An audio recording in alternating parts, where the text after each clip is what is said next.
everybody. You know why we're late today? Because this cat, oh, you can't see him very well, but because this cat is too cute. You can't stop petting him. He's purring now. I don't want him to stop purring. I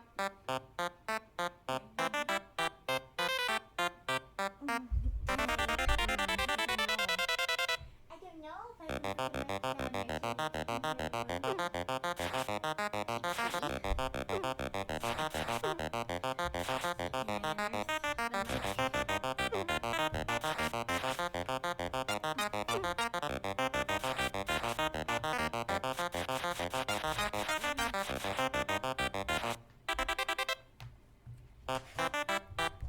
There's a lot of other stuff that it wants to be attached to. Doing this all for the rumbles. All for the kitty rumbles.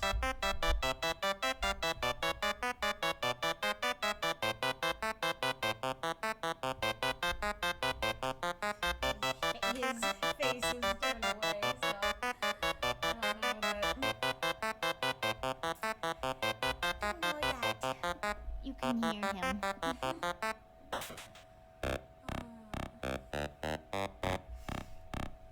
Well, I have tried what I know to try, so I will try it yet again.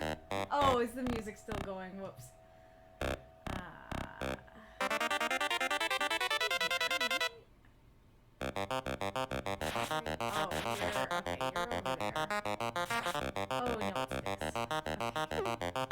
There we go. Oh. Sorry to stop in the middle. Yep, there we go. I stopped petting him, and then he got up. Ah, gotcha. Kibu.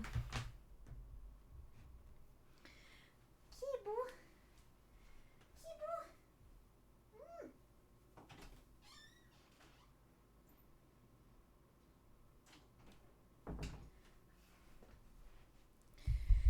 Okay. Yeah, I know.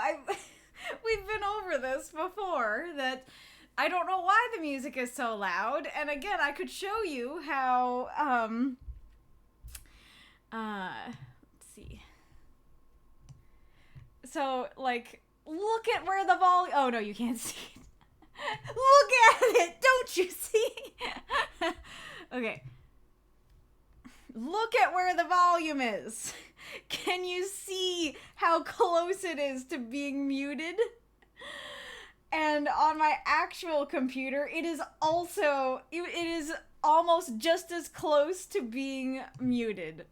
So I don't know why the music is so loud, but it apparently is.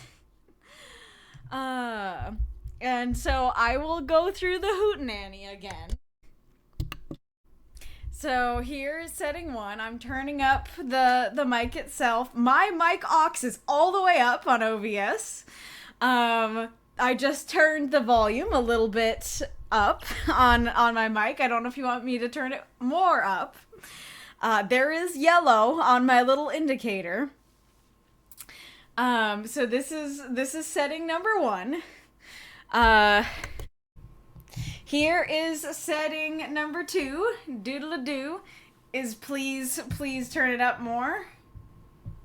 Okay, on setting 2, it has now been turned up a little bit more. Here, why don't I... Hello, hello. Hello, hello. Hello, hello. Oh, hello, hello. Okay, there's a tiny bit of red on that one. So, and my mic aux is now in the red. Are we good now, or are we turning it down? It is... I might not be able to handle that yelling at me the whole stream, that being red the whole time.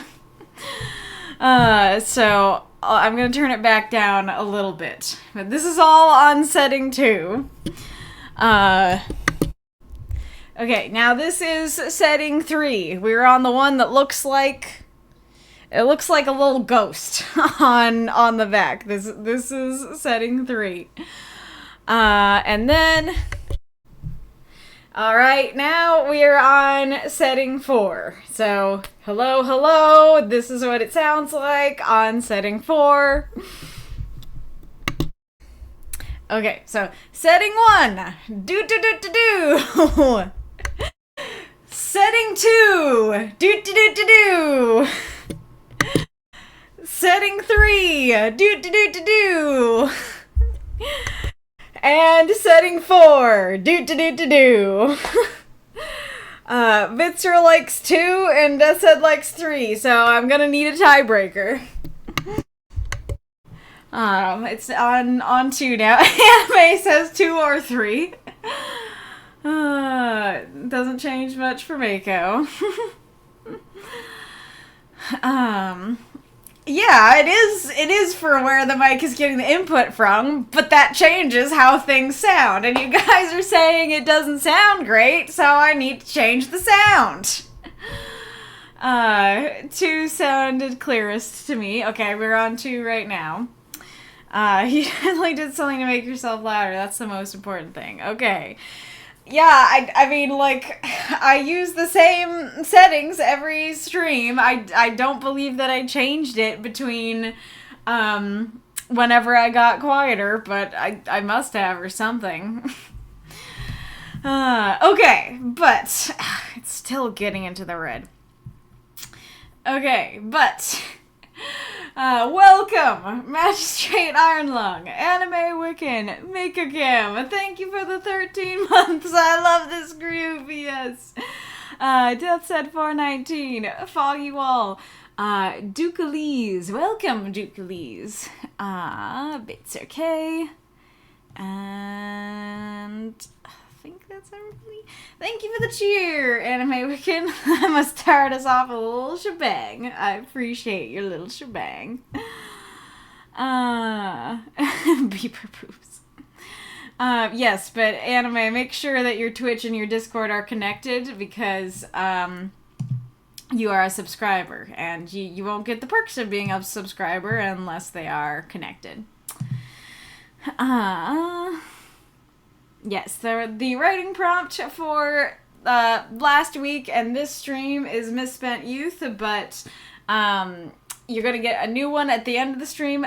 Nobody knows what it is because it's a fun, silly April Fool's prompt that I picked. Usually, and I'll talk about it in a second, but usually there's a different method of creating the prompt, but this is a wacky one.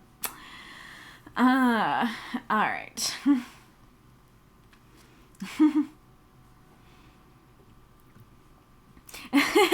Music is fun, but we can't hear anything over the music.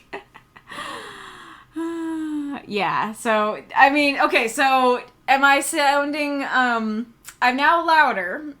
Am I sounding like I used to, or is it still wacky because the blackboard is missing? I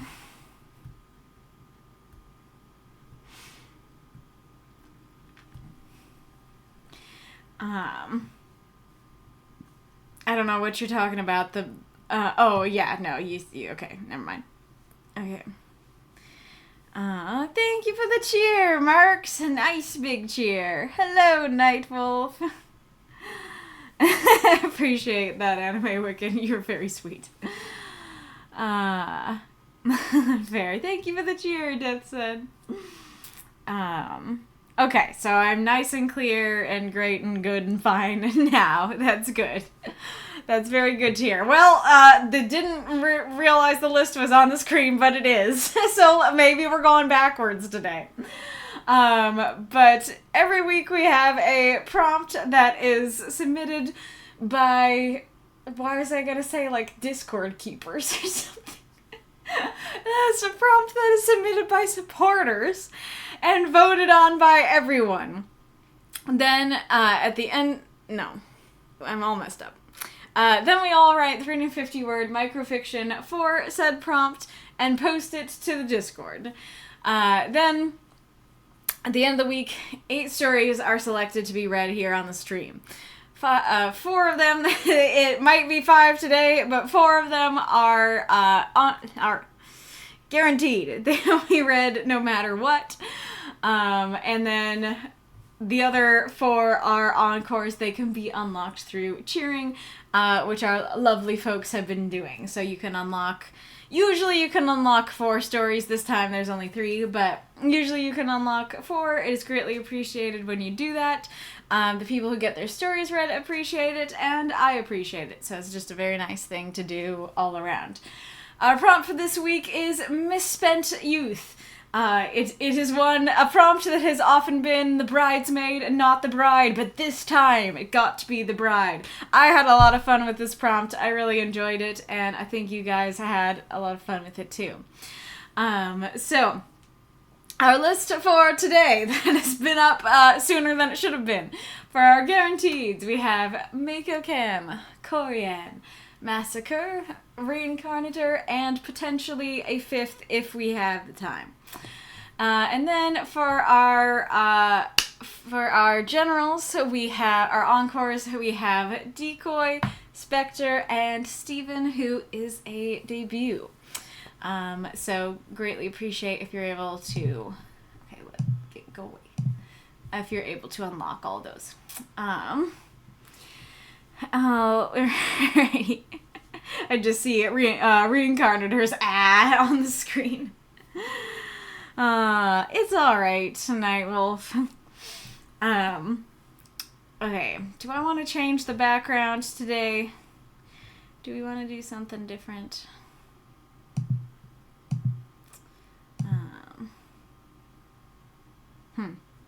Don't know if I've used that one. Yeah, I don't think I've used that one for this. So let's do that this time. They are submitted by Discorders. This is true. Alrighty, Rue. Oh, yes. Okay, so, couple things. One, do you guys want me to go over the spring rules right now? Do you want me to go over them right now? Do you want me to go over them at the end of the stream? Or not on this stream. The rules for the spring event, because they are written. I haven't gotten the final check from everyone on the council, I don't think, but I think they're readable at this point. So yeah, there's a question. Death says I vote for now. All right. Anybody else have any other votes? I also have a fun story that I want to share, and I'm trying to decide, do I want to do that now? Do I want to, have it be an ad story? I guess that could be fun, because I probably would get stopped in the middle of it, and so it's suspense. When's the rest of the story gonna go? Okay, so we have, it seems, 4 votes for now. All right. Let's do this. Okay, over here.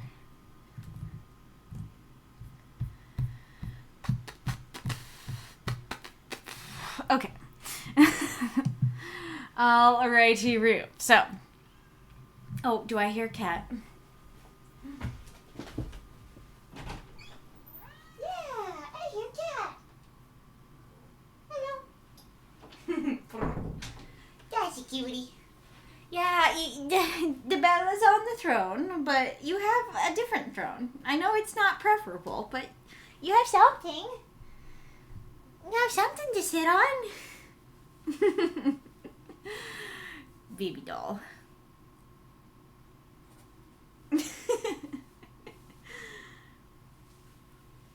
Where are you going? Are you going back to the door? Come on. Come on. No need for that. No need for that. This is my snuggle cat. Okay, what about the table? What do you think of sitting on the table? Alright. Spring Event 2025 rules. Welcome to Amita's first spring/Easter event. Write us a spring or Easter story. You can write a story for your universe, any universe of yours, a one-off and or a story with a partner. Your word limit will be 1,000 to 3,500 words. If you do not care about being read on the stream, you may go over this limit, but please tag yourself as having gone over the limit if you do this. You must submit your piece in this forum via a Google Doc and turn on comments and suggesting. Non-supporters will be allowed to post one story per category, one partner story, and one universe story. Bookworms can post 3 stories in general, could be all in one category. Cocooned in Silk and Twitching Cocoon may post up to 4 stories. Transformed one, Twitching and Twitching Transformed one, and Doubly Cocooned may post up to 5 stories. That is different than it was before. I just kind of realized that having it be that bookworms can submit 2 overall and they can be in either category in one category wasn't different enough from the general what generals can do, and so I just bumped them all up one. You won't be read on stream /win twice. If you post a partner story and a universe story, both won't be read, nor will they both win. The deadline will be May 17th, but you may post at any time before that. You will have a week, to review stories after the deadline, but you are encouraged to start reviewing before that. Unless otherwise specified, please see and follow the submission rules. So that's with the writing group over here. One thing that is different is you may post poetry if you want. In general eligibility, you must like and review and or leave a decent amount of comments on the Google Doc of 4 other pieces to be eligible to potentially be read on stream. That should also say to win. To read on stream or win. Can I quick change that? Is the character count gonna be mad at me for that?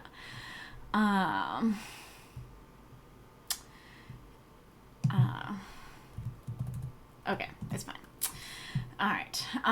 These reviews must be constructive and thoughtful, and if you opt for comments, the same applies. You must tag your reviews with Review Spring 25. If you leave comments on the doc instead, please comment on the Discord post saying you left comments and use the tag. When you post, tag your story with the parts you participated in. Partner story for a story you wrote for the pairings aspect of the event. Universe story for a story you wrote for your universe. One-off for a story in no previously existing universe/series.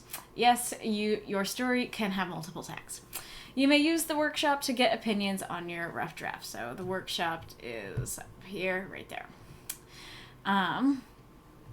Contest stuff. I plan for this event to be a contest. Once the deadline has been reached, the council will read and review all the stories. This will hopefully include myself, but it may just be the other council members. Asterisk. If they need more than a week to do this, I will give it to them, and thus allow you all more time to review too. If anyone else reviews all the stories, they will receive voting privileges too. I will not force the council or any other reviewer to read content that triggers them. It will still count as reading and reviewing every story if someone comments on one that they can't read it due to triggering content. Please specify the content. So note, if you include triggering content, you may be less likely to win. Obviously, if someone says that on every story, they simply want to get out of reviewing. This is in good faith. I also will not read a story that triggers or upsets me on stream, even if it won. See submission rules for more info on this. Points will be awarded based on the use of 1, the word bank, 2, the theme bank, 3, the challenge, and 4, the council and potentially others' votes on which story they think, that should be they, I think was the best.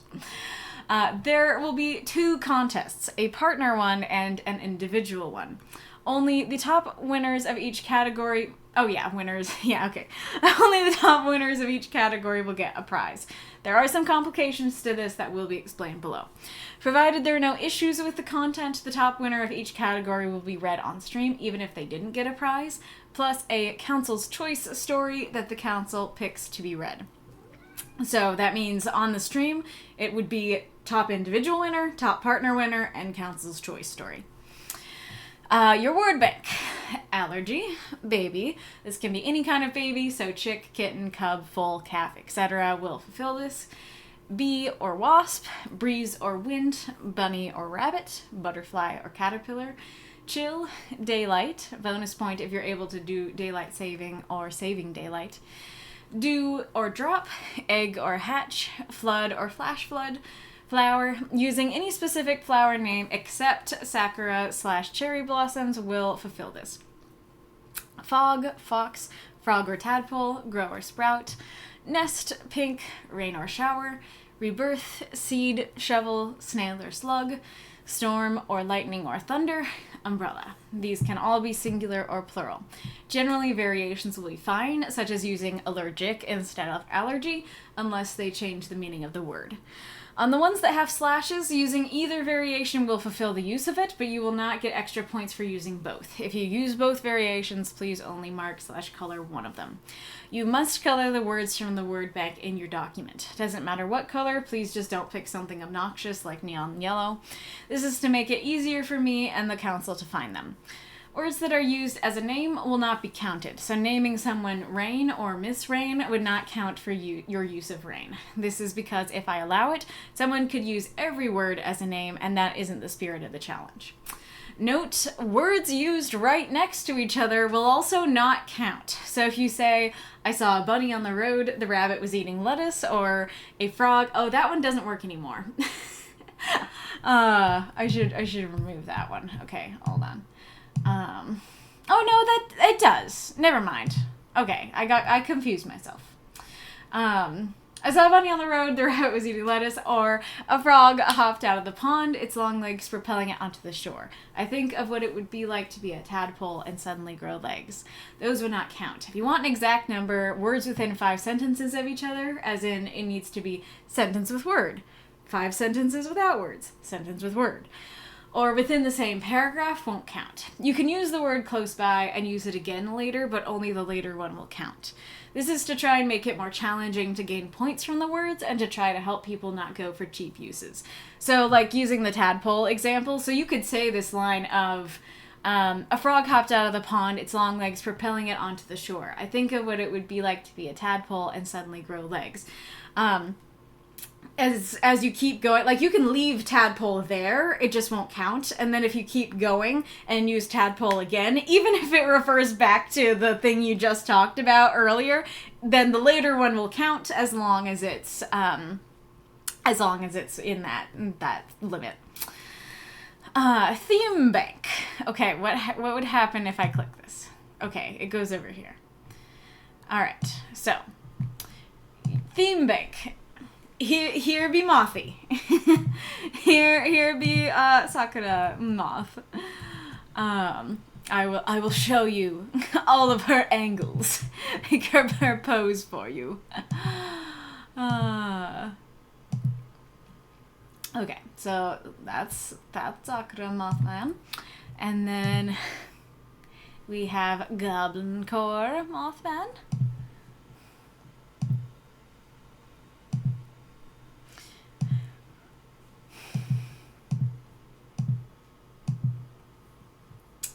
And then we have Midnight. Oh yeah, that Midnight Mothman. I didn't mean to do that. Oh, go back. Okay. There we go. Okay, so there you go. You have seen the moth thing. All right. Provided there are no complications, one of each of these will be the prizes. And note that phrasing. I'm going to talk about that phrasing in a little bit, but one of each of these will be one of the prizes. As such, please theme your story based on which moth you would most prefer to receive. While with the word bank, a word does not have to be significant, such as just having your character see a rabbit on the side of the road, the theme words need to have significance to the story. Theme bank. Sakura, or cherry blossom, you don't have to use the Japanese word. Goblin and or core, I'm letting you use either because goblin might be difficult in some universes, no extra points for both. and midnight. These themes will be worth more points than the words. They will be graded on a star system based on how well the theme is integrated. The exact number hasn't been decided. It might end up being more like 0 to 10, but something like 0 to 5, with 0 meaning there is no theme, which would also disqualify you, and 5 meaning that your theme is very well integrated into the story and crucial to the plot. Using all three themes will not get you extra points. Actually, it will make it more difficult, because if 2 themes are integrated well but 1 is not, you will receive a lower rating, since we're rating based on overall theme integration. Some examples. You could have the entire story take place in a cherry grove as your characters participate in Hanami. And that is just kind of like, I use the Japanese word because it sounds like it's a very specific thing, but it's basically cherry blossom viewing season. A cherry blossom be a significant symbol in your story, like a cherry blossom necklace given by a relative. Goblins be the villain in your story. The goal of your story be to steal from a goblin lair. Your characters view the baby they're looking after throughout the story as a little goblin. Getting to the core of a reactor be the goal of your story. Journeying to the core of something be the setting, such as the center of the earth, or like that scene in The Witcher 3 when Geralt has to decide to spare or kill a spirit in the center of an ancient oak. Your characters struggle throughout the story to learn the core of who they are, like Jack Frost in Rise of the Guardians. Your story take place at midnight. A spell be broken or become permanent at midnight. I should say an important spell. The fact that a clock has the hour of midnight wrong, maybe due to daylight savings, play a significant role. If you're interested in 2 of the moths or all 3, feel free to include multiple or all of the themes. Or write multiple stories, each focusing on a different theme, though which story wins might determine which moth you get or don't get. What does one of each being a prize mean? It means there will be only one of each prize, and only the highest winner who wants each will get it. Some potential scenarios. Partner winners want Goblin and Sakura. Individual winner wants Midnight. Alright, everybody good? Not a problem. Partner winners want Goblin and Sakura. Individual winner wants Sakura too. Second place wants Midnight, so they get the plush. Partner winners want Goblin and Sakura. 1 through 4 on the individual contest want Goblin or Sakura, so 5th place, who wants Midnight, gets it. Partner winners want Goblin and Sakura. Individual winner wants Sakura. 2nd wants Goblin. 3rd wants any of the above. They get Midnight. The partner winners will be prioritized, because I will not send one partner a plush and leave the other in the dust because the individual winner wanted their moth. You and your partner should want different moths, so you'll have to work multiple themes into a partner story. If you want the same one, you'll both get nothing. If the plushie's price is raised by the time I go to buy them, we may need to work a new prize out. Challenge. Your challenge for this event is to create an Easter egg hunt. An Easter egg in media is when a creator adds a secret message, image, or hidden reference into their media. Your challenge is to do this, but with references to the other universes in this group. How does this work? Well, you could write a story where someone walks into an inn, and it seems like the kind of place where the lost ones go. Reinkarnitor's The Wanderer Chronicles. Someone jokes that it would be funny if the Horsemen of Death had an ordinary name like Billy or Bobby. Marx's overly familiar. Someone might see a statue of a wolf turning into a man. The Ballad of the Monsters. Someone says it feels like the devil is putting thoughts of murder in their head. Makokam's Chronicles of the Dragon. Someone meets an old knight gambling in a tavern. Death's Head's Cal. Someone remarks that a dragon is oddly sexy. Drago's Stupid Sexy Dragon. You don't have to use only universes posted in the Universal Archive. You can use any universe you know of, but that'll be a great resource, especially if you're unfamiliar with universes in the group. Note, let's be clear, you are not just using their characters or worlds straight.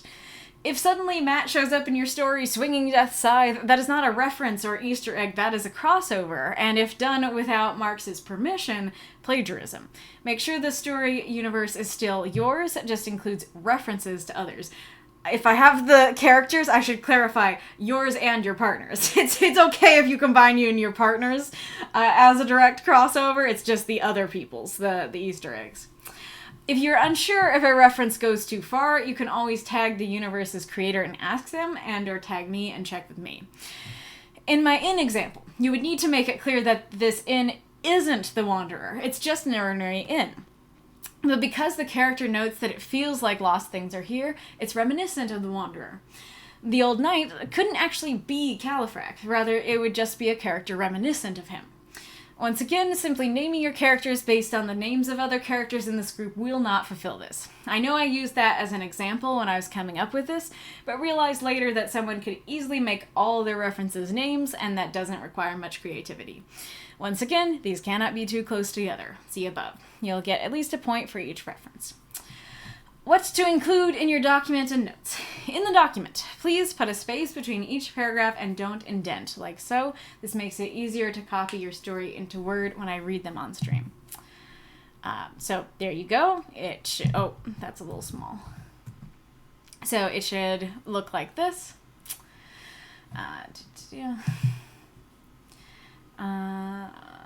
Color in the words from the word bank. If you use both words with a slashed word, such as both egg and hatch, only color in one word so as not to confuse us.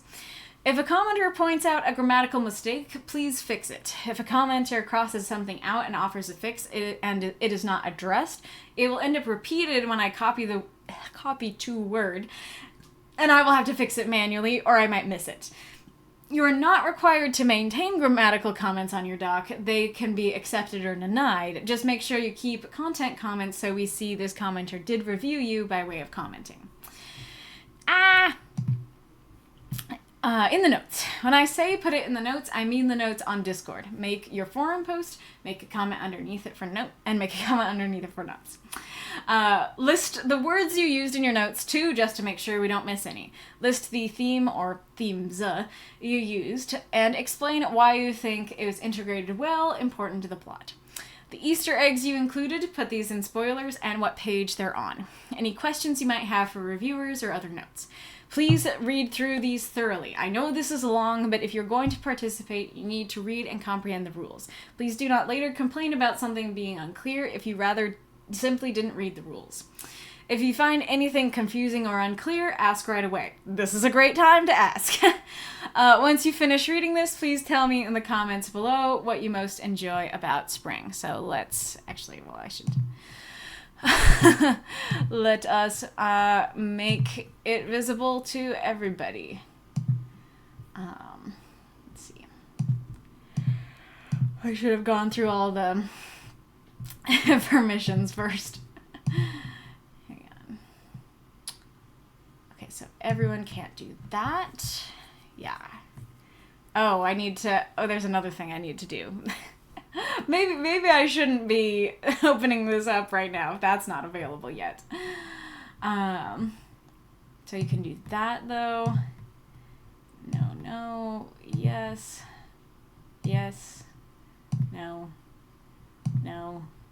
no, actually, yes, I think, no, yes, no.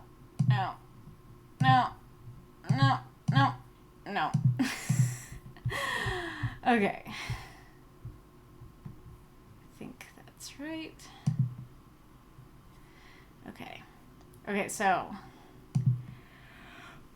I have not yet made the roll for this, so I'm gonna message the council and say, remind me after stream to make spring roll. Okay. That might be what it has to be called. Spring roll with ROLL. Okay.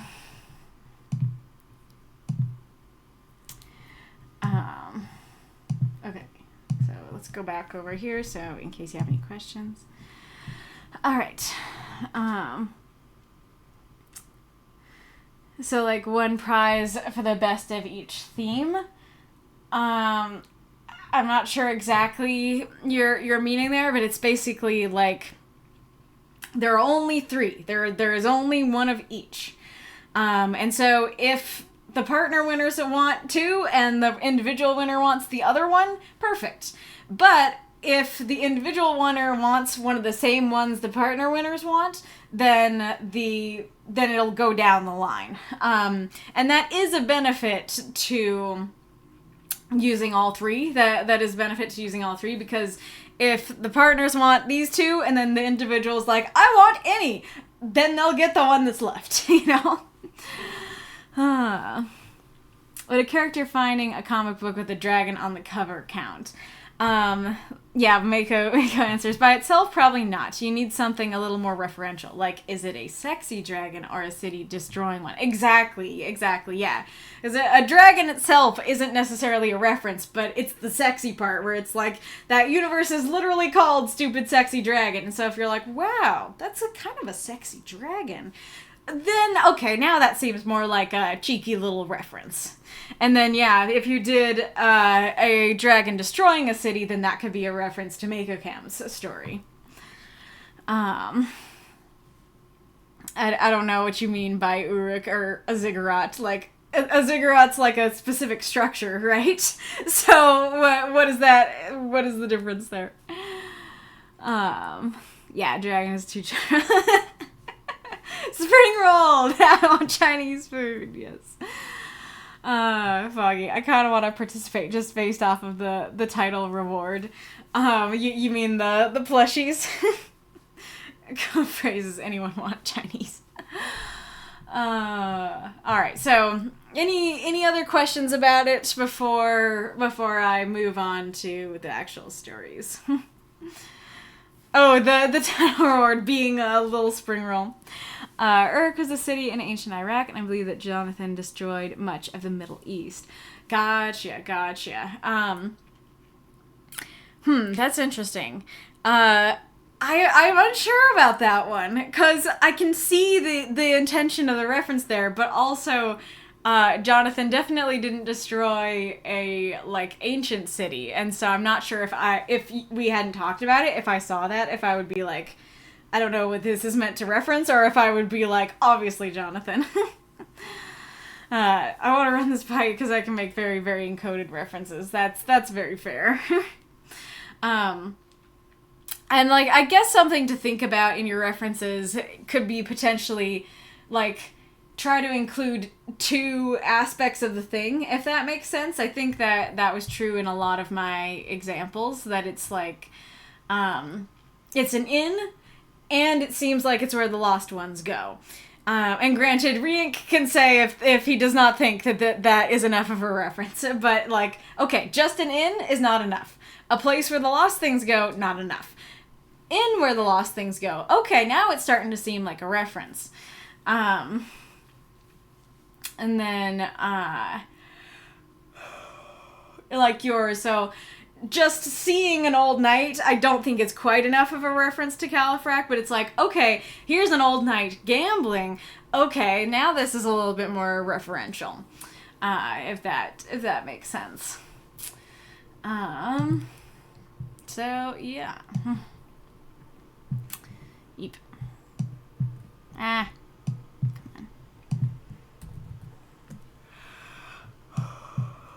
Oh yeah, I haven't looked at the stream chat.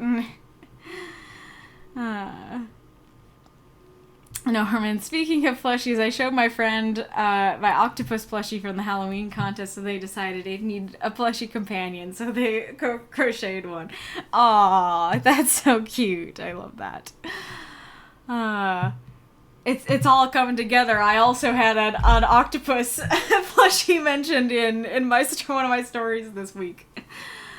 Blue Devil absentmindedly sweeping the floor. Might be Kosh. Yeah, I was trying to figure out how to use Kosh as an example. Fair enough. Alrighty, Rue. Well, if that's, and then you can always in the post itself, if you think of questions later, once you reply to the post, you can also like ask questions about it and stuff. I guess if you're not ready to reply, you could ask questions first. But anywho, let's get started.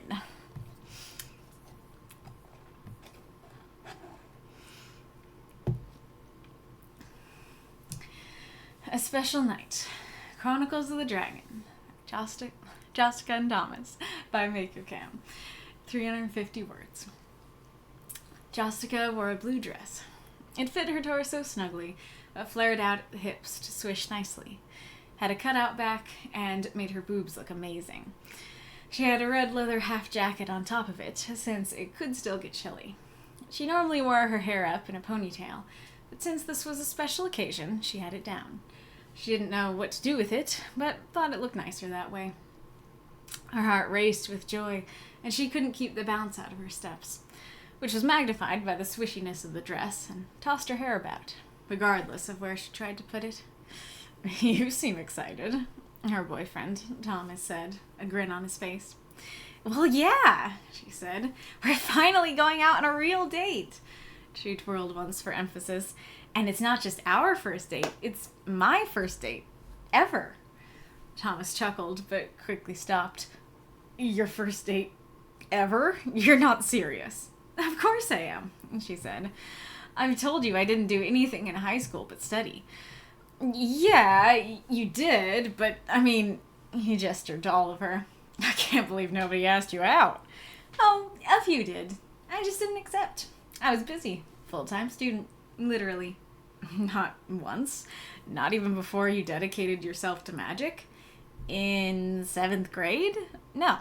I didn't think anybody was actually asking anyone out then. Why so surprised? Were you a real ladies' man in high school?" Thomas started to answer, then shut up. "No, I was one of the bad kids. Not many girls wanted to be around us. The few that did were just interested in a quick hookup. Don't think I ever went out on a proper date with anyone. Wanted to, though." He scowled. "Honestly, looking back on it, I don't know if any of the girls I was with were my girlfriend. Definitely never went on dates. Just kind of roomed up." Jessica stopped and turned, her grin growing. "So this is your first date, too?"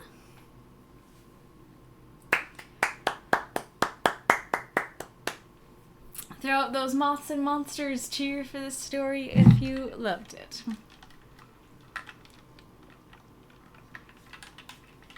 Well, I thought this story was super cute.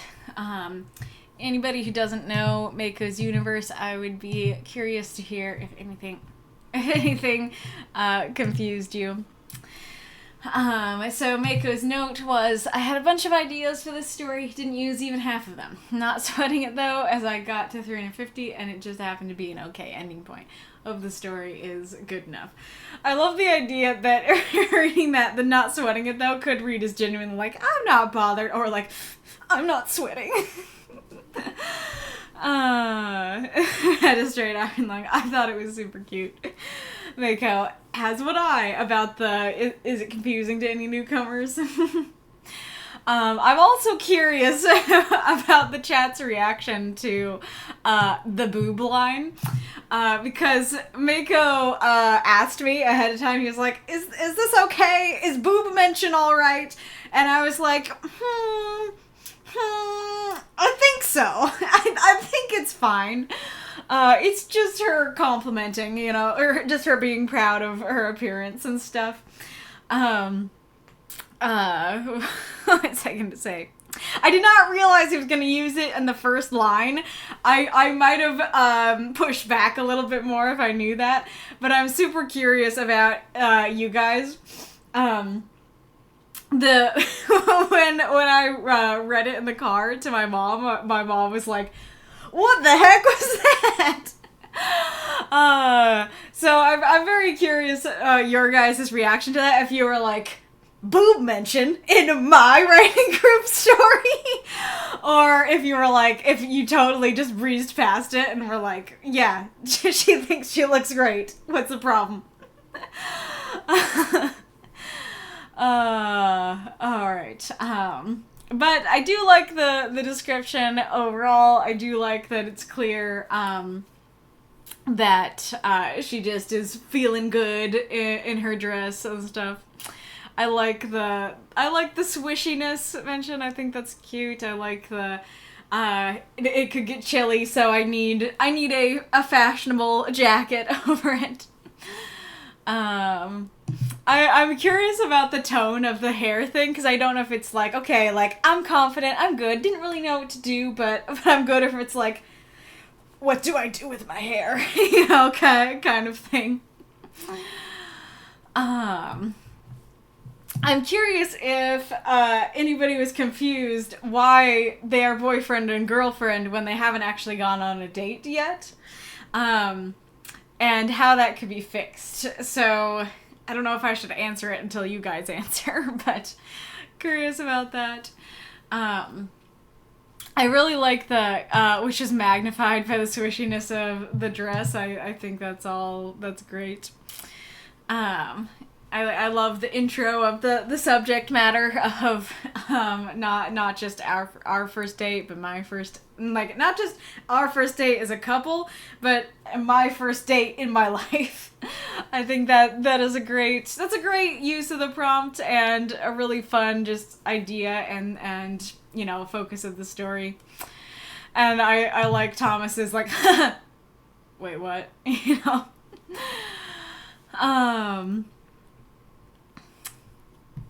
And then I doubt that you mentioned it that you meant it as a How to Train Your Dragon reference, but I cannot read this without thinking of How to Train Your Dragon, and I love it more for that. And I think it's a great reaction. I think that works well, or it's like, but you're so hot though. How come nobody asked you out? I think that's great. I'm especially curious if anybody who doesn't know the universe was confused about the magic mention. Without hearing their reactions, I would think that there's an ad. I would think that it's fine because, like, generally we know magic is a thing that might show up in some of these stories, and so just saying, like, oh yeah, like, I studied magic, I don't feel like is altogether confusing or needs much more context than that. But, you know, I could see it being like, magic in my modern day normal story. So I'm curious what you thought of that.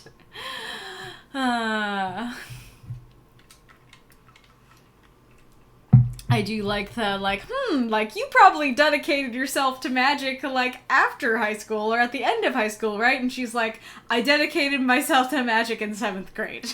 No, nobody was asking me out at that point. Alright.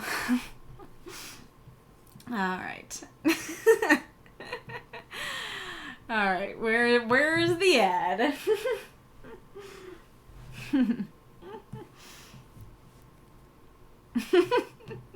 I'm seeing the reactions to the boob stuff.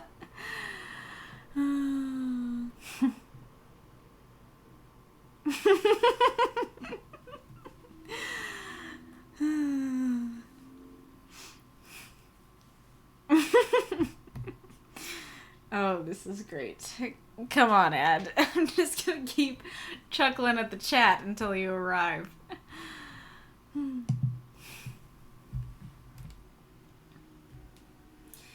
There is Kitty. Brrr, yep. Oh, sneeze. Oh, sneeze. Oh, sneeze. There it is. There it is, sneezer.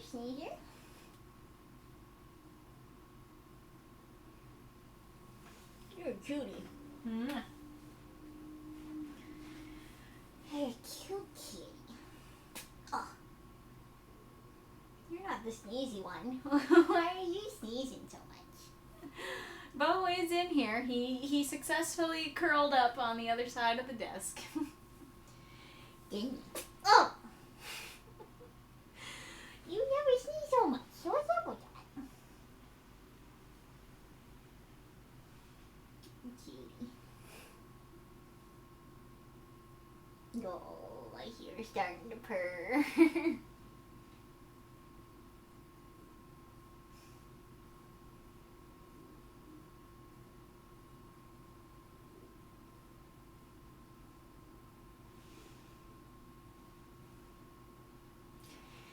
If you never tried it, do kitty bonk therapy. I don't know how I can see me, like, gently bonk the nose against the cat, like they bonk their noses against us. Very therapeutic.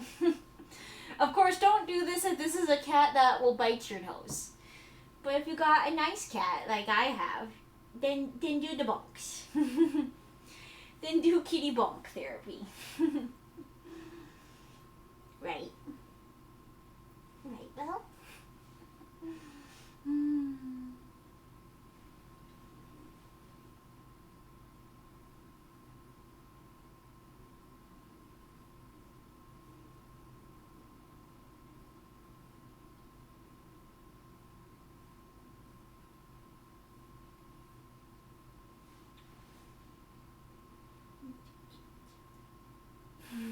Yes, you were. Yes, you were.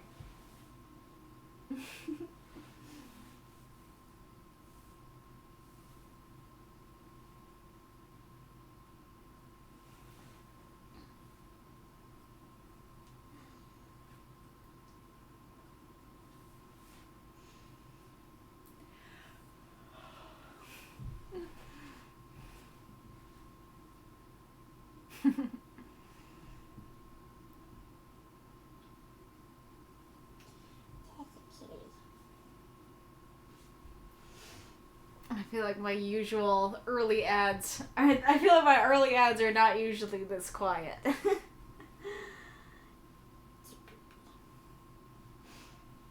Oh, I'm sorry. Have I disturbed you enough to make you get up?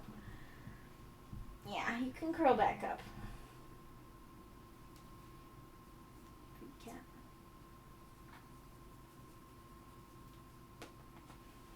Yeah, I don't know if you've seen this. Bella loves butt pats.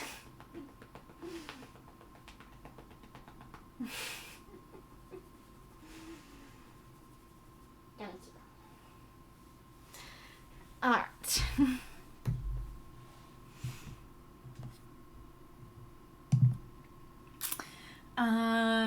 But yeah, I like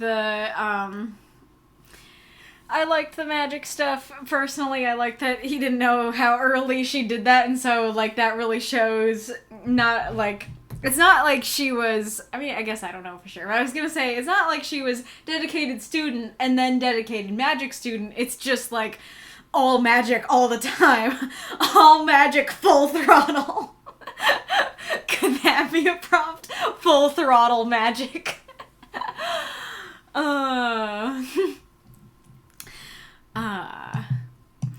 And then I like the, you know, were you a real ladies' man in high school? And like I imagine that she's just kind of joking around about that.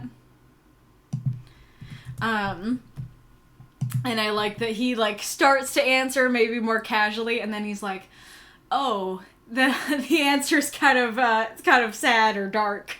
The answer is I used to be a villain. I used to be a villain in superhero terms, and I used to be a villain also in high school." So I think that my biggest critique of the story is quite simply that I feel like the last line would be more impactful if you didn't have Thomas say, you know, I don't think I ever went on a proper date with anyone, definitely never went on any dates. Because if he's like, oh yeah, like, well, not oh yeah, but, you know, like, I was one of the bad kids, like, the only ladies interested in us were interested in a quick hookup, I didn't have a real girlfriend, just those points, and then she's like, oh, so this is your first date too. I think that would work a bit better for me as kind of like her putting two and two together, that it's like, hey, you're ragging on me for this being my first date, but it's your first date too. But as is, since he says it twice, then her saying it, I don't feel like has as much impact. I also would personally make it a statement, especially if you'd made the change I said of like, oh, so this is your first date too. But not a huge deal to have it be a question. I really like your use of the prompt in this story. I really like how, for her, she did, like, it's kind of interesting, because on the one hand, she did what she was supposed to do in the sense of be a good student rather than go out partying. On the second slice of the pie, then she she was full throttle magic, right? That not something that was necessarily normal. So it wasn't just, oh yay, she did the right thing. It's like, she is really raring on magic. And then the third slice of the pie is this idea that she didn't actually get to have the fun side of high school. Like, sure, she maybe was a good kid and doing the right thing, but also she didn't get to have the fun of going out on dates and going to parties and stuff like that. So there are things that she missed out on. And so it's misspent in the sense that she missed out on these things, even if ultimately she was pursuing her passion and it did lead her to a good adulthood. And then you have Thomas, who also had a misspent youth, but in a different way, maybe a more clear way of, he was one of the bad kids. And so, not a great way to spend your high school. And him, having fun in high school, but not actually having depth, not actually having a girlfriend or date and stuff like that. And so he, misspent it in being a bad kid, but also misspent it in the sense of not getting to have, an actual girlfriend and stuff like that. And so their misspent youths coming together to be a happy adulthood or a happy relationship, I think is really cute and neat and a great use of the prompt. And I think you did well by ending where you did. I think if you tried to add more, then I think it might have muddied things or created context where, now people who don't know the universe are asking questions and stuff like that. I think just keeping it, you had it very simple. You had the subject of, this is my first date. And, the whole, my first date ever. And the whole story is about that. And not only is about that for her, it's also about that for him. And so it sticks to its one subject, it sticks to it well, so I think it worked very well. Masa, about the boob question, said, I do remember pausing when I read the word boob and then thought, oh, it's not meant sexually. I'll allow it. Knowing the characters, I didn't even think about how can they be a couple if they haven't gone on a date. I just went, yeah, this tracks. Very fair.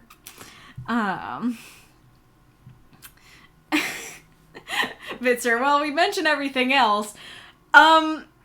I don't know what you're talking about there, because I don't think we do. I have never seen a story in the writing group be like, wow, he had a nice dick. That is not things that we are mentioning in this group. So what is everything else? Mark's, I'm not the person to ask this question. Mark's looking at NSFW version of Matt's story. I'm not the person for this. Norman. Hello, Norman. Yeah, this is a thing that as a guy, I always feel weird about writing for fear of it coming off very man writing women badly. I am woman, behold my fantastic breasts. Oh, incredible. I feel like that would be so good as a satire in a satire story that that satirizes how men write women. Norman says, as it was, I thought it was subtle enough. Yes. Enormous photon cruise. Yes. Mark says, I totally saw it as I had a Train Your Dragon reference. And Mako does finger guns, so I guess it was meant as that. Nice. Norman, I take objection to the thought that they must be enormous to look amazing. Nice. We love an... What would that be? We love an inclusive king. Mark, so in terms of the story, I did assume they were on the bigger side without information to say otherwise. Fair enough. It reminds me of the meme. Guy, I saw a woman who looked like you, honey. Wife, was she hot? Guy, I mean, she looked like you, so of course she was hot. Mako, to be frank, I was thinking the dress just made the most of what she had. Nice. And then, yeah, fair. Didn't think of that at the time about the date stuff. Fair enough. Challenge accepted. What about making a satire story? Oh boy. Oh, challenge accepted about he had a nice dick. Oh boy. From 234. Wow, what a nice dick. You know, we can't do it for multiple reasons. But to be fair, that could be funny because you could also use it as, like, this person has been introduced as a dick, but actually they turn out to be a nice person. It's like, wow. Or it could just be a guy called Richard. Oh, boy. Oh, Mako, your stories lately are bringing out the funnies. The Bowie Bulge makes Ding Dong look fantastic. There's Spotted Dick, guy's named Richard. Yeah, that could be that you're eating some spotted dick, which will sound very weird to Americans who don't know about that dish. But yeah, it's like, wow, this was a great meal. Art could be a detective, looks at Eddie. Amazing. All right. I don't know that I have anything more to say on this story other than I liked it. It was cute. It was great. Let us go on.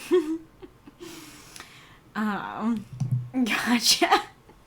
That's it. I mean, I am writing a take on Sleeping Beauty and could easily have a scene of her admiring the figure of her beloved. Gotcha. Nice. Oh boy. Okay, well actually, wait. Is Koryan here? Somebody tag them, because if they're not here, they often show up, and so if they're not here, I might just want to try and save their story and at least go to Masa's, because I know Masa is here. But I was gonna say, oh boy, going from hilarity to seriousness.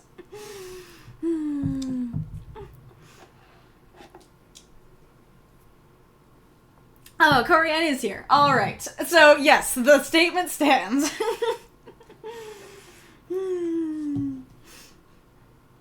Very fair. Do I still have the lurk emoji? I think I might have gotten rid of it because nobody was using it. But I was gonna say, if you're lurking, you can always just slap a lurk emoji in the chat. Alrighty. And if you have any questions for your story, then don't hesitate to plonk them in the chat. A Mother's Reassurance. Wisteria and Ambrose. By Koryan. 343 words. Mom, can I talk to you? Ambrose stood in the doorway, trying to hide his concern. Of course, sweetheart. Wisteria didn't look from her soapy hands as she continued scrubbing away at a pan. In the living room? Ambrose's voice wavered just enough for Wisteria to eye her son warily. Setting the pan to the side, she wiped the silky suds from her hands before turning to follow her son to their cozy living room. With Ambrose's nerves still gaining traction, Wisteria clasped her hands onto his hands, giving them a gentle squeeze, guiding them to sit on the couch. His eyes darted back and forth between an ornate wooden box and his mother's face. His breathing became shallower as he attempted to gather his thoughts into sound. What's wrong? Wisteria followed his gaze. In the gentlest mom voice she could muster, Wisteria asked, Where did you find that, sweetie? In the closet. I thought there were rare herbs inside, and then Ambrose took a deep breath before continuing. And then I read the letters that you never sent off. Ambrose took another moment to gather the courage to say, Do you regret having me? And tears streamed down his face as soon as he said it. Oh, goodness, no, honey. Wisteria engulfed him in a hug while Ambrose wrapped his arms around his mother and buried his face into her shoulder. Ambrose continued to sob while his mother continued to comfort him. I can still mourn the life I didn't get to have, while still love the one I'm currently living. My youth was not wasted. My youth was messy, but I don't regret any past decisions. You want to know why? Why? Ambrose's response came out muffled. Because I don't regret having you as my son. Ambrose's arms tightened around his mother, and Wisteria returned the gesture. You've grown into such a kind, caring, and sweet young man, and I wouldn't trade anything to not see this. Wisteria swiped her thumb across his cheek. I love you, Ambrose. I love you too, Mom.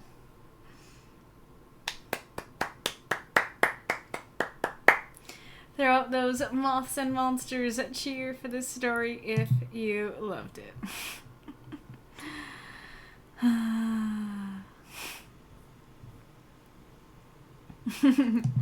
Mako, this was great. Glad I could bring such joy and hilarity to the stream. Yes, indeed. Great note to start on. Thank you for the cheer, Magistrate Ironlung. Alright, Koryan says, question 1. Did ending with dialogue work here? I wasn't sure how to end it, just left it there. 2. Should the contents of the letter be mentioned more? Alrighty, Roo. Feel free to answer those questions in the chat.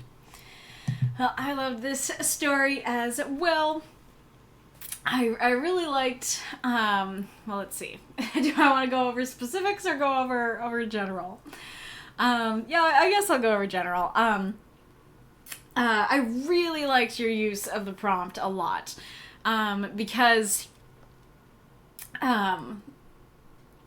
there's kind of, I don't know why I'm losing my train of thought. Maybe the hilarity is messing with my brain.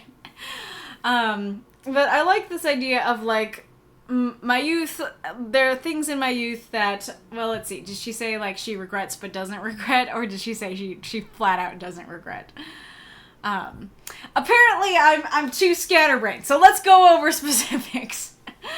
Alright, first of all, I have a character called Wisteria who's very significant to my story, so it was pretty wild too. And I don't know that I've seen that name in any other stories in the group, and so my eyebrows raised when I saw Wisteria in the title. I really like how you show how Ambrose is feeling, that, you know, he's trying to hide his concern, like, his voice is just wavering enough, his nerves are getting worse and worse, like, it's kind of painful to read, because, like, I have felt that. I have felt, maybe not this specific scenario, but I've definitely felt that, like, I need to talk to someone about something, I don't want to talk to them about it, and I'm not sure I want to know the answer, but we need to have this talk, and so just that, like, can I talk to you? You know, trying to hold it together, but something is definitely wrong, kind of thing, I think is very, very well conveyed. I like the image of her, you know, washing the dishes, and then, you know, the silky suds is a really great image for that. I really like the phrasing of his nerves still gaining traction. I do think that this sentence has a little bit of clunk with the repeated hands, so I would say Wisteria clasped her hands onto his. And guiding them kind of ends up reading as guiding the hands, and granted it could be that she, like, placed his hands on the couch, but I think you meant them as people. So I might separate that into two. But I like the action and the emotion of it. And I really like that he has this box, and she sees the box, she knows what's in the box, and she's like, in the gentlest mom voice she could, is like, where did you find that, sweetie? And I don't know if you meant to imply that, you know, she herself is now nervous, but she's trying really hard to keep her voice gentle. And regardless of if you just meant straight up gentle or trying to hide her own concern, I think that line works very well. I don't know if the rare herbs line needs to be explained more, because if I recall, this is like they're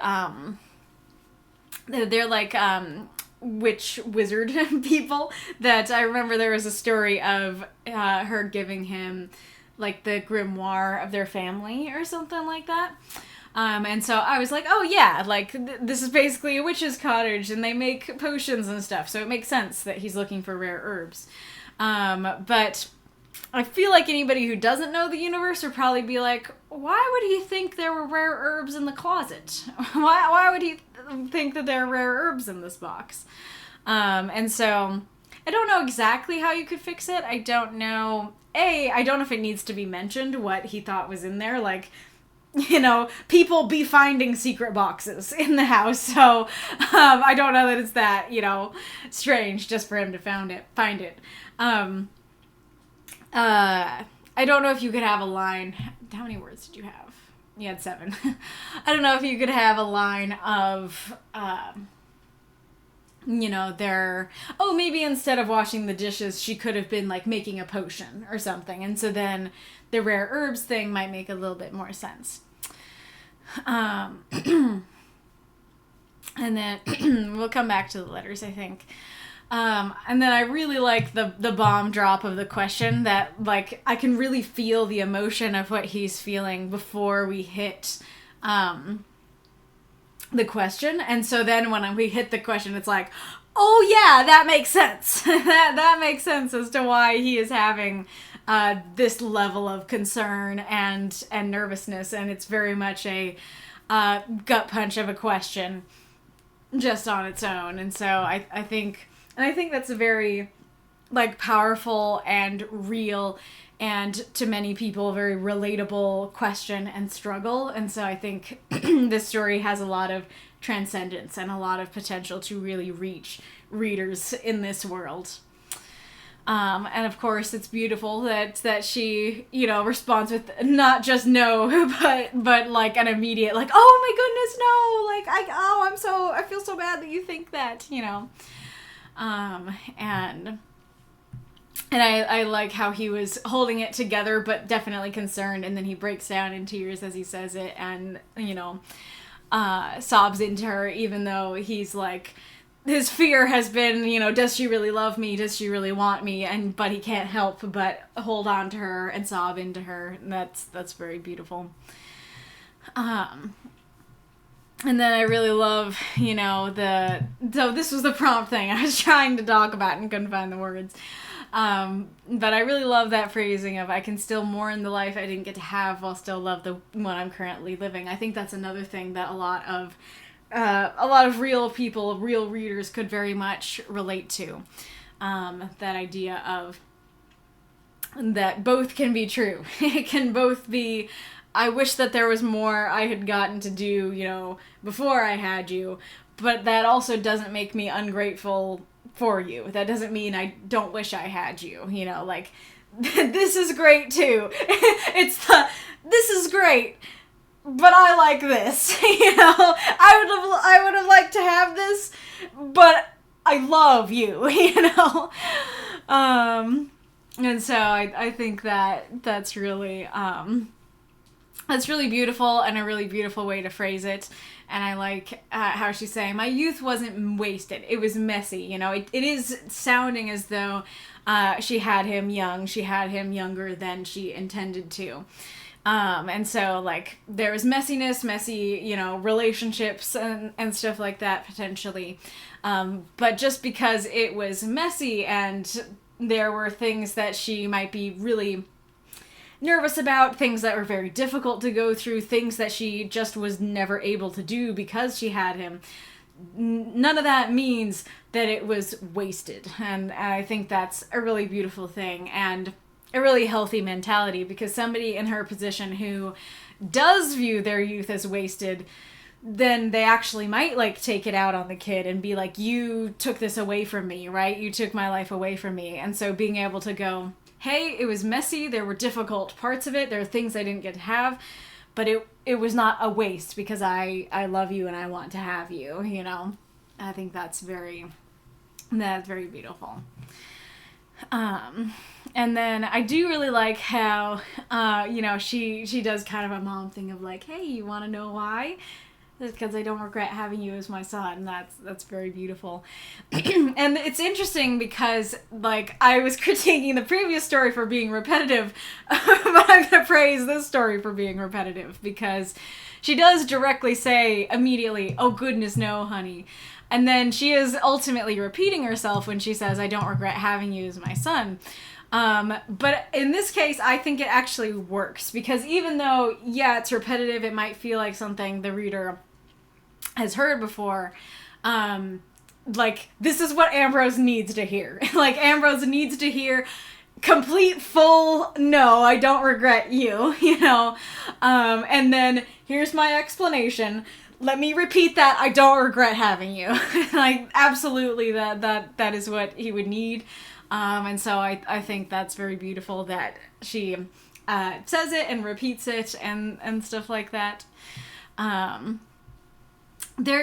I do really like what is being said here of, like, you've grown into such a kind, caring, sweet young man, and, like, I want to see this, and I would not trade anything to not see this.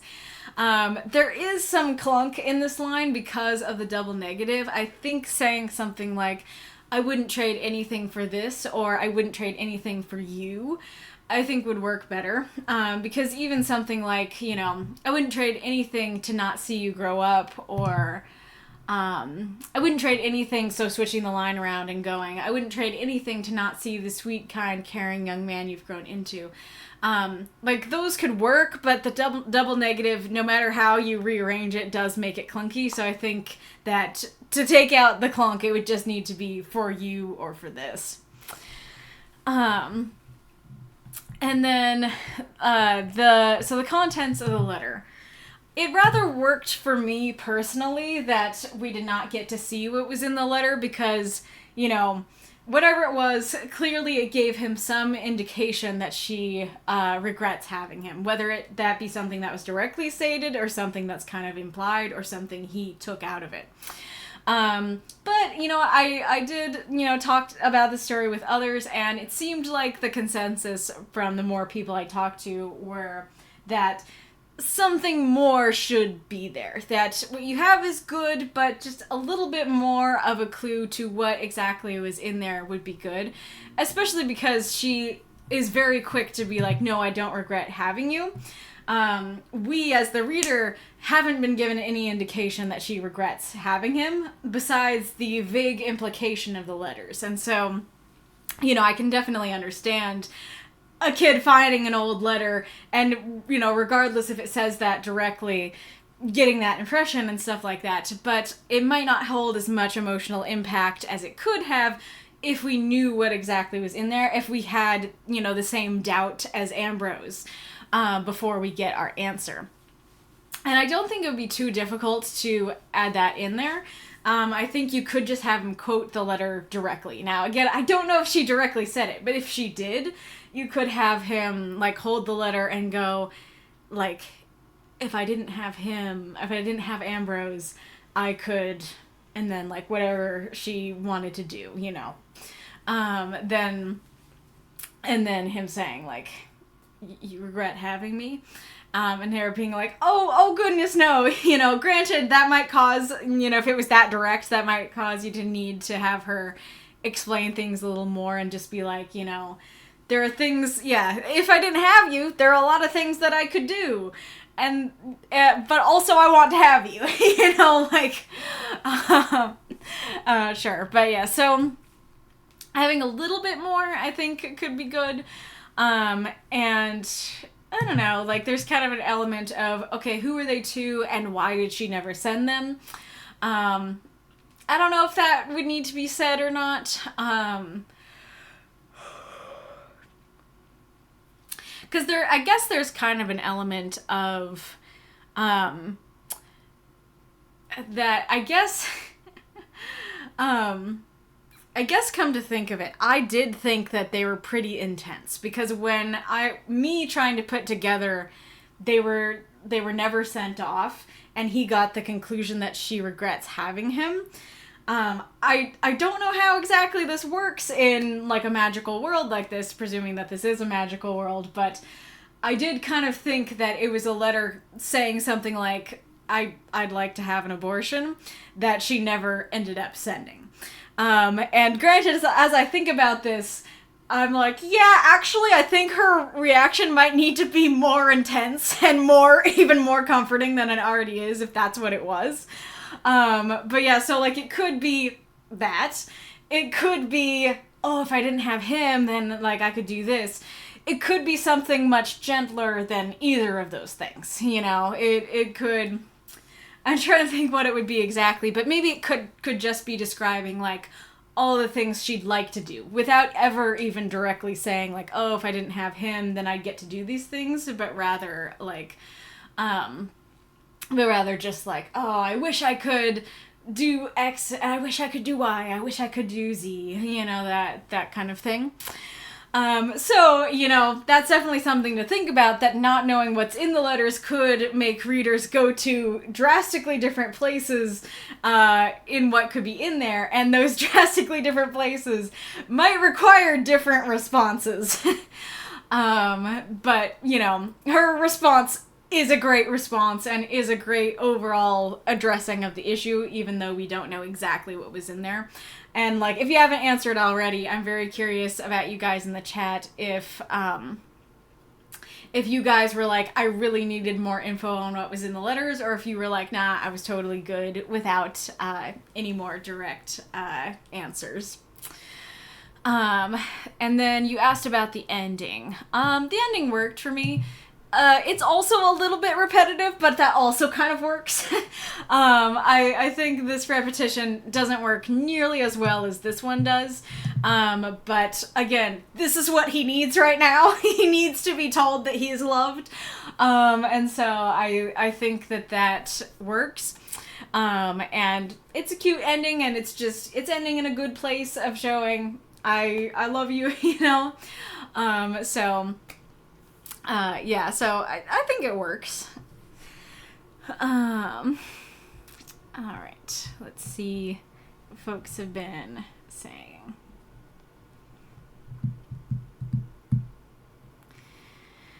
Magistrate Ironlung, I think I said in my review that knowing what was actually written in the letters isn't needed. The audience should be able to put it all together. As for ending on dialogue, I didn't have a problem with it. Okay, so it worked.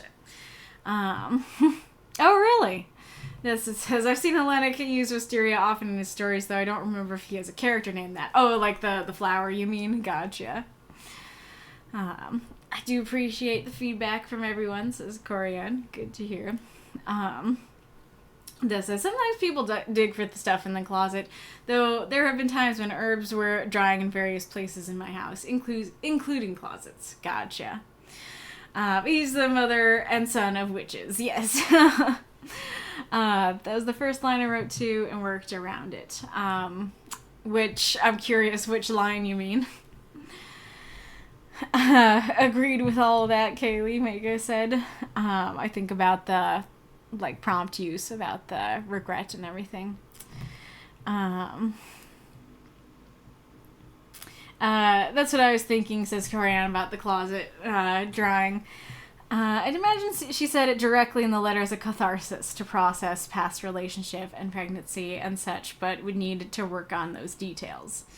That's a route I hadn't considered, but interesting to play with. You mean the way that I ended up, the way I ended up taking it? Yeah, so it sounds like the way you meant it was more of like, if I didn't have him, then this, that. Gotcha. Okay, that could be an interesting take, as it implies she changed her mind. Yeah. Buggy, I missed it, but I'm back. Gonna lurk and work on Stardew Valley. Nice. Nice. Alrighty-roo.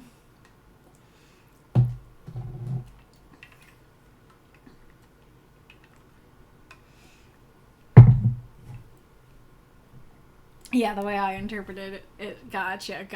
Yeah, so, and, like, this is a universe, so, if you like my interpretation, you could play with that more, potentially, if you like it.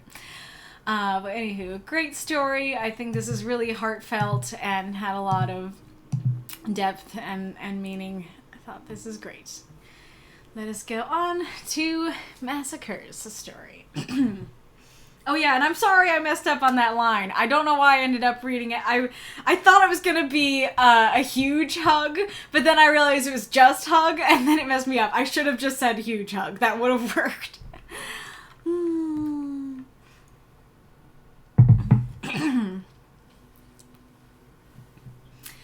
Hijinks in Necromancy.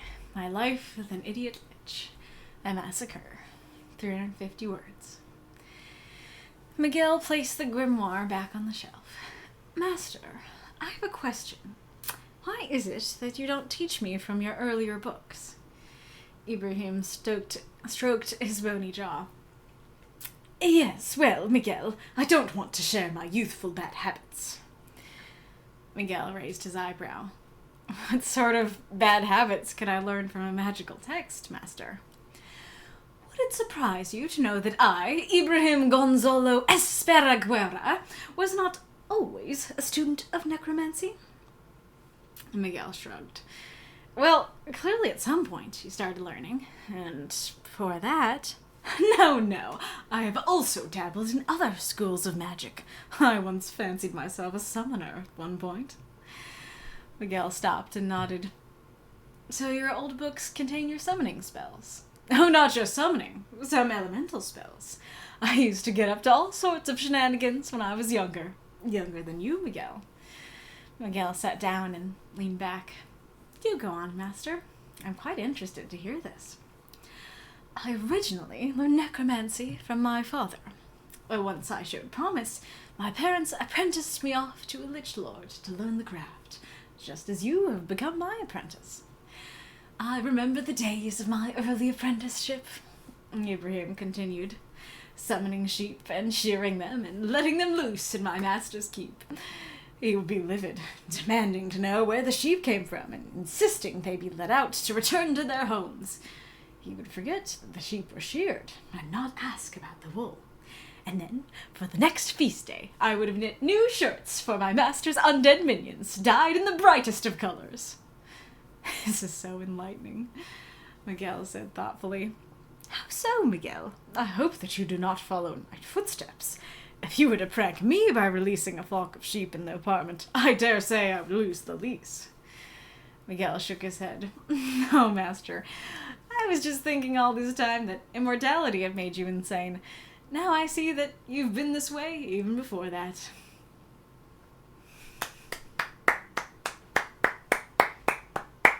Throw up those moths and monsters. Cheer for this story if you loved it. Throw up your bony hands and your colorful sweaters.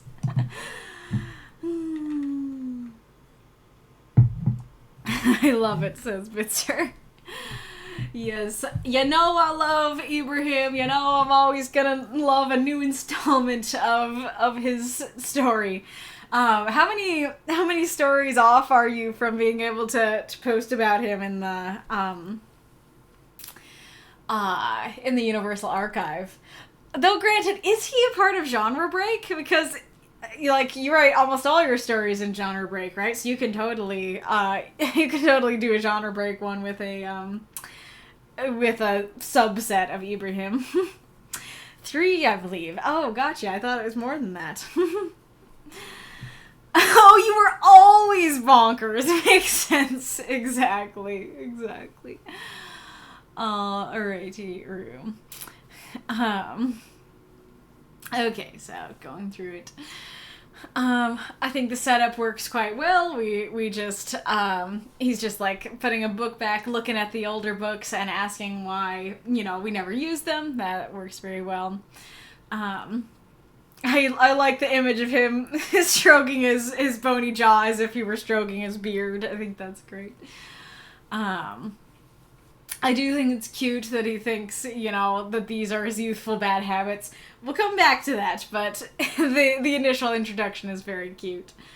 Well, let's see. Should I talk about that now? I guess maybe I will talk about it now. So, overall, really love the story. My biggest critique for the story is that I'm a little unsure about the prompt, but because clearly the intention of the prompt is there, but I don't know if the prompt is actually there, if that makes sense.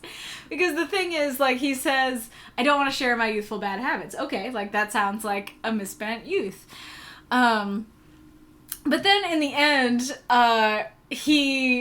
the story he tells about, like, summoning the sheep and then making the sweaters, that's not a bad thing. Like, that's actually great. That's cute.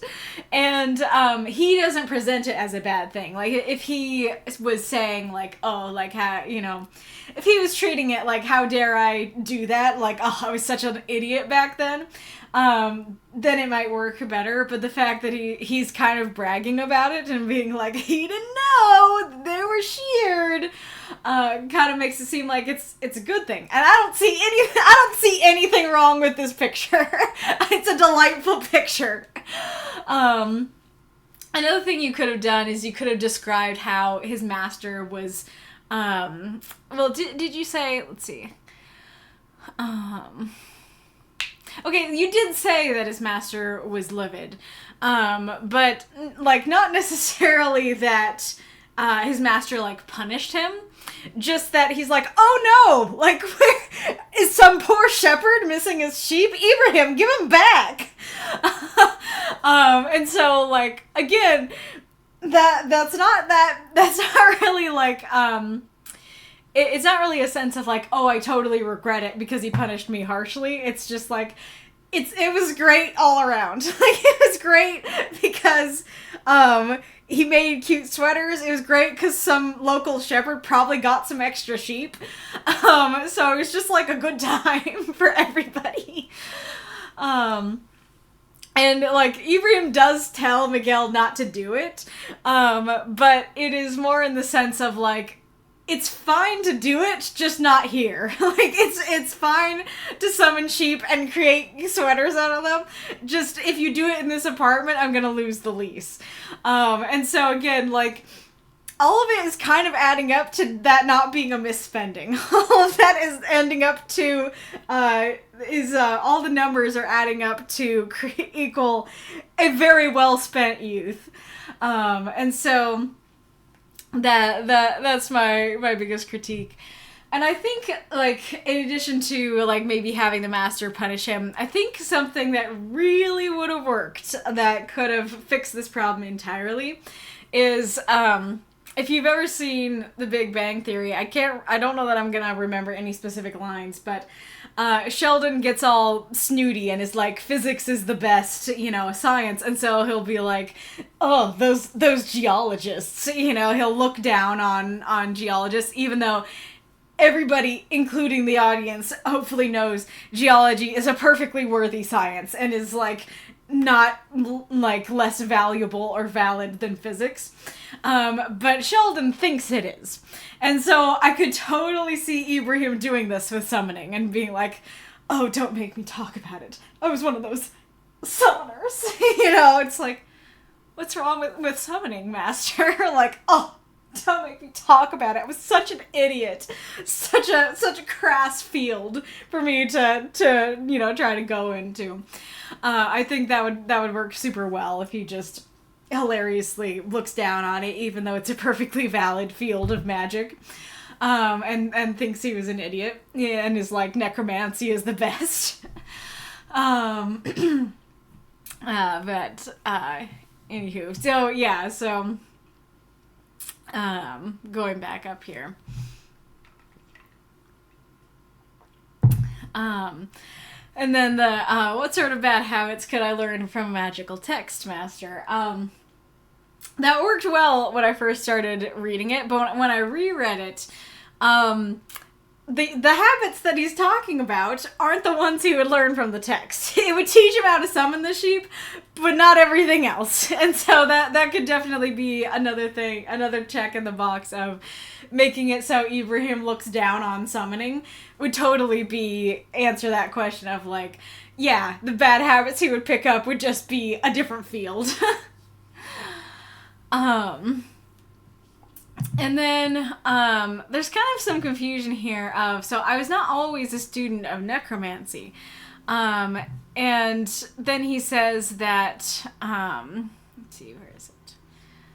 That he originally learned necromancy from his father. So it does sound like he was always a necromancer, that he started as a necromancer. He went to this Lich Lord to learn necromancy, but then also dabbled in summoning. And so it's not so much that he wasn't always a student of necromancy, just that he wasn't always a student of necromancy solely. I guess, like, I'm trying to think if you could use that exact phrasing. I guess you could say I was not always solely a student of necromancy. That might work. I do like the phrasing of I once fancied myself a summoner. That's part of why I thought of that, like, oh, those summoners thing. And then great setup, works very well. And then I love how, like, Miguel is often kind of rolling his eyes at Ibrahim, but in this case he's like, oh, I listen with great interest to this. And then knowing, you know, that his dad is a lich too, it's very cute, you know, the idea of learning necromancy from his dad. I'm very curious why, you know, especially because both his parents are liches, why they didn't just, like, homeschool him, why they sent him off to apprentice to a lich lord. But regardless, I like the image. I think it's cute. I would love to read a story like set during the time of his apprenticeship. And this also makes me curious how Miguel became his apprentice and everything. And then I absolutely love the sheep image. It's so cute. So cute and so funny and so Ibrahim. And I do love that, oh, but he would forget that the sheep were sheared, you know? And I love the idea of, like, zombies at Christmas dinner in colorful sweaters. It kind of, I don't know exactly how much, like, sentience the zombies have, but it kind of makes you think of the scene in the Avatar: The Last Airbender finale where it's like, I can't believe the captain remembered my birthday! And, like, I can just imagine the zombies being like, wow, like, the new apprentice remembered my name! And then the, like, sweater has Frank on it or something like that. Oh. And then I think that This Is So Enlightening is meant to be read as like, oh, this is so enlightening. But every time I've read it, I just can't help but read it more like, this is so enlightening. I do like the line about losing the lease, though. I do think that's cute. And then, of course, the ending is pretty cute, too. Of like, oh, you were always bonkers. Got it. A little nitpick to that. And what he's doing is pretty wackadoo. But insane feels a little harsh. Because it's like, it's well thought out, it's creative, and it's harmless. And so, it's well thought, creative, and harmless. And so, it doesn't necessarily read as full-on insane, it's just like, what a delightful dude, you know? But at the same time, like I said, maybe insane is too harsh, but it is wackadoo, and so, like, it does work as just kind of a hyperbole of, like, you're a crazy little weirdo master. Oh, alright. Let's see what folks have been saying. Technically, Ibrahim is part of the genre break universe. Gotcha. Oh yeah, it just says, or one if you want to make him the subject of a springtime story, unless you meant you've written 3 rather than 3 left to go. I think he meant that he's written 3, but I don't know for sure. But yeah, so that's a great point, that if you made the springtime story an Ibrahim story, then you would have less to write. Less to write for the writing group. And boy howdy would I love that. I would like to formally request 3,500 words of pure Ibrahim goodness. Like, I want to see, like, him and Miguel, like, actually go on some sort of adventure. Like, actually have some local person who needs their help that they can put their necromancy skills to use with. Oh, that'd be so much fun. Phone case, Drop My Soul, the parents one, definitely at least one other, feels like two others, not sure. Yeah, okay, so phone case was the first one, Loving Eldritch Parents was the second one, and there was another one, I'm trying to remember what it was. I don't think it was one that was read on the stream, but it was recent. I don't know, I can't remember it, but yeah, so that does feel right. The Joe Cat song about schools of magic. I've probably heard it at some point, but I'm not remembering how it goes. So it's such a cool, mostly harmless prank, though. Yes, indeed. Okay, Register. No, I have 3 left to write. I've written 7 now. Oh, okay, gotcha. Yeah, so... Yeah, what were the other ones? Have I missed some? Oh, it sounds like Steven won't be able to watch live, but is looking forward to the feedback. Nice. Well, I don't think we actually have any encores unlocked right now, so we definitely consider that if you'd like to unlock Steven's story as well as Decoys and Spectres. And so I thought so. I remember reading more than 3 of them. Yeah, them archived on the Genre Break server. Gotcha. But yes, super cute. Always love more content of these two. I love hearing about his past and how, like, right now he wears colorful sweaters, but in the past he used to make them for zombies and stuff. Super fun, super cute. I love it. Alrighty, Roo. Let us go on to Reinkarnitor's story. Can somebody tag Reinkarnitor and make sure that he's around?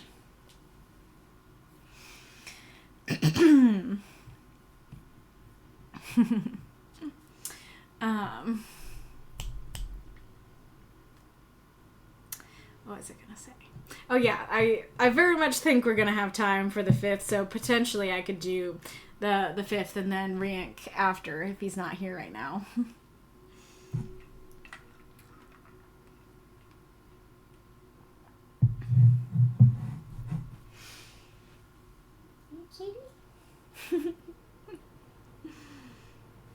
Can you hear when my air conditioner comes on? Or I don't know if it's air or heat right now.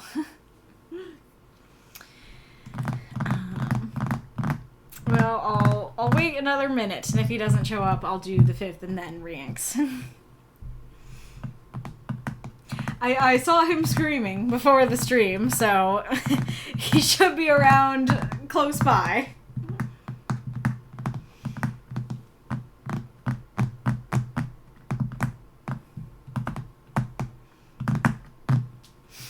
Is this enjoyable ASMR or annoying?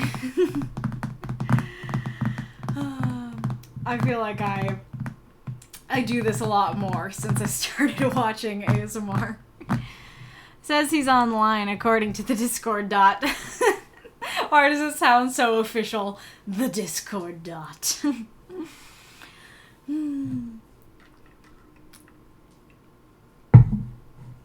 Oh, Masa, did you have any questions about your story that didn't get answered during the talk about it?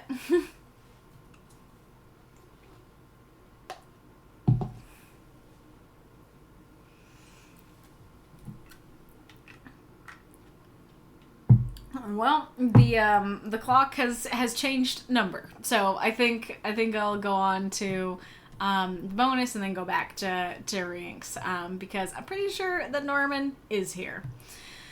I guess we can wait for Norman to sign off, or sound off, not sign off. The opposite of sign off. No, nothing that you didn't already answer. Gotcha.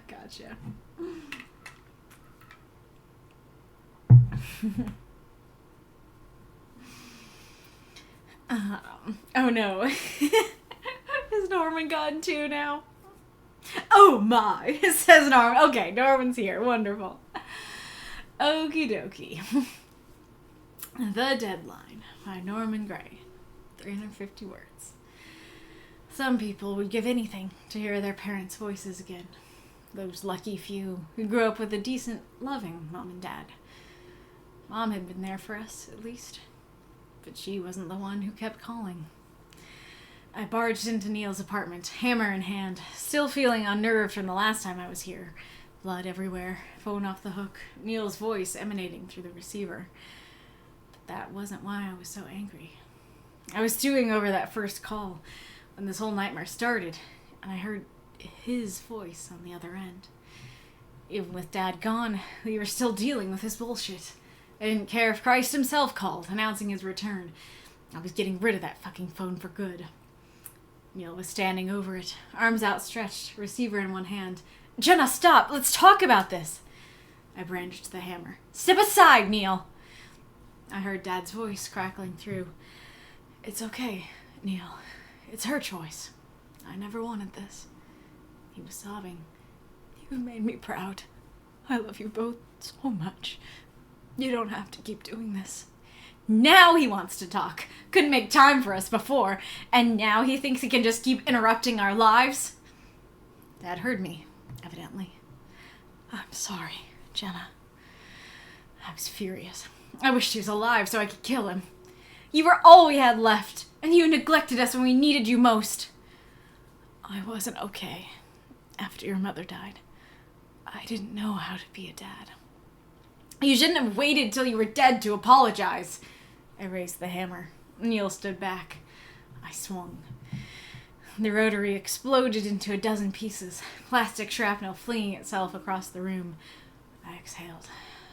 It was done now. The nightmare was finally over. The phone rang. Neil and I stared, bewildered. The fragments crawled over each other. The fragments crawled towards each other. It rang again. Shattered bits of rotary jumped back onto Neil's coffee table, the pieces stitching themselves back together. The phone was whole again, and it kept ringing and ringing.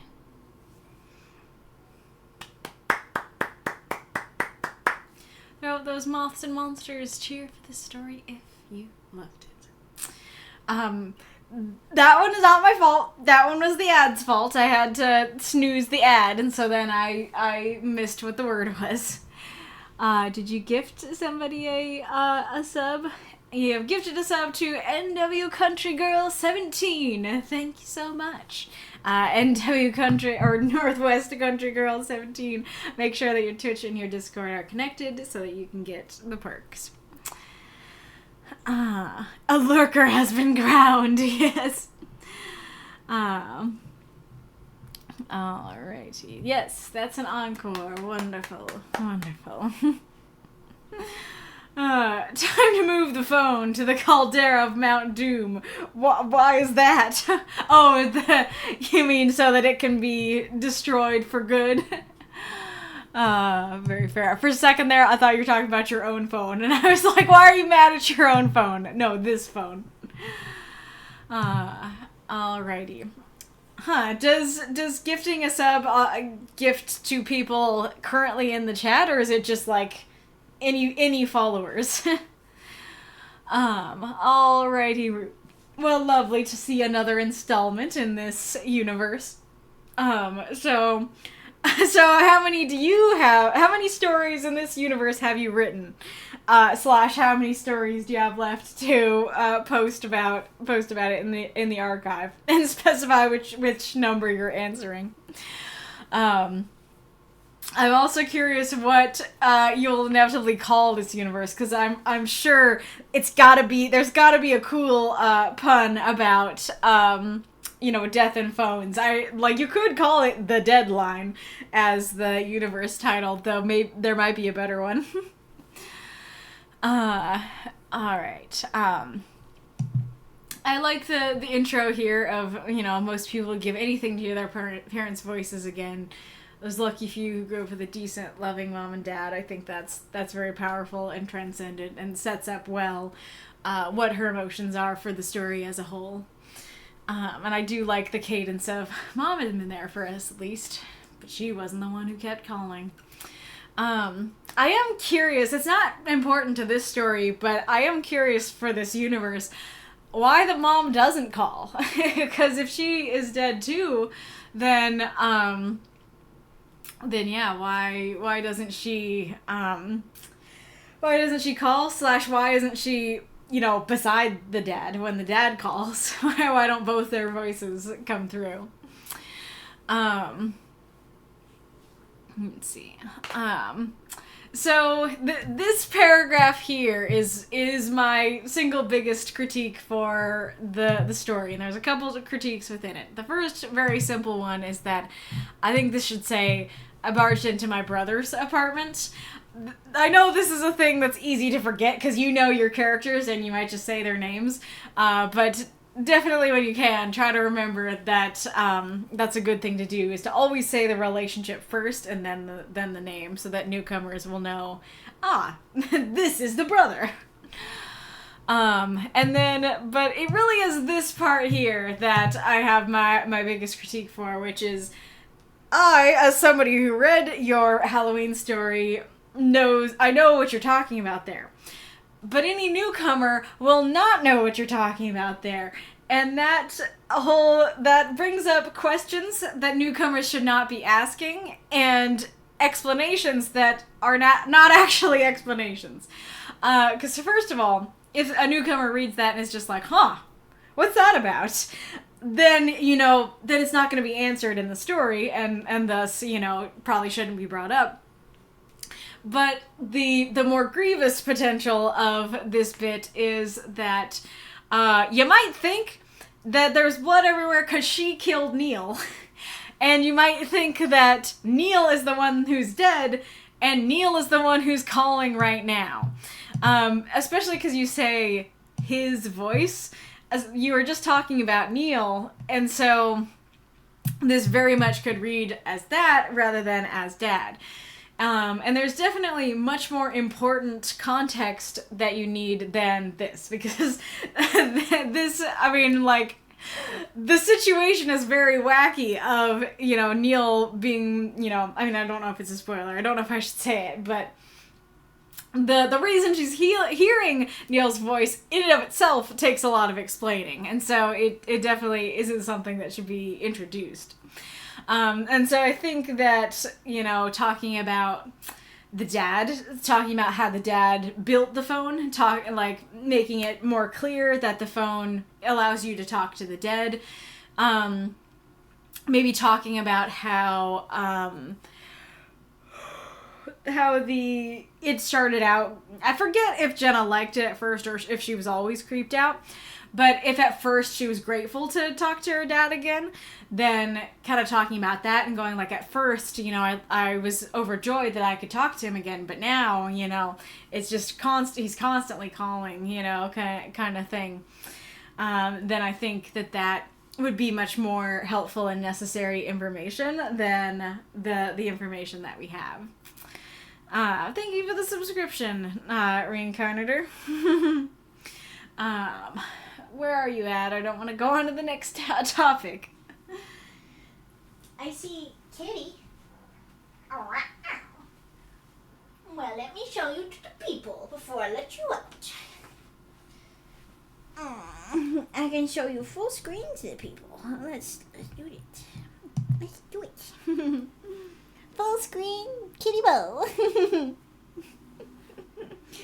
Oh, yeah, the baby. You're so cute. You and your little bunny feet. You're so precious. He's so funny. He doesn't squirm. He just looks longingly at the ground. Please can I go there? Okay, we paid the tax. Here you can go.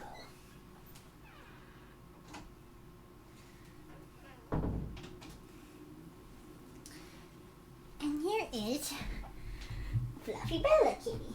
Oh, you're very sleepy. Yeah? Oh no. Why do I keep making you sneeze? Why does waking up make you sneeze? Giddy boo. Kitty bitty boo. Yeah, little feet. Oh, little feet. Oh, yeah. Little sneezer. Little sneezy.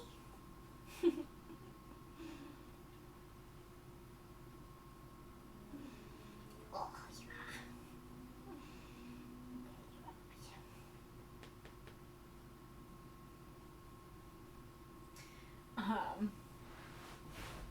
I'm curious, those of you with cats, how many of you guys have cats that let you give them belly rubs versus cats where belly rubs are a death trap? So I feel like I was just watching a short from, he has a weird name, it's like Renus Delph or something like that. It's you'd think his name would be something to do with cats, but it's not. I don't know if that's his real name. I'm sorry if I just insulted his real name. But he like makes shorts about his cats, his orange kitties. And he was talking about how they let him pet their bellies, and he's like, I'm so sorry for all the people who don't get to pet their cats' bellies. Like, you're missing out. And I was like, yes, this is true. Because I also have kitties that let me pet their bellies, and I feel bad for the people who do not get this privilege, because it's wonderful. It's a wonderful privilege. Aw, you making biscuits. Oh, yeah. Oh, you're purring. Oh, you're purring. Yes, you do. Yes, you will. Yes, you will. We love you, kitty. Alright. Okay.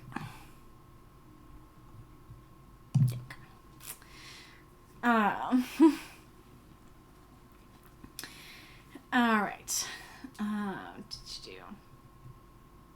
Oh yeah, so I was just saying that, talking more about the dad and, you know, what happened when the phone first started ringing, and or how the dad made it or something like that might be better there. And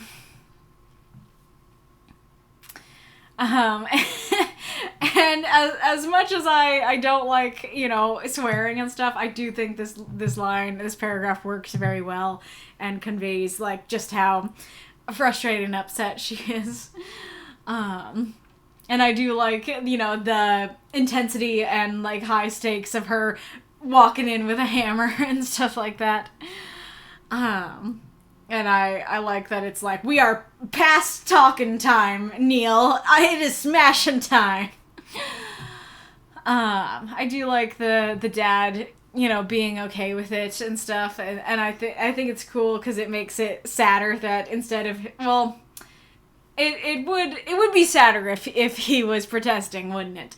But you know, there is a beauty in him being able to recognize like, it's okay, like I'm sorry, and him. Oh, does the other cat want in? Hi. Come in.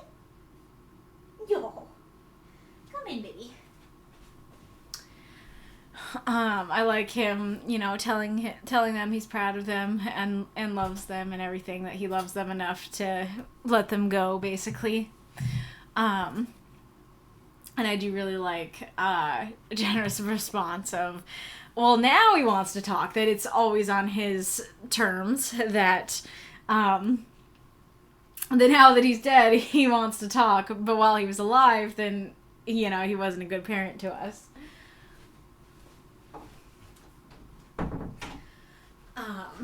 That he seemingly wasn't feeling the regret while he was alive when they needed him, and now that they don't need him so much, now he's feeling the regret and is wanting to talk. I think that works well and makes sense as to why she's so mad. And And then I wish he was alive so I could kill him. I like that as a hyperbolic, thing you might think. And then I like the conversation. You're all we had left, and you neglected us when we needed you most. I wasn't okay after your mother died. I didn't know how to be a dad. I can see both sides. I can sympathize with both sides. This is my favorite line. I really like that line. You shouldn't have waited till you were dead to apologize. I think that's great. And then it's funny because, I was like, she's not gonna do it. The phone is the whole, plot of the story. And so if he wants to keep writing stories in this universe, then the phone's still gotta be around. And so I was genuinely shocked when she smashed it. And then I was like, oh, yeah, magic phone that puts itself back together. That makes sense. That makes sense for the story. I don't know, because, I don't know if it would be a little more impactful to me if it put itself back together and then started ringing again, or if it works better that it rings when, it's broken and then puts itself back together. I don't know. I'm kind of two minds about it, but I think it works well that... I think it works well as kind of a horror thing that it puts itself back together, and definitely makes me curious how their dad was able to make this indestructible phone that can talk to the afterlife and everything.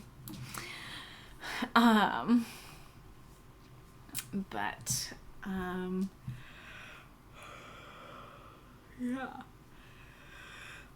I think it's good. I like it. Oh, I do like that, because the Halloween story was all about the romance and everything. It was all about the lack of romance and then the yes romance.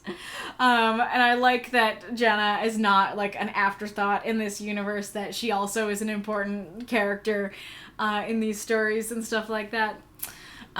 So, yeah, I like it, and I really like the title. Yeah, the cat shorts guy, Rena Stealth, exactly. Hello, Steven. Welcome. I'm currently traveling and miss my cat so much. Aw. Good news is I'm in New Zealand, so if somebody needs something cast in the fires of Mount Zoom, it's just up the road. That's great. Thank you for the cheer, Norman.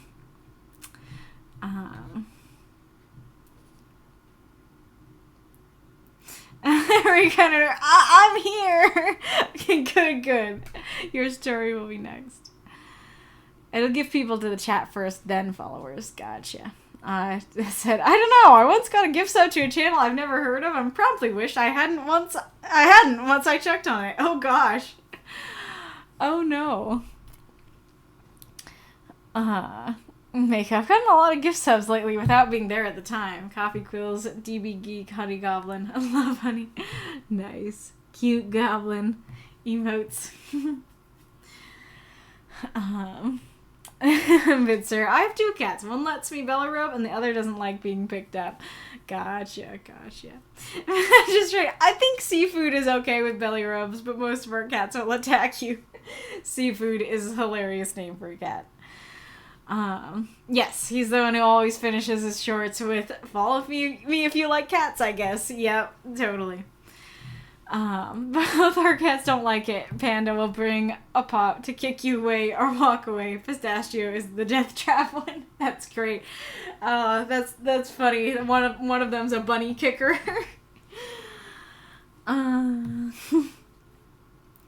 If he went and got himself murdered, I'm gonna kill him. Yep. It's very destructive. Clearly, it's just regenerative. I'm not sure what you're referring to other than the phone.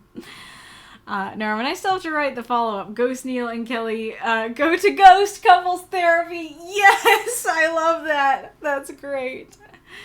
I like him and his orange-flavored sun. Me too. It's very destructible. It's just regenerative. That's fair. Alrighty-roo. Norman, so I bought this recently. Shows a red rotary phone.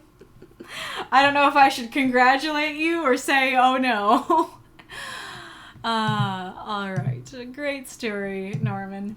Let's go on to Reinkarnitors.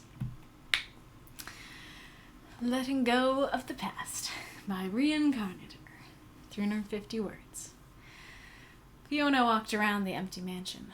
The rooms had now been cleared of all furniture. The floors had been vacuumed and cleaned, and the windows, for the first time in centuries, had no curtains blocking the view. Outside, the vampire could see cars driving by. Their headlights were the only light source, besides the street lanterns.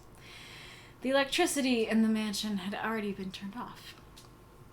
She sighed as she walked into the cellar, one specific room in mind.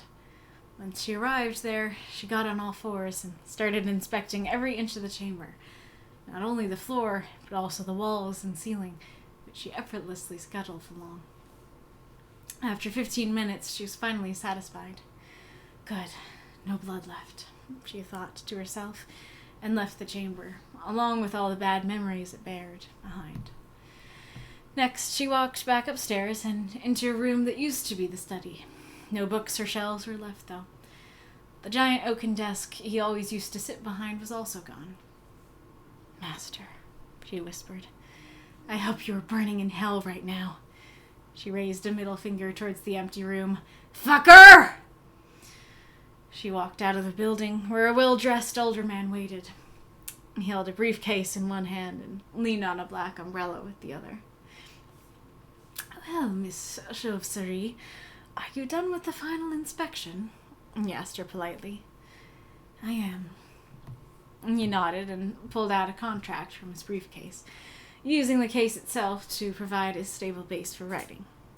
I apologize for the late hour. It's just more convenient for me, Fiona murmured. Of course. Our client's convenience is of the utmost importance to us. Allow me to ask one last time, as is our company's policy. Are you sure you wish to sell this property? A building so old must hold quite some emotional value to you as well, doesn't it? Fiona gave him a weak smile. The only thing this place reminds me of is how my childhood was wasted. She sighed before signing the document.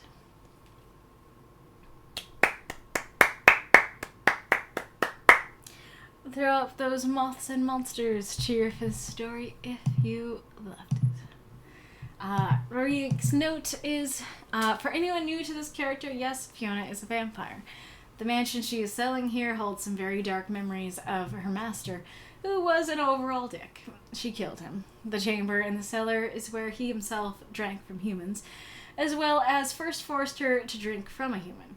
The story takes place before she met John, but already in modern times, as this was when she first moved into the rooftop apartment she is living in currently. Decided not to put a content warning on this since it says in the rules that one swear is okay. Whee! Anyway, questions.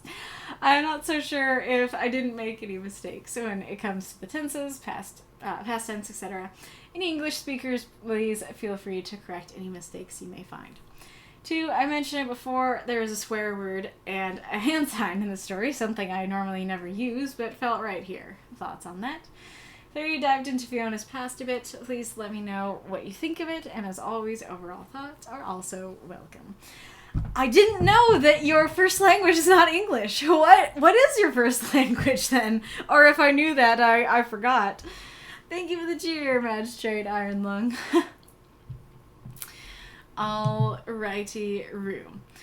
Let's see. How do I want to talk about it? I think I'll try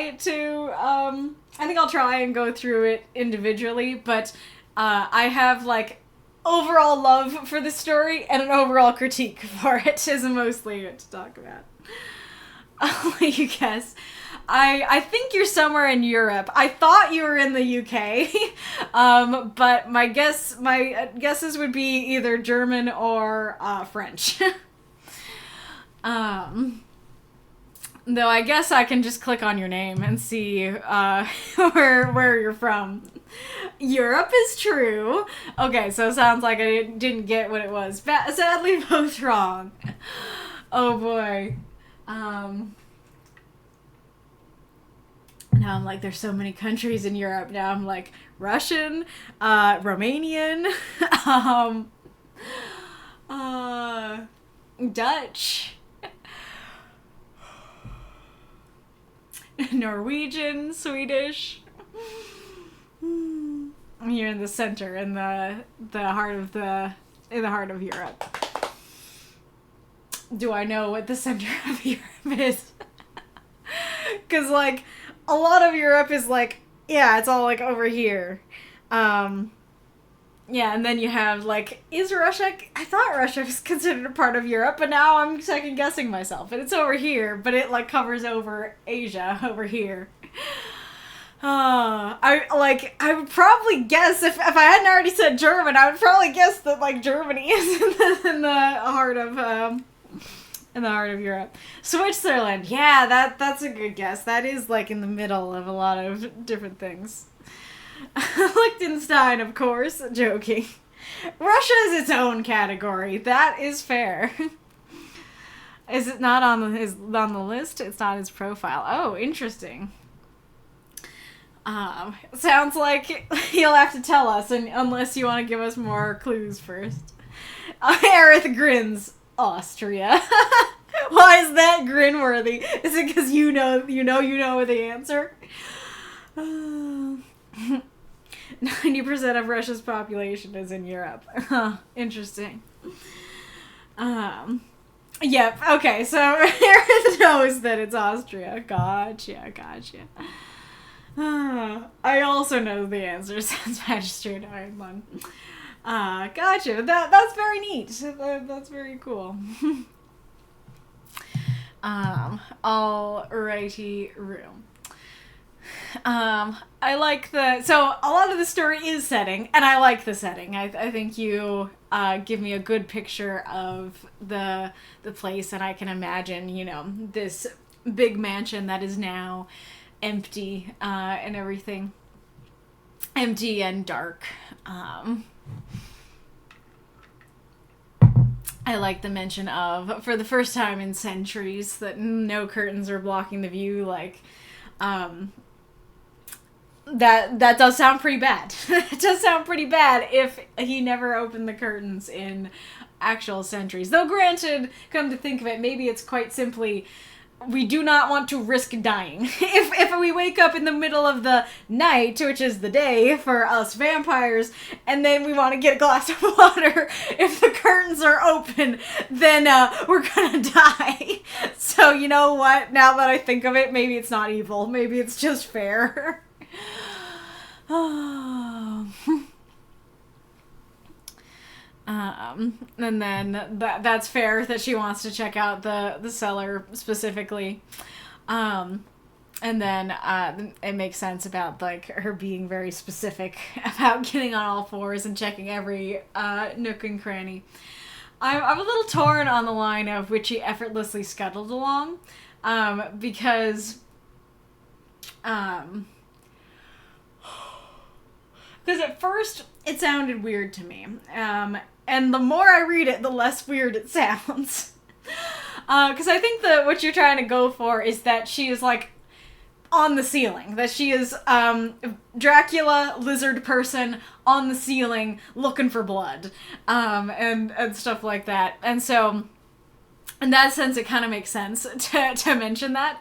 But now I'm trying to remember what the initial weirdness was to it. It might just be the phrasing. Like, I wonder if you said something like, inspecting every inch of the chamber, not only the floor, but also the walls. Maybe, like, not only the floor, but also crawling up the walls and ceiling to check every, tiny nook or something like that. I think that would sound a little more natural to me. This is important, but I might save it till the end. This is a bit nitpicky. I'm curious what the chat thinks, but every time I read it, there's just like a slight oddness to me of like, okay, there are no books and shelves there.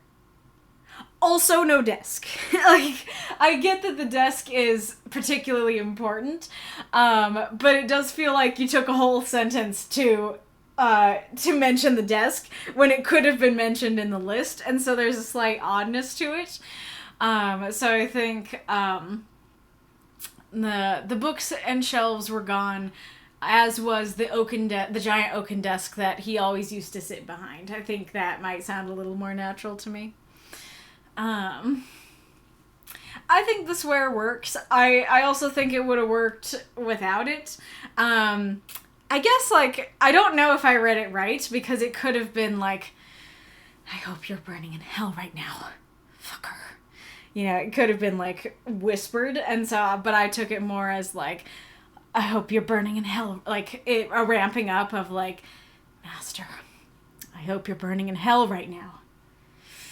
Fucker! You know, like that, that's kind of how I was seeing it, but I don't know that was the intention.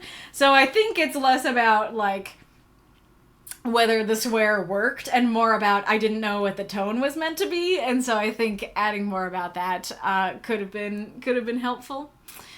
And I guess it is the middle finger thing that makes me think, you know, that it's like angry fist, you know, angry middle finger to the sky, shouting kind of thing. Plus the exclamation point, actually, if you had just done a period, I probably would have read it more as the whispered one, come to think of it.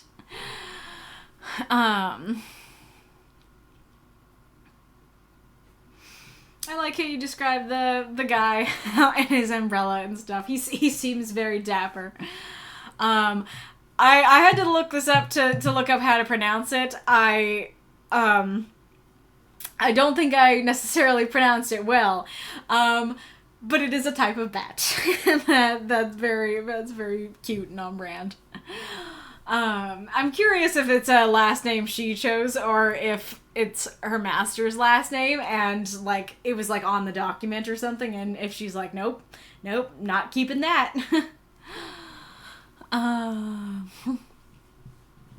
And then I kind of like it's not necessarily necessary, so if you wanted to take some words out to use on the things I just mentioned, it is something you could take out.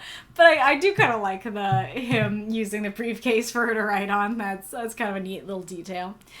I also like her. I don't know if she intended to use his salesmanness against him, but I do love the, like, she's a vampire. She needs to talk to him at night, and it's like, oh yeah, it was just more convenient for me. And, like, surprisingly effective excuse, especially because then he's like, oh yes, like, your convenience is the most important thing, you know? That's great. And then I do like, you know, him asking, like, are you sure? Another nitpicky thing, I feel like just saying, where was it? Must as well and doesn't it all work, but not necessarily together. So I think saying, like, a building so old must hold quite some emotional value to you as well. Or, yeah, no, it does sound weird with the as well. So yeah, just a building so old must hold quite some emotional value to you. I think that would sound a little more natural. Maybe a building so old holds quite some emotional value to you as well. Yeah, maybe the as well is the most awkward one, because that doesn't sound right either. But you could say, this building holds quite some emotional value to you, doesn't it? That would work as well.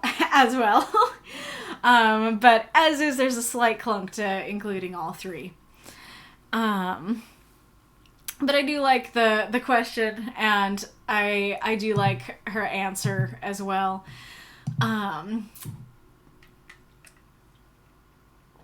So we come to my first big critique, which is that I do like her answer. I do think it's a gut punch of an answer, and works with the prompt and everything.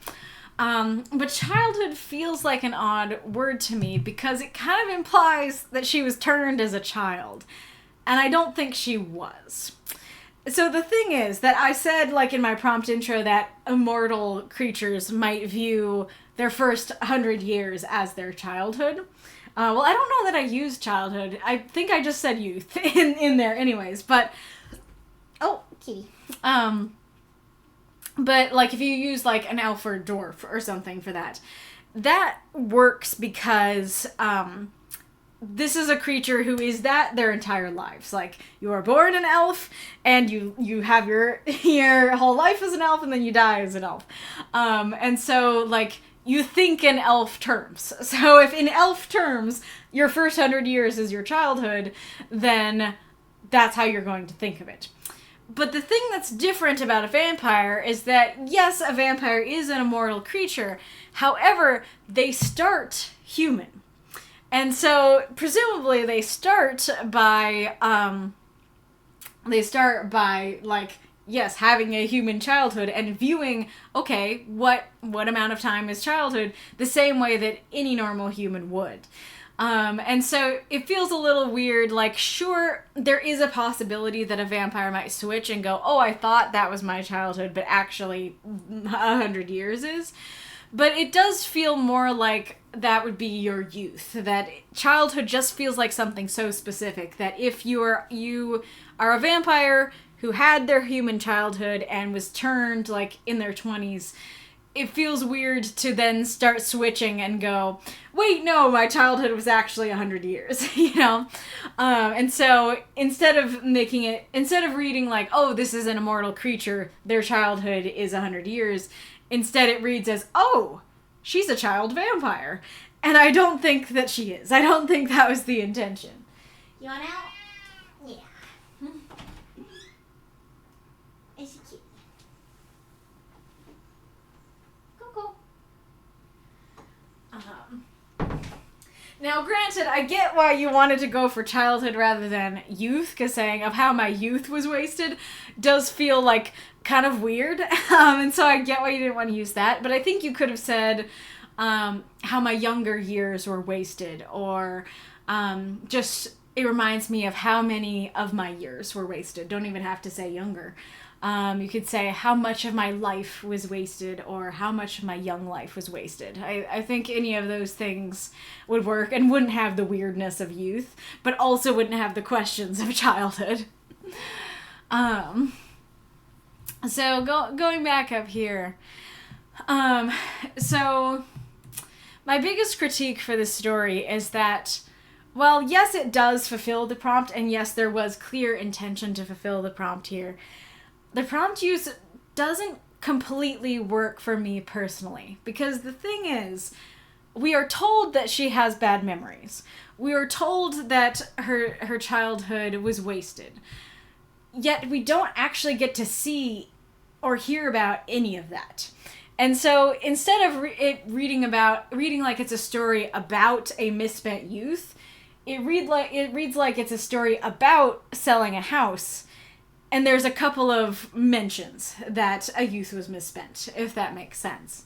So, like, we hear that the memories are bad, but not what the bad memories are.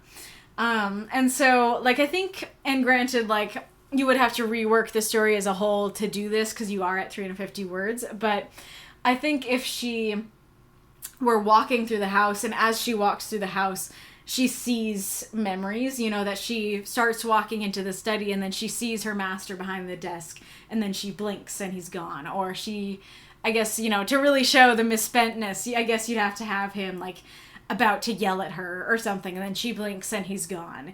You know, she walks into the cellar and she sees, you know, someone being tortured, or she sees someone that her master wanted her to eat, and then she blinks and they're gone. You know, I think that for me would work better for the prompt. And the other issue of this is that, of course, You want right back in.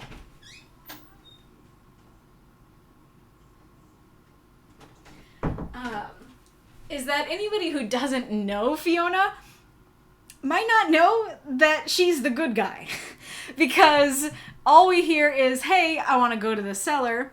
Good, there's no blood left. I have bad memories with this place. I hope my master is burning in hell. she could be the bad guy rather than the master. She could be the one torturing people in the cellar. She could be like, she could kill him and be like, oh, like, you're the worst, but actually he's not, you know.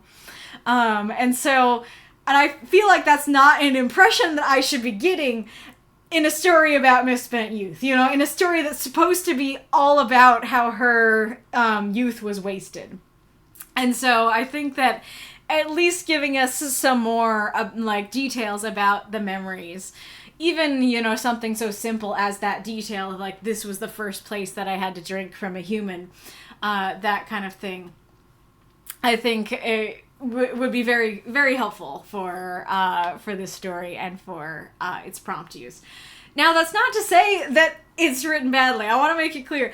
I really like this story, and I really like the vibes and the setting, and I think it works well. Like, I do not think any of this is an issue with the story itself, because what you have is beautiful. It is just with the prompt, if that makes sense. Is there anything else I wanted to say about that? No, I don't think so. Okay, let's see what folks have been saying.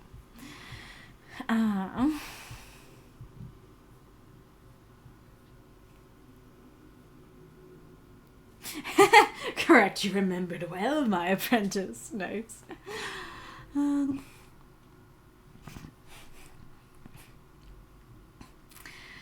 Vampires and open curtains don't mix well. Rip Nosferatu. I don't know much about Nosferatu. Aerith says, I really liked the detail about her scuttling up the wall. Gotcha. Reinkarnitor, maybe would sound more natural. Yes, the whispered one. Okay, so it wasn't shouted. Yeah, I should have done period instead of exclamation. Yeah. Wait, did I say that wrong? Or is it... Well, you say she raised. You say that she raised a middle finger. I actually was thinking that. I was going to say, why is she yelling at the ceiling? Because he ain't in heaven. He ain't up there. But you do say she raised it, you know, so if you meant that she was putting it towards the ground, that would need to be described. The guy is a cliche of a British person. Fair. To be honest, her last name, I've not yet decided how she got the last name, since it's French, but she lives in London. Still have to make something up for that. I was about to say, you know, could she have lived in France before moving to London? But if we are in London now, and her master's mansion is in London, then that's not really going to work. Granted, she herself could be French, if you want it to be her actual last name. But considering it's a bat, it very much feels like something she picked because she's a vampire, or something she got from a vampire.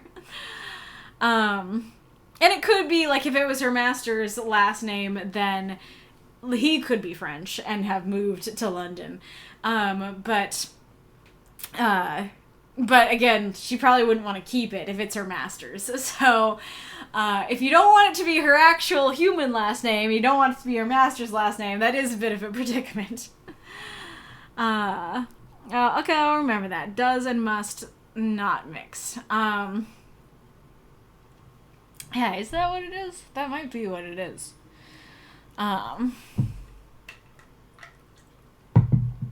I agree with you. Youth would have worked much better. She is forever 23-ish after all.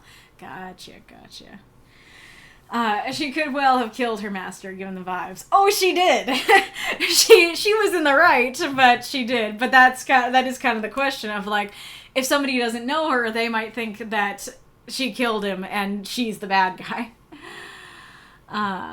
Does make sense, yes. To raise a middle finger in my book means she just does it, gestures. I didn't know that it meant that she raises her hand. I mean, others can answer if they disagree, but to me, like,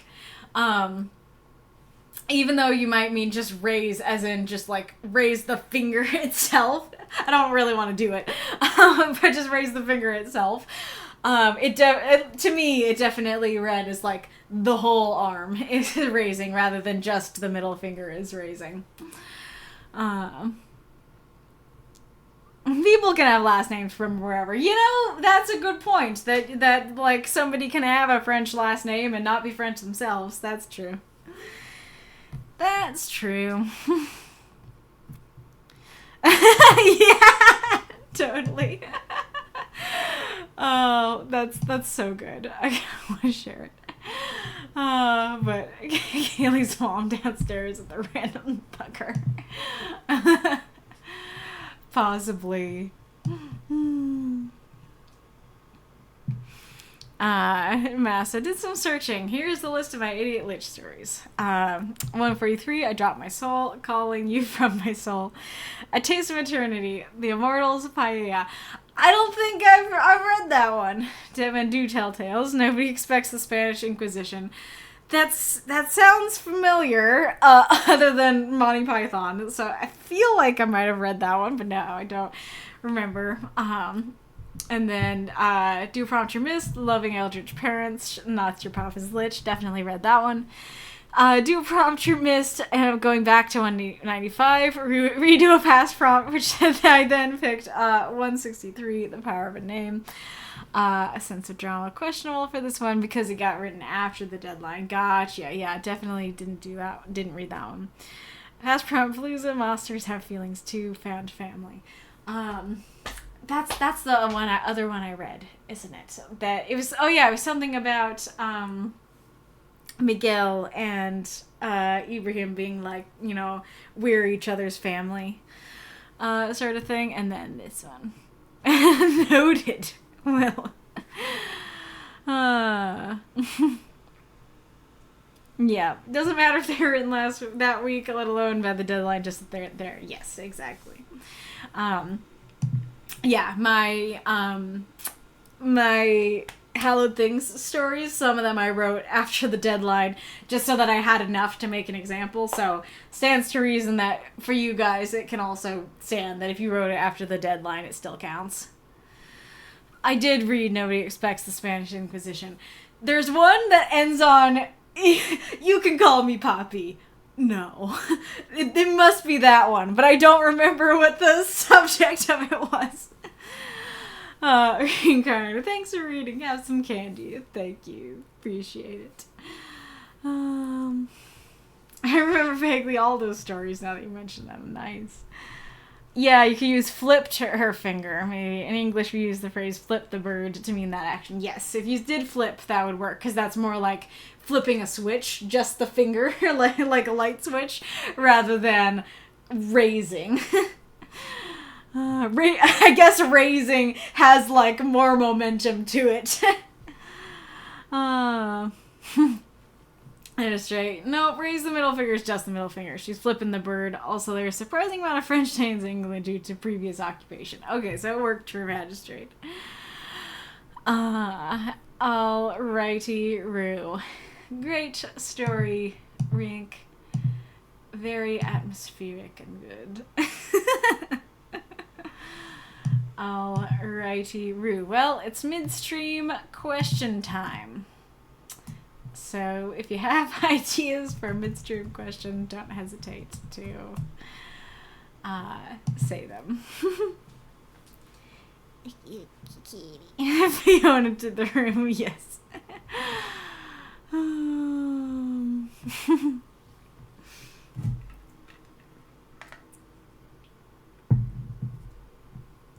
Are we super early? Are we, yeah.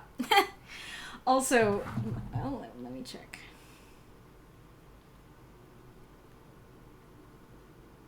It is. Okay.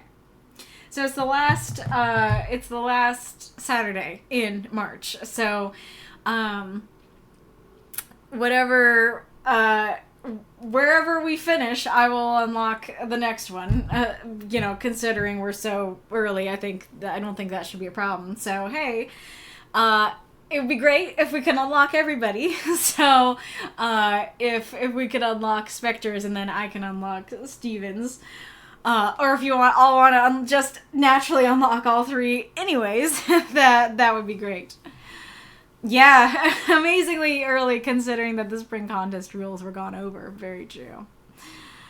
It'd be so awesome. It'd be so cool. What the unlocking everybody. Yeah. Oh. Oh, that's a good one. Okay. Rank has offered a good question. Alright, so how does one write an overpowered character without making it boring? How to overcome challenges for the character.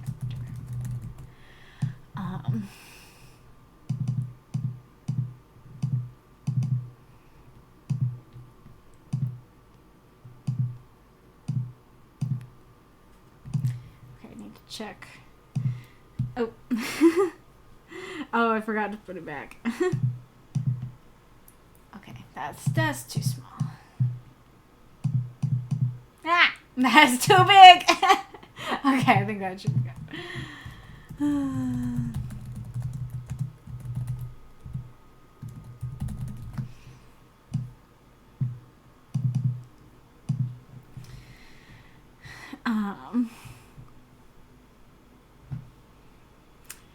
1,298 bits equivalent of gift subs. Ah! To go.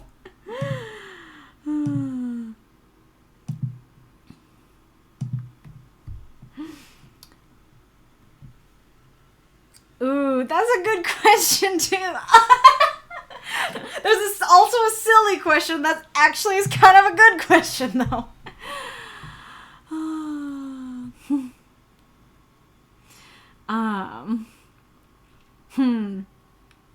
I mean, so it just says, I have a springtime contest thought. If I set a story in the modern day, would a reporter from a Fox affiliate count for the word? I intend to write a detective story, and this would be part of it. Ooh, nice. My gut says no, because that's very close to making it a name. Because it's kind of like unless, because I actually, so like a word I used to have was bug, and I was going to say, like, yeah, you can use that for, a, like, creepy crawly bug, but also, like, he's bugging me kind of thing. And so that word has multiple meanings, and it's fine to use the multiple meanings. But something like that feels like, well, we're kind of getting into the territory of not actually using the intended use of the word. But, you know, other people and other council members, feel free to weigh in. If you're like, actually, I think that's totally valid and creative, go ahead and say that. So Norman said, question, breasts, how present should they be in what storytelling? And then Reinkarnitor, who presumably was not there for that conversation, in all caps, huh?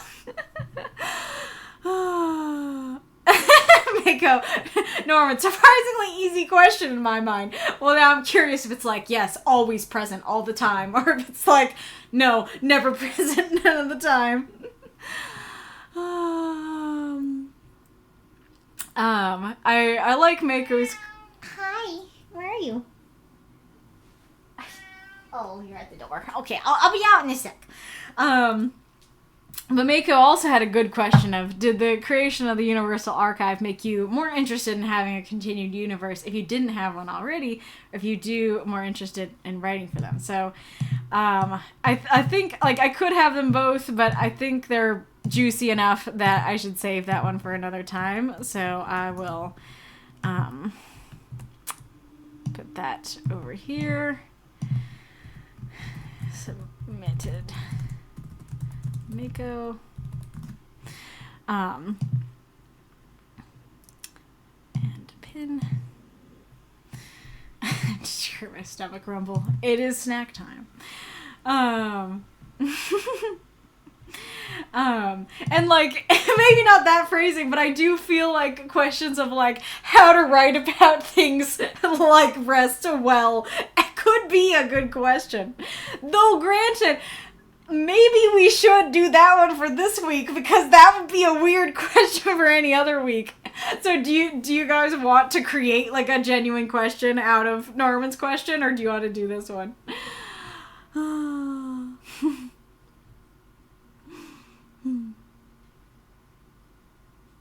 And go back and watch later. A lot of fun was had, yes. Oh yeah, good point. No, Fox News, Fox's Pizza feels like it goes against the general intent. Yeah, so that is a good point of like, because if Fox was not a real news station, right? If it was just like, okay, let's talk about like rain, right? I used rain before. Let's use like rabbit. So if you had it like rabbit news, then that would go with the naming rule of like, well, you made it a name, so it doesn't count. So it tripped me up because it's real, but now that I'm thinking about that, yeah, that makes sense. That if you made it up, it would definitely, easily follow the naming issue, and so we can say, even though it's real, it still breaks the naming issue.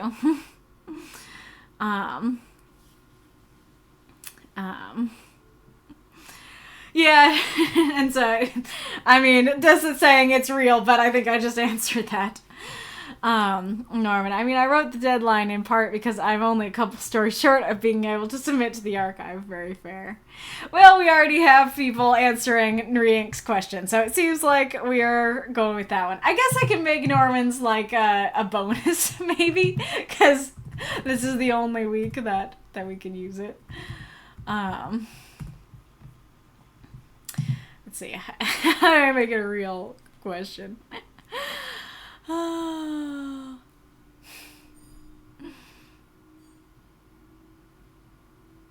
don't know. Now the more I think about it, the more I'm like, every phrasing that I have for this doesn't feel good. So maybe not. Maybe I'll just keep this as is. All right. Okie dokie. Let's go over here. And over here. And now we can finish the song from earlier. All right. I will see you guys after the break.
I have returned. I decided, I realized suddenly as we were doing this that, and granted, like, I don't know how much it's ultimately going to matter because I cut the question section out of the VODs, but I realized that the Twitch chat is not on the standby screen, and so I thought I should add that for midstream question time. Alrighty, so I usually won't answer these questions myself, or I will save my answer for last. And granted, I'm still a little torn on if I should do this, but I freaking love this question. I've thought about it a lot, and so I kind of want to give my answer first before seeing what you guys... Oh, music once again is still going. I'm sorry.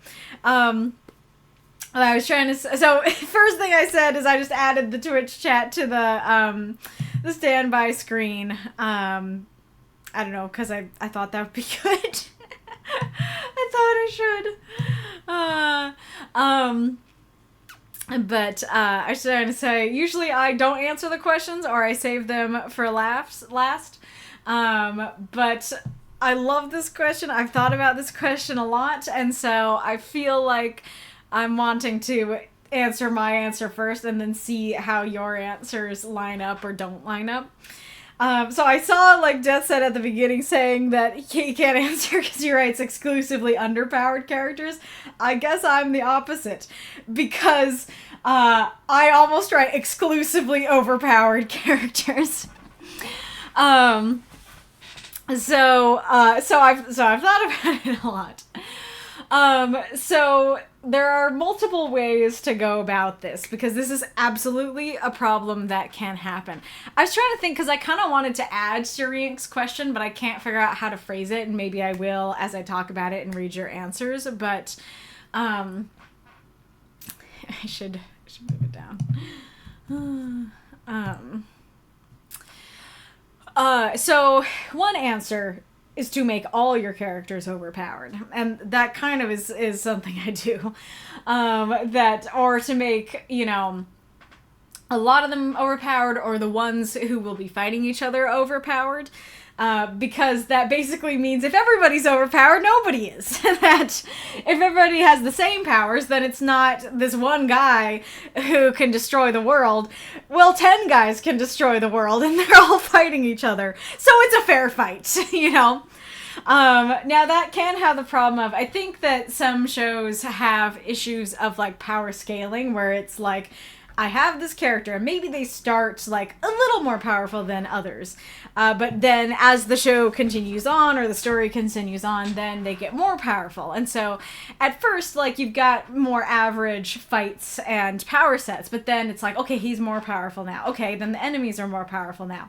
And then if the show, like, keeps going for thousands of episodes, then it turns out that, like, by episode 1000, now your character's super overpowered, and now every villain they fight has to be super overpowered, and it just feels like, I'm this, no, I'm this, and so, like, that actually can be a problem. So the solution of making the villains just as powerful is something that can work, but that also can be an issue. It can... get boring to people if it's just, like, overpowered after overpowered thing, fighting each other. Something that you can do that I honestly think would probably be my biggest and best advice would be make their main struggle in the story not what they're overpowered in. Because, like, so, like, I'm totally losing my train of thought. So, like, if I use, Victor in my stories, right? Like, Victor, super powerful. But his struggle in his story is, like, depression. His struggle in his story is grief and depression, and I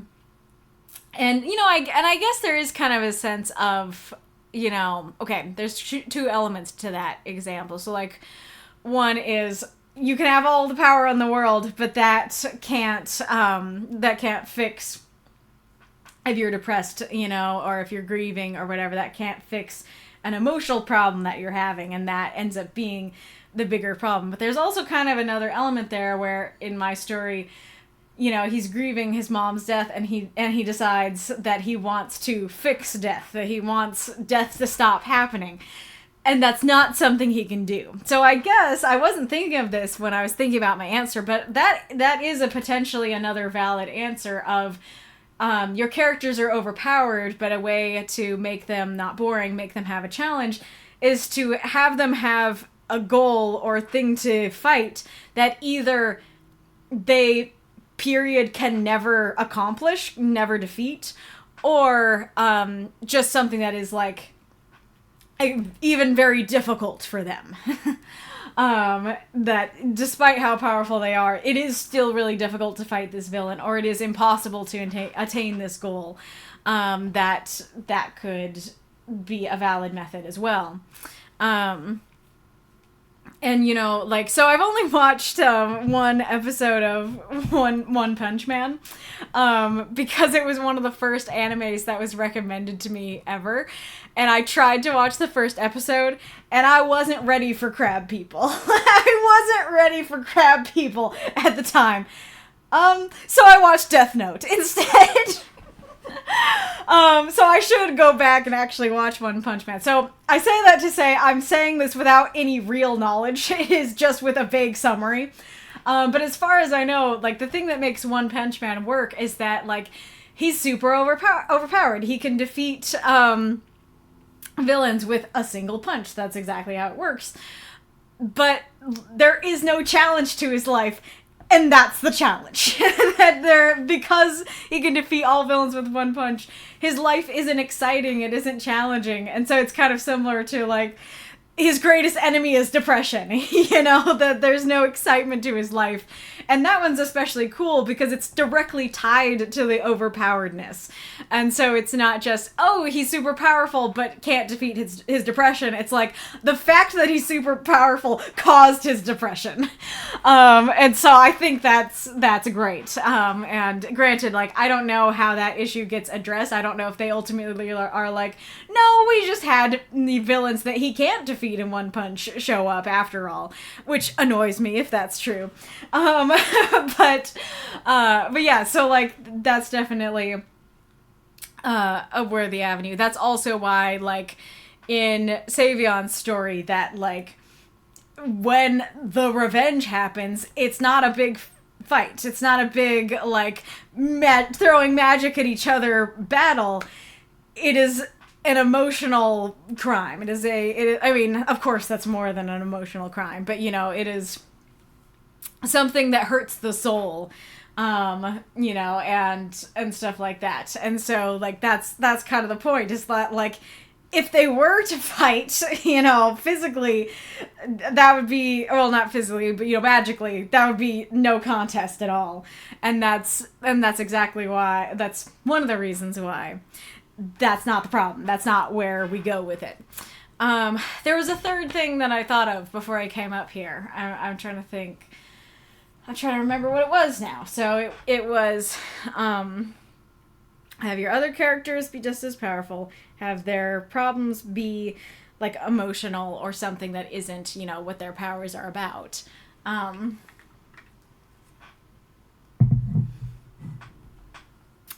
what was the third thing? And then I technically already gave a third thing. The third thing I gave so far was to make it something that they still can't defeat, or that, yeah, that's very difficult for them to defeat, or something that they can't defeat. Man, I'm not remembering what it was. Hopefully one of you said it, or one of your answers will remind me of it. And of course, like, you guys can weigh in if you're like, I think you do that well, or I don't think you do that well, because I am using my own characters as an example, but, you know, I shouldn't be the judge and if I do it well. But that's why I create one of the reasons why I create my characters the way. Oh, I remember what it was, because this was based on my other character. The other thing is to make them the villain, or make the fact that they have all this power the problem. So that's that's what I was thinking about Peter. So, like, in my Peter stories, Peter is super OP. That's an issue. Like, it's not of like, oh yeah, like, our wonderful heroic protagonist has so much power and can defeat every challenge laid out in front of him. Instead, it's like, oh no. And so that's definitely, I don't know if that's, I mean, you did say character, not hero. But that's an avenue to think about as well, of like, instead of having it be that your heroes are the overpowered ones, have it be that the villains are. And that could also kind of, so then going back to my, like, the option 1 of make your other characters just as powerful, it wouldn't necessarily have to be all your characters are on the same level, but it could just be just the hero and just the villain. Again, there's the power creep issue, but that can create a very interesting story of it's like, only I and the villain. Like, we are the only people in the universe with these powers, and we are at odds. Like, that can create a really cool story. Okay, let's see what folks have been saying. Masa, how to write an OP character without making boring? I presume you're talking about a major character and not someone a bit more background, because Nabiki's dad, Rikudo, is pretty insanely curve stomping, but he gets relegated to a minor role in genre remake. I guess that could be another answer. Relegate them to a minor role. Don't make the OP ones the main characters. Ryan Clevenger's Nuclear Age, yes, with that spelling, did the same thing by making the story not about Nuclear Man, but his sidekick, Atom Boy. Make sure that your character still has some weaknesses. Sure, they can wipe out full armies without breaking a sweat, but then focus the story on how socially awkward they are, or something along the lines, where their strengths don't have any bearing on the story arc.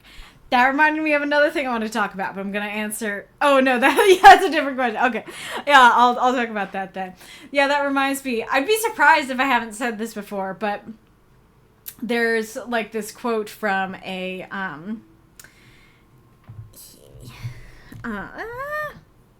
What'd you do, Cat? You asked for help.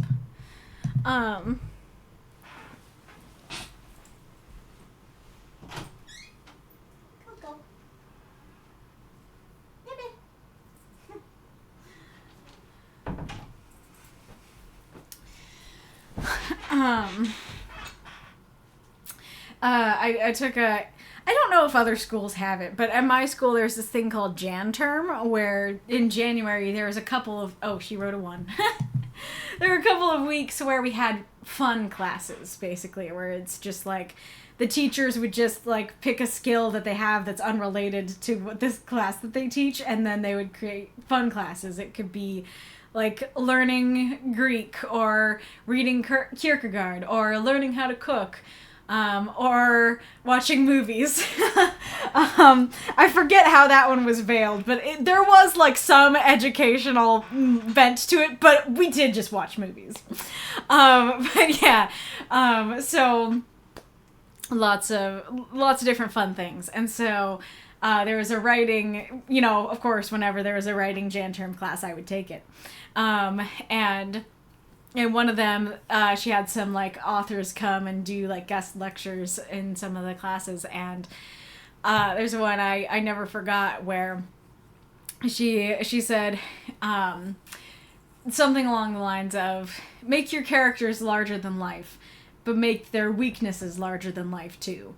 Or make their problems larger than life, too. And she kind of used, like, Captain America as an example of, like, people love characters that are larger than life. They love characters that are bigger, stronger, more powerful than they are. But they also love when their problems and weaknesses are also larger than life. And I think that is quite simply the answer to this question. It's just, like, how do you figure out how to do that? But I always loved that, you know, idea and phrasing. And so, yeah, like, make sure that they have weaknesses, because if it's just, you know, this character is super strong and they're super good and never tempted by the dark side, and they love their family, and their family loves them, and they have infinite riz and all that, well, that's not an interesting character, you know? But it's like, okay, they have all these amazing superpowers, but their riz is at rock bottom, you know, they're super socially awkward. Well, then that's super interesting and fun and creates, an interesting and cool character. So, please don't make Mary Sue's. Yeah, exactly. That is another thing to think about with this, is that Mary Sue's and Gary Stu's overlap with this, that a lot of the same rules that would apply there, of like just having everybody love the Mary Sue and always compliment her, and she can do no wrong and she always wins her fights. Like, that can also apply with overpowered characters, because being overpowered can be something that causes that. Or if you're not careful, it can be like, they're really overpowered, but they're also great in other areas, then that can cause that, even if you don't intend to make, you know, a Mary Sue. And so... exactly, yeah. Make sure they have their weaknesses, and their weaknesses, might have nothing to do with the thing that they're super powerful in, or it might be part of that. Which reminds me of another thing I was gonna say. So option four from me. Give them a kryptonite. Like, create something in your universe that inhibits their powers. Something that either like weakens them or just like completely stops them from being able to use their powers. Be it an object, be it a person, you know, whatever it could be. Like, of course, like, you know, that could have its own problems too. But that's definitely something worthy to consider, of like, don't let them be able to use those powers at all times in every scenario. Make it so that some villains can pull out the kryptonite and win because of it, you know, kind of thing. Thank you for the cheer, Mako. Really appreciate it. Yeah, exactly. Make their story not center around their power. Oh yeah, I guess that's a different angle to what I was saying. I don't think that Drago is here to hear me talk about One Punch Man. But yeah, I guess that's another way to phrase it, of like, I was kind of phrasing it in the sense of their problems or something different, like that's what they're trying to fight, but that's a stronger phrasing of make the entire story center around something that is not their powers. Yeah. Yeah, it just showed up. Very fair. Alright. Okay. Zoom up.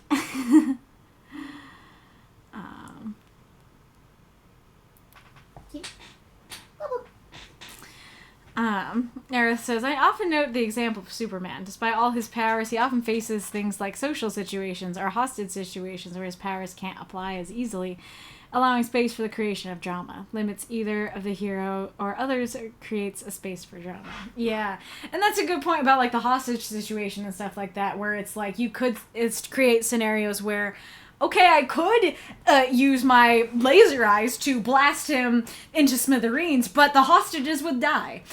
So like, okay, now we have a problem on our hands that will actually be interesting to see him solve. Sir, OP character challenges. The easiest thing to do is not make your character that OP. What I generally do is make them powerful in one direction. If they're physically strong, make their vulnerability be their emotions. If they're smart, their weakness is something they didn't plan for. Good characters should have a weakness and teach them new approaches to life. Totally. It's a kitty. Okay, yeah, you want on the table. Okay. That's okay. And that's a good point of like, just think about like, are they that OP or just OP? Reinkarnitor. My character Omnix is basically an all-powerful being that can do anything. I first started him up as a challenge to myself how to write this. Turns out I gave him many mental challenges instead of physical ones.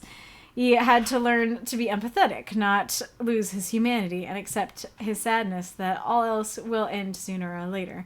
In prompt stories, I use him for moral lessons or cosmic scale stories. I sometimes struggle to this day to actually write him well. Yeah, that's a really interesting example. And that goes back to the emotional struggles and stuff like that. And that's a pretty good point in the sense of like, that it sounds like his struggle is like, I don't know if he like created, humanity or the universe in your universe, but it would be like, I can create anything, but I don't understand it, right? I don't understand, sadness. I don't understand the beauty of death kind of thing. So that's a pretty cool thing. And that's also interesting in the sense of like, having a godlike character, but just have them be God, that I think, granted, I think, I don't know if that I've read that many stories about Omnix, but if I recall, he is like a god, kind of at the edge of the universe kind of thing. And so that's a different way to make it work, because in this sense, like, again, I don't know for sure, but like, if Omnix showed up just like on Earth, then he might, if you're wanting to have him like fight other characters, that's going to be a problem. But because the setting is, okay, he is God, at the edge of the universe, then like him being OP is no problem. So that's definitely something to consider too, is kind of what is the setting of where this character is and why they're so powerful. There's the chronically underpowered answer. Mr. Official Boob answer. Present, pleasant, and only part of the overall attractiveness of the character under description. If all she is breasts, then there's nobody there. Just bosoms floating in the void. Incredible. A plus answer. I love that, for sure. And that pretty much answers, what the problem is of, like, men writing women thing, of, like, if she's reduced to her breasts, you have a problem. If she is a nice lady who has nice breasts, then that's not a problem. Mako, my answer about the breast question, like much things, only as much as they are important to the story. Example, in my story, she was proud of how she looked, and that was part of it, especially because of the context of going out on a romantic date. Also see my story for a proposition. Oh yeah, this story was, Mako's story today was a sequel to a proposition, so go ahead and read that. But yeah, that's a great answer of just, as important as they are, that's what you mentioned. So if it's not important, if the breasts are not important, it's gonna be weird to mention them. But if it's like, I think they look good, then it's okay to mention them. Foggy, going back to our serious question, using other types of conflict that can leave the character powerless. This allows her more character building. Using their overpoweredness against them, i.e. having it removed, stolen, or otherwise negated. This gives them a new sense of being and new understandings to work with and grow from. Those two tropes are often used and fairly flexible. An overpowered character can also be complicatedly simple, making the rest of the groupies cover the superpowered badasses' vulnerabilities. Mm-hmm.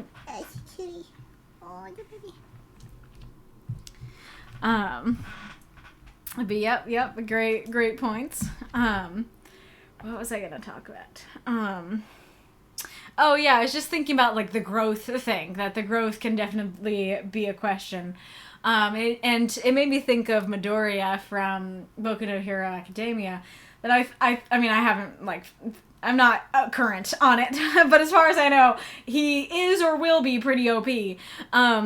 But his power, like, wrecks his body, or at least in the early seasons, it wrecks his body. And so, like, that's something to consider, too. If instead of it being, like, a kryptonite that is, like, if you're around this, your powers don't work, it can be in that sense of, like, the power itself has a ginormous weakness or has a ginormous drawback. So yeah, I think that's a good one. There's answer 5, have the cost be huge. So like you have an overpowered power that also has an overpowered cost. You know, be that to the body or like a magic spell that requires the soul of a loved one or something like that, you know. That sort of thing. Mako, OP character, make whatever they are OP at not the central conflict. Example, One Punch Man. Especially early on when Saitama can win a fight, doesn't matter. He can. It's about everything else around the fight and his own boredom, sense of purpose, and affording groceries. That's great. This is how we know that we're best friends. We literally had the same answer and the same example. Independently. And Decoy said, I was just about to type out a spiel on One Punch Man doing it right. Mako, also, what does an OP character do with their power? What are the morals of someone like that? Who and what do they value? Is unspecified someone, lover, child, the world's opinion important to them? Yeah, that's a great point, too, the morality angle of... and I guess that kind of goes along with the villain thing I was talking about, but instead of having an emotional struggle, maybe they have a moral struggle. Do you want to keep... Oh, no, you're sitting there. You're good. Okay.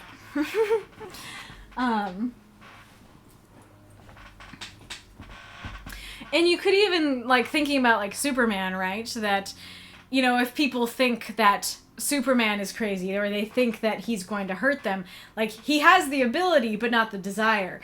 But if somebody thinks that, you know, this overpowered character is going to do something horrible with those powers, that could affect the story. That it's not really about whether they have the power. It's actually like them having the power is kind of the problem because now it creates an issue with the world around them.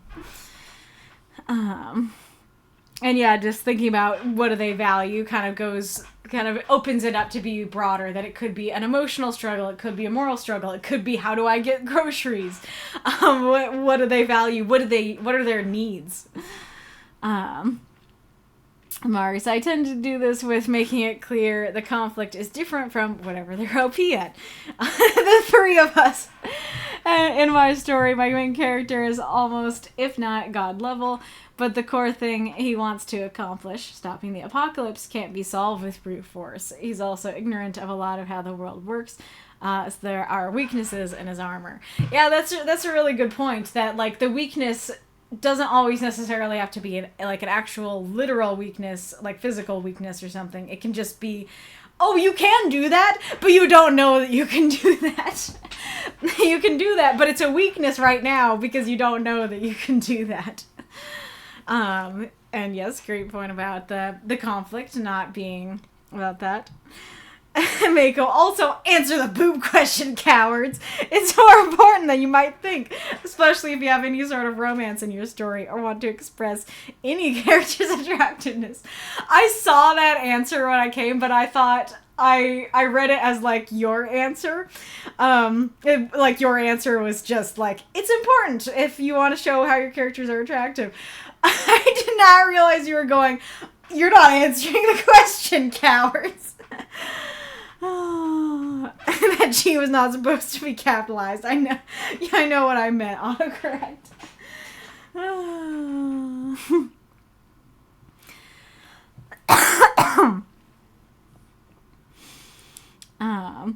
Norman, you're right. I am a coward and a prude.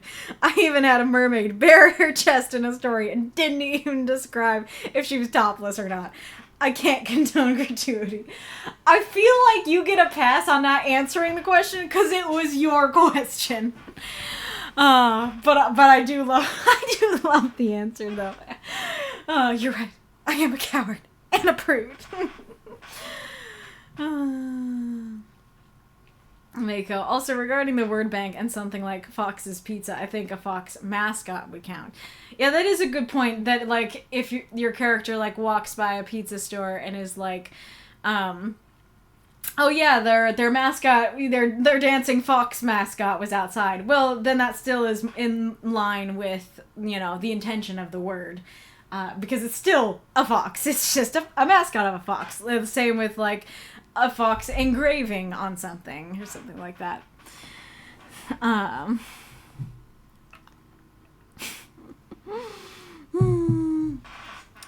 Sir, I don't know if this counts for the boobs question or OP characters, but there's a chapter in Devil's Tale where Kosh is caught with his pants down and has a whole fight scene with his friend around. I don't feel like that quite answers the question, but it's just like, I guess it's like set dressing in the story. It's part of the setting. Also, I love the implication we're saying. I don't know if this counts for OP characters. that's part of him being OP. Mark's boob answer. Depends on the character and the kind of story you're telling. I have seductive characters where I describe it, and characters where it's not super important, so I don't. Simple and good answer. I like that. If it's important, answer. I guess that is what Mako said earlier, but a different way to phrase it.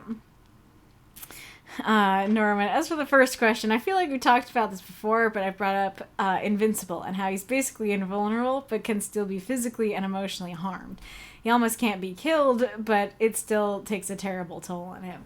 Yeah, that's a really interesting point. That kind of goes to what I was saying about Midoriya in a different way of that the drawback, the cost is huge.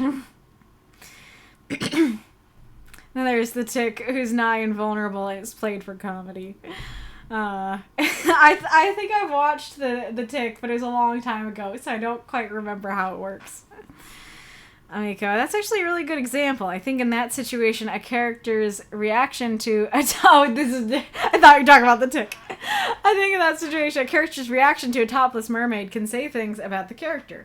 As easily embarrassed, prudish, etc., as well as not having them look away, doesn't care, lecherous, etc., all depending on how it's handled, which is why the question is fun and more serious than you might think.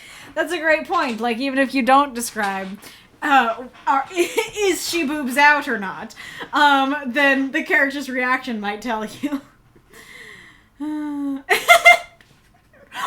again, same wavelength. The Tick is great. Or at least I remember it being great. Well,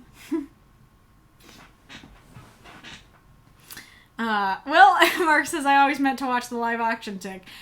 I think I might have only watched the live action one. Koryan, maybe the perspective plays a part for me watching or reading about an overpowered character. I've never attempted to write about an overpowered character. Interesting. Miko, I think you did a good job with your Valentine's story, Kaylee, for the record. Well, thank you. I appreciate that. What does that have to do with the question? Power creep, isn't that what happened with Dragon Ball Z? Never watched. I just know by cultural osmosis. Apparently we're tapped in too, because that's kind of what that answer was, or what that example was. I was like, I think this happened with Dragon Ball Z, but I've never watched Dragon Ball Z. So, I'll just generically talk about it. Also, bonus question. I don't know if I should put this as an actual question at one point, but with stuff like Dragon Ball Z, I feel like that could be a great, or like Naruto and stuff like that, I feel like that could be a great thing for me to react to on my reaction channel, because I've never seen any of either, and they're really popular. But I am not willing to commit to watching thousands of episodes on my reaction channel. That's why I'm not willing to watch it just like in my everyday life. And so I'm extra not willing to watch it on reaction. So how could I come to a compromise where I'm like, could I ask people, what are the best episodes? Or what are the most reaction-worthy episodes? And then watch those? Would that be interesting? BRB, gonna fight my depression. Damn, depression got hands. That's great.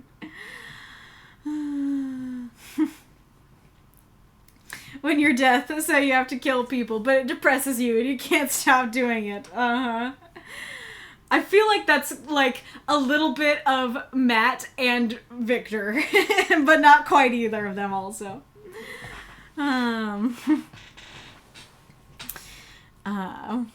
So like Shigeo from Mob Psycho, he's basically the strongest, or one of the strongest, Esper from the start, but he struggles with a lot with the really basic, boring life stuff. Yeah, that's very fair.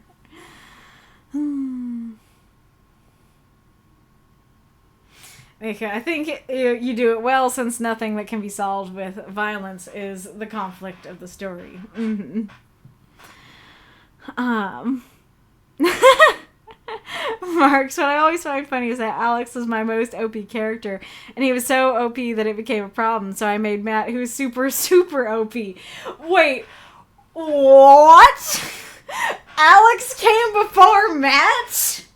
I thought Matt was the start of the story. I thought it was, yes, Horseman of Death, but with hot harem, was the idea from the beginning. So what was the idea from the beginning? Was Corrupted Desire the original? And Marks continues, and then the two almost never come into physical contact. Yeah, movie appreciation and education is certainly a good academic pursuit. It's what I seek to learn more and more about even now. Oh yeah, the Jan term thing. Mm-hmm.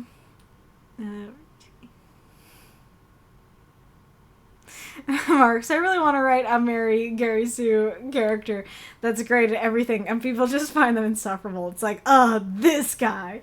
Yes, fantastic.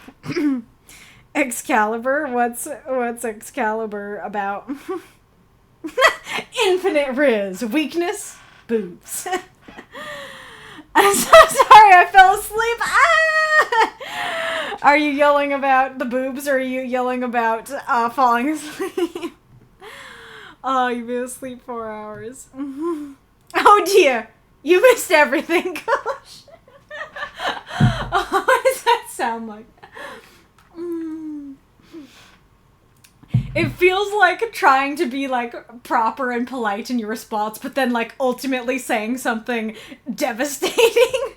Oh dear, you are dead. Like, oh dear, you've missed everything. Yeah, Ghoulish said, I already feel like crap, no need to rub it in. Midoriya, not as OP as you'd think. Gotcha. I mean, like, I don't know where Midoriya's story is gonna go, but, I mean, this is kind of why I love All Might. That if All Might was just the big buff version of himself always, all the time, then I would be like, this guy. But because, like, his power, like, he literally becomes, like, scrawny, weak, scarred man for most of the time. That he physically cannot, keep fighting. And, like, his actual self is not, like, a big, buff, macho, positive all the time guy. That's what makes him interesting. And so, like, yeah, I mean, I guess this is just all that we've been talking about, of having, like, his cost is kind of a time limit and stuff like that. Aw. I'm sorry, Ghoulish. It's okay.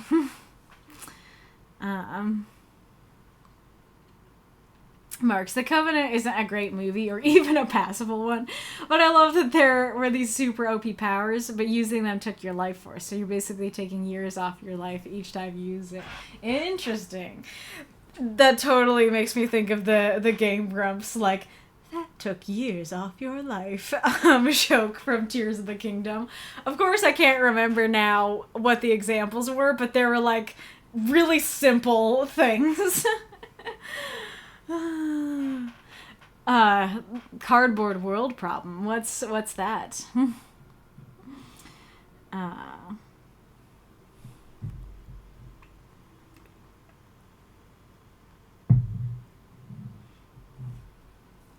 No, well, also I can't stop thinking about two characters when it comes to OP characters. The first one is Okuyasu from JoJo Part 4, who has the power to erase space and potentially time with almost no limitation. He's not really smart, so he doesn't know how to use his ability to its fullest. The second one is Adam Eve, that's a clever name, from Invincible, who can alter matter but has a subconscious block that only allows her to alter living matter after a lot of stress that block can break. Interesting. Yeah, so those are very creative workarounds of like, you have all this power but don't know how to use it, or you have all this power and you can do it but there's a mental block.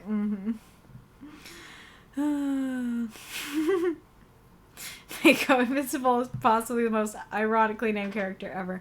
Man has taken so many L's at every one of his internal organs, has never seen daylight. Oh boy.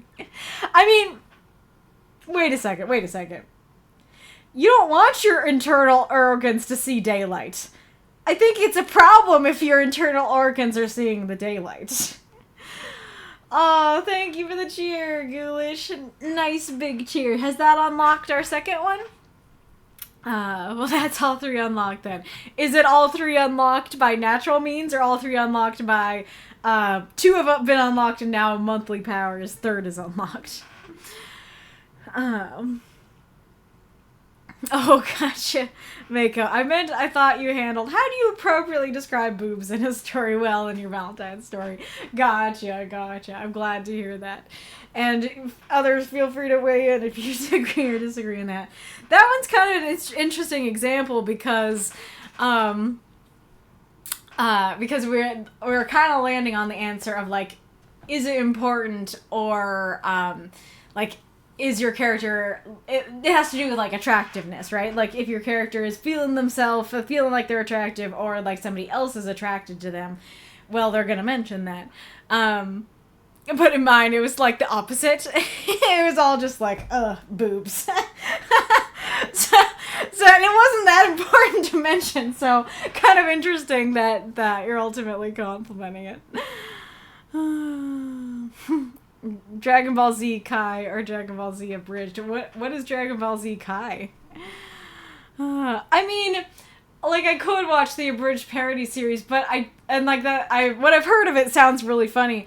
But I don't feel like I'm gonna get it if I don't know what the actual series is. Like, I don't know if it's by the same person, but I've watched Sword Art Online abridged, and I've also watched the show. I loved it. Like, it's so good. It's so, but I think it's so good because I've watched the show and it's like, yes, the abridged is more accurate than the actual show. But I can't say that if I haven't seen Dragon Ball Z.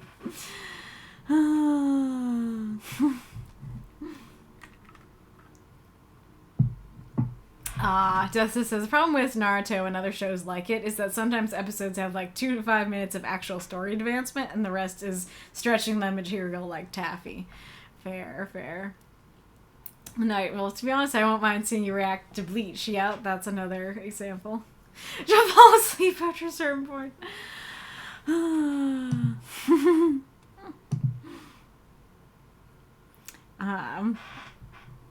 Naruto is an interesting power scale. Oh, insanely powerful abilities, but your eyes bleed and you go blind. That is quite the power. That's quite the cost. Marks, Alex came way before Matt. Corrupted Desire is the first story. Bad guy won twice, which became the problem, so I made overly familiar almost in response. You mean Alex as the bad guy, or somebody else as the bad guy? Oh dear, you're dead. Sounds like a prompt. It does. In Soul Eater, Excalibur is the ultimate weapon, makes anyone OP, but he annoys everyone so much that it isn't worth it. Oh, that's great. Cardboard World problem is Man of Steel, World of Cardboard, which was a speech in one Justice League cartoon. Interesting. Yes, every one of his organs has seen daylight against his will. Gotcha. Also, speaking of stuff I'll react to, granted, I don't know if something will, change this plan, but my current plan is, I need to finish watching, Castlevania Nocturne Season 2. and then I want to do free run, and then I want to do invincible after that. The only organ that should see daylight is skin. I mean, but your eyes and stuff, though. Can't forget those. Every organ, not the butt. Please, not the butt. Yes, including the butt and the intestines. Dragon Ball Z Kai takes a lot of the filler. Okay, so it's like, it's the episodes, but it takes the filler out. Gotcha. Yeah, Mark Sword Art Online and Abridged is so much better than the show. Uh-huh. Exactly. Dragon Ball Z Kai tells the story faster, wastes less time. It takes half as long. Gotcha. Naruto isn't that bad, except for like 3 or 4 seasons of filler episodes.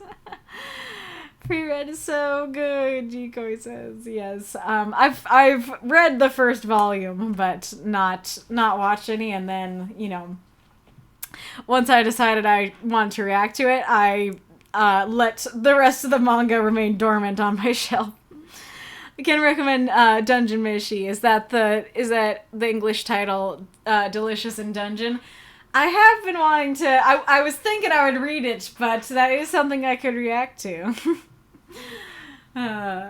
Sure, I'm like, I should really watch for you, and maybe we can end up watching it together.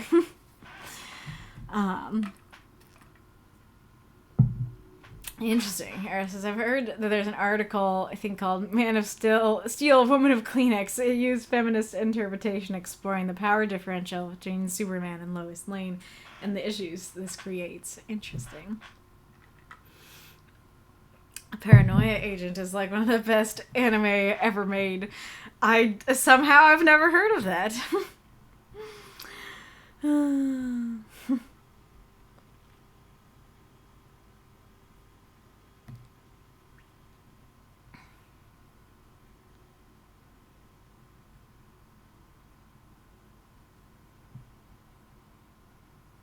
Jojo, one other thing about OP characters, I actually enjoy reading about gods from the perspective of gods. They're OP, but often, anyway, I like God with specific domains that are also kind of very weird and disinterested in stuff that mortals are interested in. Like a god character is very invested in keeping plants happy and obsessed with fruits. War next door. Anyway, you picked a fruit from a tree and die. Yeah, that's an interesting point about, like, what OP characters care about in that sense. Mm-hmm. Rather than, like, this is the thing they struggle with, but rather, like, this is what they'll go after.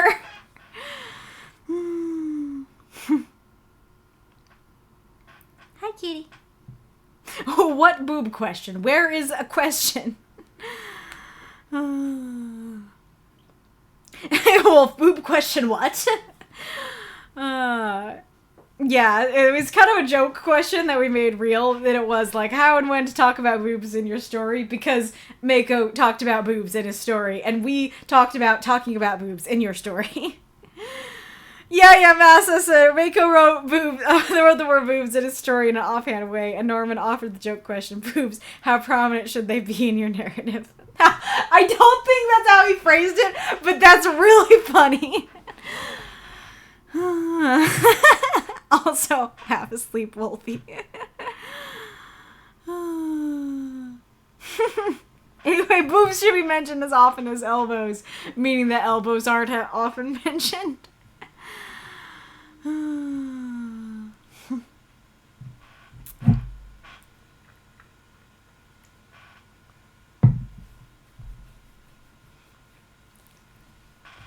Interesting.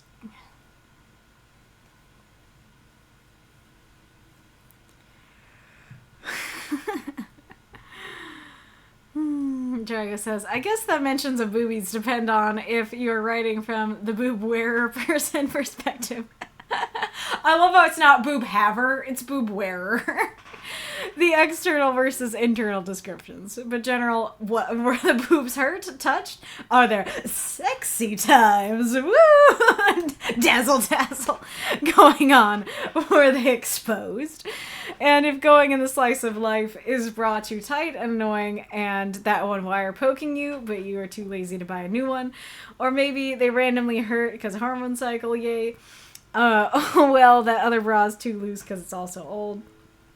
That shirt would be great was too tight. Yeah, that's a great point. These are all very, just like real life reasons that you might be interested in mentioning them.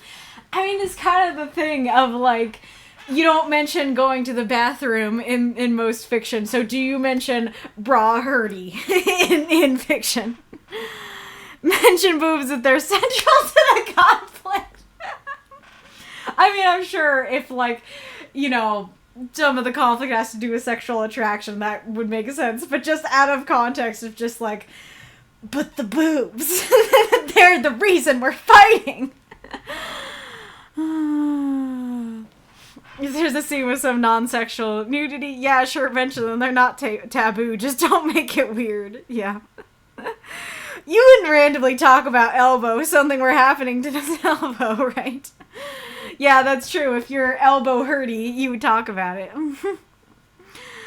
I feel like boobs should be treated as a normal part of anatomy, because it's either no boobs, ban for boobs, or breasted boobly, because we find it odd. Great point, yeah. I love the phrasing of ban for boobs. There you go. Oh, I found the actual question. Breasts, how present should they be in one's storytelling? I now very much wish that Norman used the word prominent instead of present. If a character uses their boobs as a weapon, is this something you've seen before? It reminds me of the Tumblr post of like, do you know that your boobs can shoot fire? Like that sort of thing. Oh boy.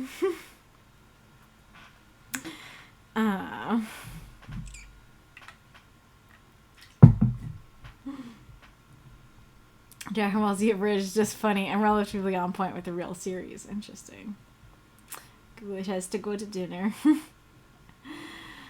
Monsters on a rank highest, but it's a bit of a commitment at 74 episodes. It's quite a slow burn. Gotcha. Perfect Cell would get me laughing. Interesting. This character is so OP, they literally give no shits about anything going on in the world. I see a gif of an actual bullet bra. Amazing. Alright. Well, this has been fun. I think we've had like an hour talking about the question, so that sure ate up our time. But that was fun. Alrighty. Oh, I put it at the wrong place. But, okay. If you have any questions, Decoy, that you... Well, it looks like there's a note up there, so maybe I wrote down your questions. But if you have more, you can ask them. Alright. Kitten on the catwalk. Hi, Decoy. 350 words. I slipped from shadow to shadow across the moonlit rooftops, pausing in the lee of a chimney. I've been scoping my target for days. My tutor, Garmind. A handsome prince of subjugated land. He gave me and my sisters endless homework and lectures. It wasn't fair. I was fourth in line. I didn't need this nonsense. I'd rather spend my nights out here, learning the narrow catwalks and zip lines that had been installed by various generations of thieves, ne'er-do-wells, and assassins. I sat crunching an apple, watching the lights go out. The guard patrol had passed. Unseen, I limbered up and readied myself. I rushed across the slates and leapt for the next roof. My fingers grasped at the gutters as the pitch-soaked tips of my shoes found grip on the stonework. I heaved myself up. I crawled silently along the roof, dropping down onto the balcony of Garmind's room. I took out my lockpicks and listened as the tumblers clicked. I slunk into the shadowy room as my eyes grew accustomed to the gloom. I just wanted to mess with him, perhaps steal a lesson plan. But as I approached his desk, I heard something land on the balcony, a figure in black. I dropped to the floor and rolled under the desk, holding my breath. They opened the unlocked door, a blade in one hand as they loomed over Garmind. Sure, I wanted to annoy Garmind, but I didn't want him dead. There'd be hell to pay, but... Assassin! I screamed at the top of my lungs as I sprang from my hiding place onto the back of the assailant. 4 years of fencing lessons hadn't covered how to disarm a murderer. So I clawed, bit, and hobbled, very unladylike. He reared backwards and smashed me into a closet. My vision blurred as I fell. I saw his knife raised above me, but Garmine's strong hands grasped for his head. There was a sickening crack as the assassin's neck snapped. As the corpse dropped, Garmine offered me a hand. How are you going to explain yourself this time, princess?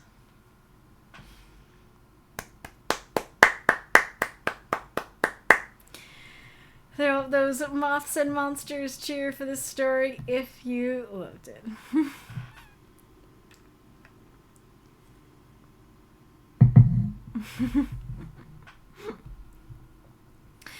Oh yeah, well, I mean, if a character uses their boobs as a weapon, and try to go, was the character written by men? Yeah, sorry, I'm salty at all the male authors being like, you see, this character has to have her boobs out, and little to no clothes, because that's how her power works. Very fair.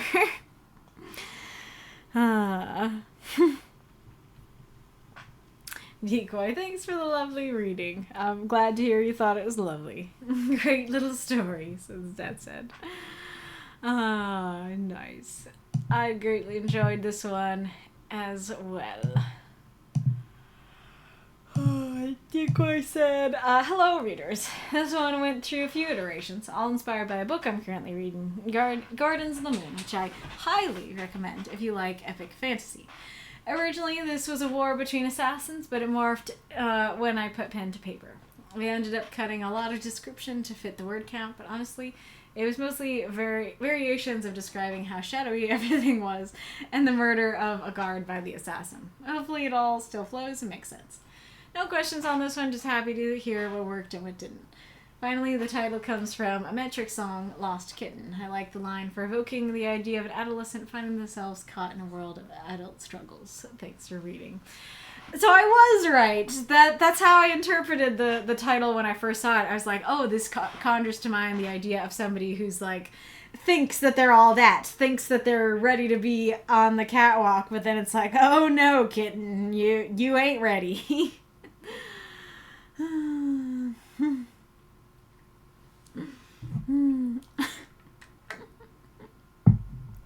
Foggy said, kill a kill, and Mako said, no, not kill a kill. She uses giant scissors. Jesus, what am I doing? Help! Are you talking about the scissors? The spelling of scissors?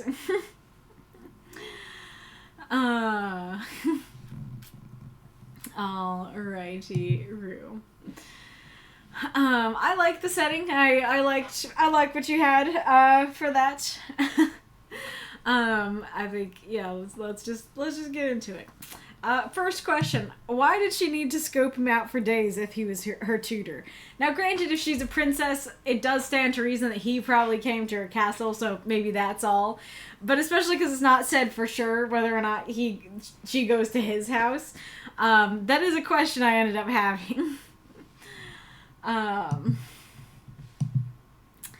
Let's see. I'm curious what you mean by subjugated land there. Like, is the land subjugated by her, her, like, if her dad is the king, is he subjugating it? Is it subjugated by, goblins? What does that mean exactly?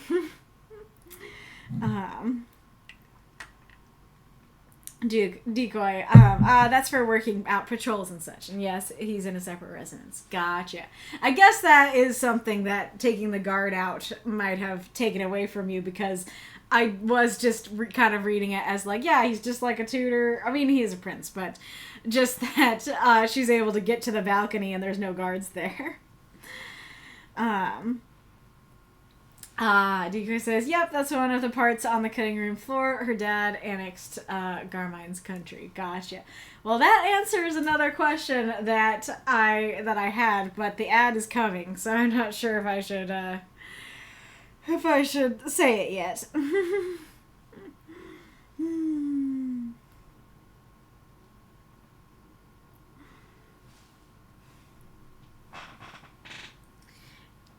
What do you think? Should I wake up Bo to grab to grab him? Do you think that he would stay with me on the chair, or do you think he'd get upset?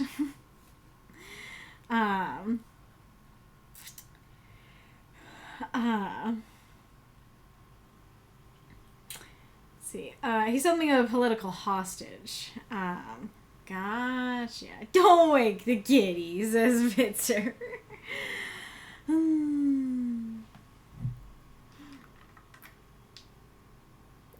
We have one vote for no wakies. any other votes on kitty? So that's the thing that I'm gonna talk about. Okay, there it is.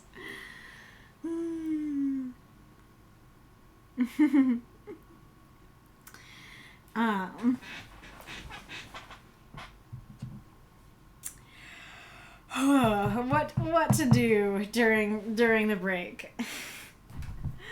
I could try and sing again, but I don't know if I want to this time. But if I'm not waking up the kitty, what else could I do? Because there's another kitty in the box, and she is awake, but it's hard to get him out of the box. What? So, the literal bullet bra, Wolf said, yeah, it was Dark Angel. Jessica Alba was fighting a psychic teenage boy, so she flashed him and then knocked him unconscious while he was stunned. That was a one-time thing. Plus, she was fighting a weird breeding cult. Oh, boy. Mako, I remember that episode. Literal and figurative flashbang. What is this show? What is the summary of the show itself?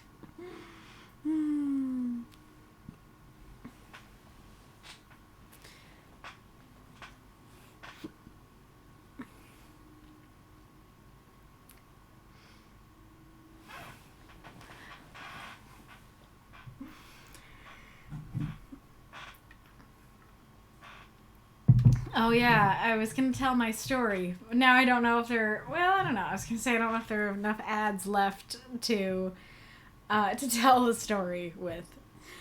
I guess I could attempt to start and see what happens. So.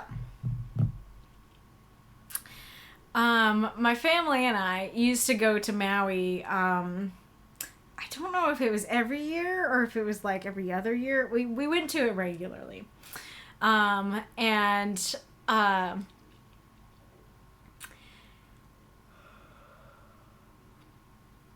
We would always go, we would always make a regular trip to Lahaina, which unfortunately is gone now.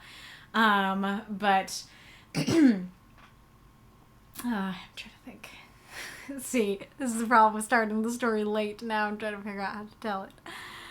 But we'd always go to like Lahaina, and I would, always buy like a souvenir from there and stuff. And well, there are 10 seconds, so I guess I could try and gather my thoughts to continue afterwards. It's hard to explain, says a wolf. Alright, we're back. But now that he said, I could say, Mako says, I thought Garmind was her older brother. So I could say, yes, I talked to Mako about this story, and when he said that, I was like, what? No, I didn't get that at all. And so I wanted to ask you if that was the case, and if, he's a different prince of an annexed land and a political hostage, then he's not her brother. But yeah, like, even if you, like, I know that, like, moms and grandmas will be like, oh, he's such a handsome boy. I don't feel like a sister is gonna introduce her brother as, a handsome prince of subjugated land. And the thing is, and part of why I reacted to him like, what? I didn't get that impression at all, is this last bit read very flirty to me. And pair it with handsome prince and strong hands. Now, granted, strong might just be a literal, like, neutral description here, considering what he's doing, but she did call out that they be strong hands. And granted, you also didn't say the tone of the last line, but it definitely read as flirty to me. It was like, how are you going to explain yourself this time, princess? You know, kind of thing that he's kind of, she's prone to do this and he's kind of into it, kind of thing. And so, so we got very different impressions, but, you know, Mako explained to me that he was like, yeah, you know, you'll have your older brother tutor you sometimes, that especially if there's that many people in line to the throne, you could just have the older brother do the teaching and stuff like that. But yeah, my impression was very different, and I was actually, before I heard that, I was like gonna ask, like, I still can ask that if you did intend the flirtiness, then I'm curious. Yeah, I'm curious if that was intended and where the story might go if that's the case. All right. So you know what's funny about this line of fourth in line? So it definitely means, like, I'm fourth in line for the throne. But I'm pretty sure when I first read it, it just read as fourth in line, in the sense of, like, in line for shaved ice, you know? I don't know if that's necessarily a problem, but I do think, like, fourth in line for the throne would definitely be helpful. I'm also curious, and it's also funny because it's like, fourth in line. We're fourth in line to come assassinate this guy? Actually, yes. Actually, there are other people in line to assassinate him. I'm very curious about the I didn't need this nonsense. If she is thinking of it in the sense of, like, I don't need to learn this stuff because the throne will never come to me. Or if she's thinking of it like, I'm a princess. Like, I don't need to learn. I don't need to learn. I have, you know, my life on a silver platter kind of thing. Because I feel like it could be either. I really like the way that you phrase this line. This is probably my favorite line. For some reason, I especially like thieves, ne'er-do-wells, and assassins. I'm curious about the zip lines. Is that a common thing that thieves would set up around a city? I don't know if this is nitpicky, but suddenly, Apple. It's a little weird that it's not described that she, like, has an apple and then suddenly she's crunching on one. And so, I don't know if, like, taking that one step further and having her throw away the apple core would make it better or worse. But you could definitely change it to, like, you know, I took an apple out of my pocket. That might work better. It does say guard patrol there, so I guess I just missed that. This one's definitely a bit nitpicky. But I feel like genuinely you would limber up before you do the physically taxing thing. And the physically taxing thing is jumping across the roofs, not breaking in. But I do like the description. I like, you know, my fingers grasped at the gutters as the pitch-soaked tips of my shoes found grip on the stonework. Is the pitch-soaked like a metaphor of, you know, pitch black? They're soaked in the darkness, or is it like, you know, literal pitch? At first I thought literal pitch, but now I think it's just like the night. They're soaked in the night, which is a really cool image. I think the lock-picking line paragraph works very well. I think the rhyme works. I like the reveal of what she's up to, that because we don't know if she wants to assassinate him before this point, and so I like the reveal of, yeah, I just want to mess with him. I want to steal a lesson plan, get rid of our homework, whatever. And then I do like the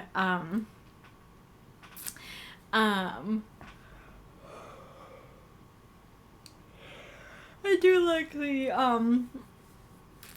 reveal, like, oh no, I came here to steal, but there's an actual assassin. That's pretty cool. I'm curious why the assassin was not weirded out by the unlocked door.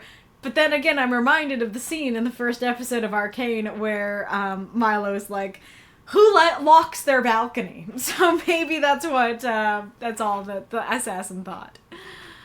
And I do like that she saves him. I think it's very exciting and different and interesting. Like, the story would work if she just steals the lesson plan and gets out, or she steals it and gets caught, but I think this is a much more unique and dynamic story to have it be an actual assassin showed up and she saves his life. It's very interesting. Well, wait a second. And that's later. Never mind. I'm super curious, Okay. I'm super curious why she wasn't taught how to disarm a murderer. Because she is a princess. Even if she's fourth in line, like, people are likely to try and assassinate her, right? Or at least that there's a chance that people might try to assassinate her. And so I'm curious why, especially because Garmind himself has been established to be her tutor, and he has the skills, obviously, why he himself is not, hasn't taught her, at least how to disarm a murderer. But nonetheless, I do really like this line. I like this whole little section here. A lot of character in that. I feel like hobbled is the wrong word there. That's usually what you use for, like, an old lady, like, hobbling down the street. Or you could use it for, like, crippling someone or, like, hobbling a horse. But none feel right. Because she's on his back. So she ain't crippling him. She ain't, like, she ain't treating him like a horse and doing that with him. And she also is not hobbling around on her feet. She's not even on her feet. So I feel like just saying scratched would work better. But I really like the very unladylike line and stuff. This was fine, but every time I practiced it, I said I think it's just like, I did this, and then I expected it to go, I did more. And so I had to highlight it so that I remembered it was he. And then it's also neat and dynamic and interesting that Garmind himself ends up saving her. And he seems like, well, I was going to say weirdly knowledgeable, but, like, he is a prince, and so maybe he needs to be knowledgeable about it, just like I said she should be knowledgeable about it, so maybe it's not that weird.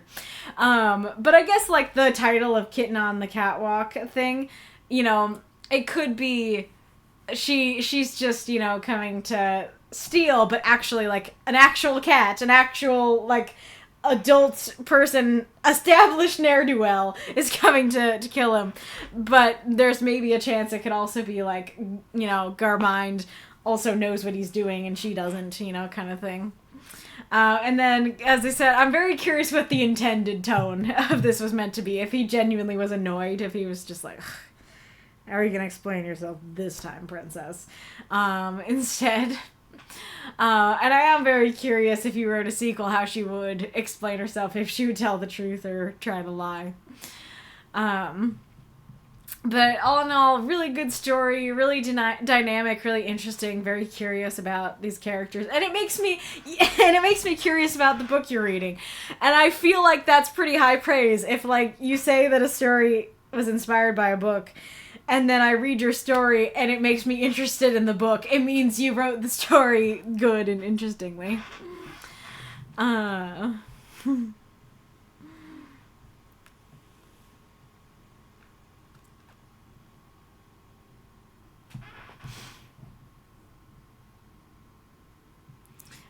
Decoy likes the brother idea. I like where that could go. But it was definitely intended as a different prince. Gotcha. Okay, yeah, I just thought he was the heir, and she was his little sister, and he's teaching them royal, political, historical stuff. Gotcha. Okay, on the nonsense, which... Oh, I didn't need this nonsense. It could go either way. The intended reading was that she wasn't going to inherit anytime soon, so is not interested in history, politics. Gotcha.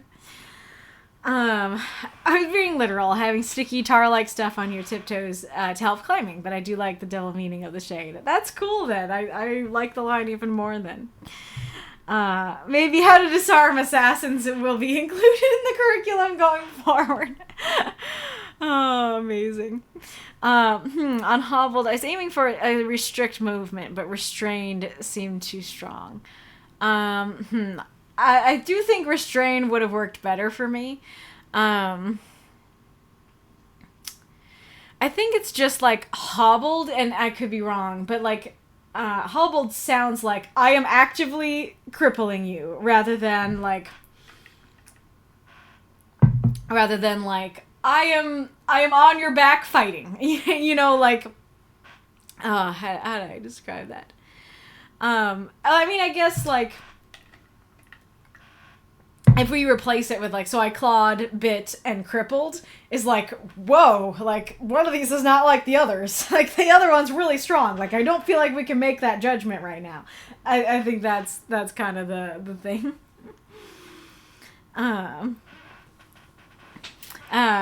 Decoy, thanks so much for the praise. I was aiming for your challenge of making something more dynamic than introspective. Well, I think you did a great job of that. Yes, Dessa says I definitely want more of these characters and setting. I agree. Decoy, and totally 100% read Gardens of the Moon. It's the first book in the Maslan book of the Fallen, and well worth the read if you like epic fantasy. Okay, I've heard of Maslan. Gotcha. Interesting.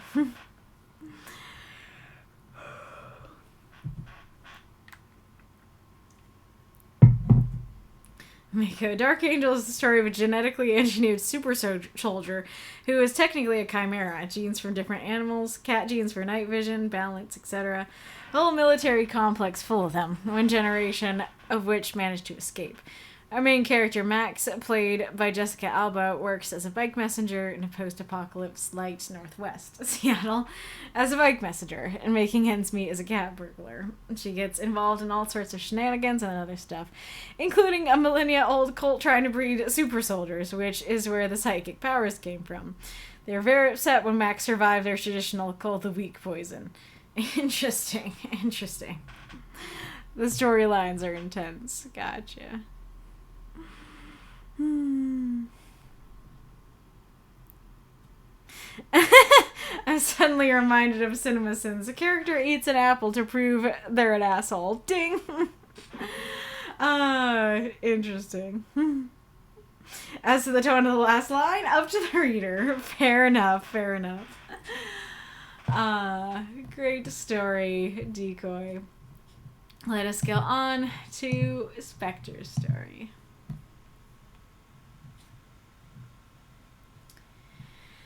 From Rats. Mortal kin, Squeaker. Hi, Spectre. 350 words.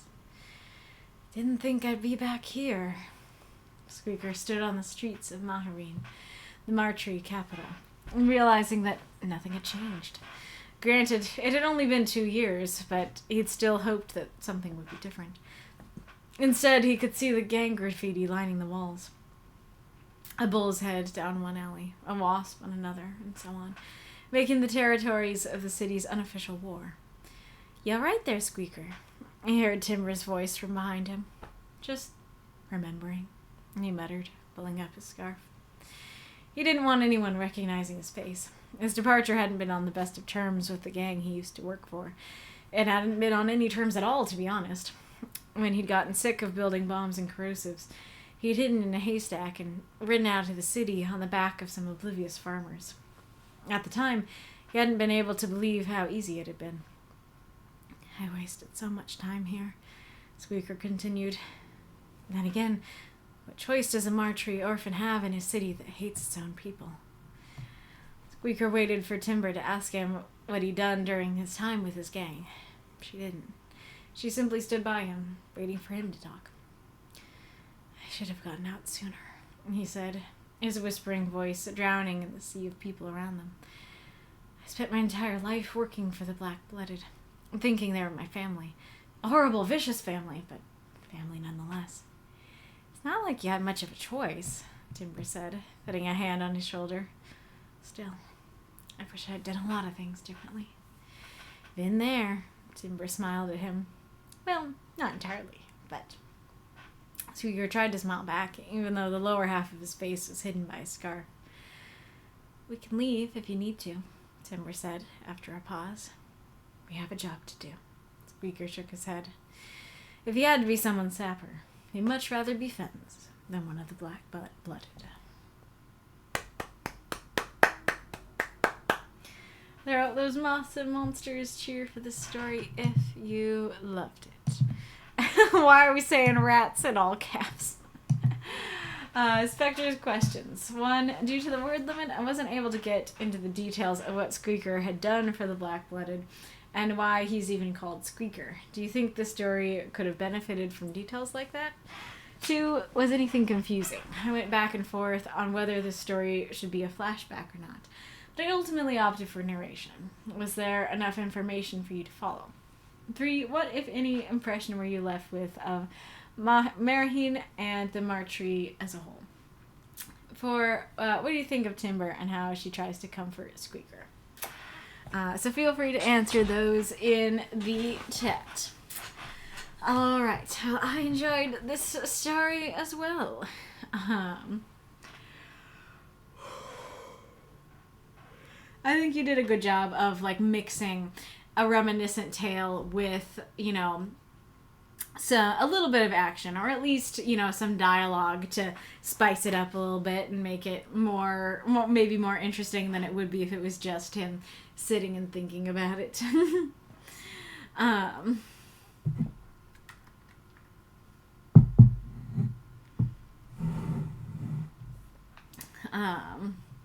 Then I like the idea of, like, he hoped that something would be different, that, you know, this was a sucky place. And so, like, often if you know, you go back to your childhood home and it's like, oh no, everything's changed.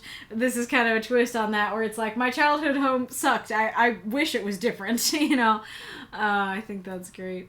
I like the mention of the gang graffiti and stuff like that.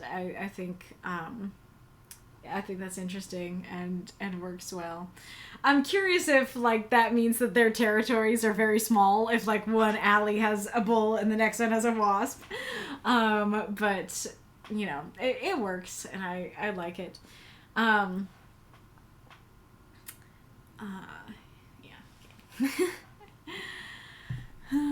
I like the stuff with the scarf. I think my favorite line is, you know, his departure hadn't been on the best of terms with the gang he used to work for. It hadn't been on any terms at all, to be honest. I think that's great. And I like just the detail of him having his scarf up so nobody recognizes him. With the building bombs and corrosives, I actually feel like it might have been better to not mention what he did, because all we need to know is that he worked for a gang. And so building bombs and corrosives just creates questions. Just makes us go, was Homie a terrorist? Or is this more like, you know, Hijinks making little bombs and stuff in her lab?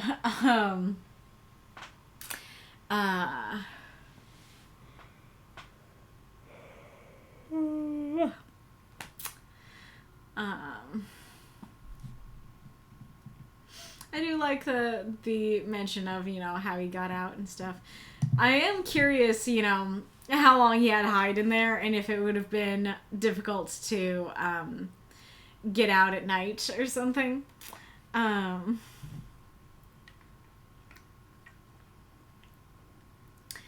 Like if he would have been caught, you know, trying to get out to go to the bathroom, or if he just, like, ran at the first opportunity he had. I really like the kind of conflict of him thinking, this is kind of interesting because this is kind of the opposite of Koryan's, isn't it? Where Koryan's is like, hey, I can regret some things. I can wish that I had, I can wish that I was able to do some things, but also still be really happy for what I have and not think that time was wasted. And this is kind of the opposite, where, like, he didn't have a choice. He didn't have a choice to, you know, live his life in a good way, yet he's still beating himself up about it. Yet he's still going, I wasted my time here, when, you know, it wasn't really his choice. So that's really interesting. I do quite like this line of a Martree orphan in a city that hates its own people. Of course, I don't completely know what it means, but I just find that idea very impactful. This thought of, because I feel like it could have a couple meanings, like one of a Martree orphan and like the Martree are hated, you know, in the city, or it could just be in general people don't have a good life, that like people aren't valued and loved, you know, in this city, and that's very interesting. And then I you know, I like the idea of that she doesn't ask him what he did or anything like that. And then I like, you know, what he's talking about. I should have gotten out sooner, that he thought they were his family. And I really like that line of a horrible, vicious family, but family nonetheless. That sometimes it's kind of the better the devil you know sort of thing, where it's like, well, this sucks, but, you know, it's what I know. And like, they suck, but, you know, this is the only thing I know of family, so they must be my family. And it's like, actually, no, though, I should have gotten out sooner.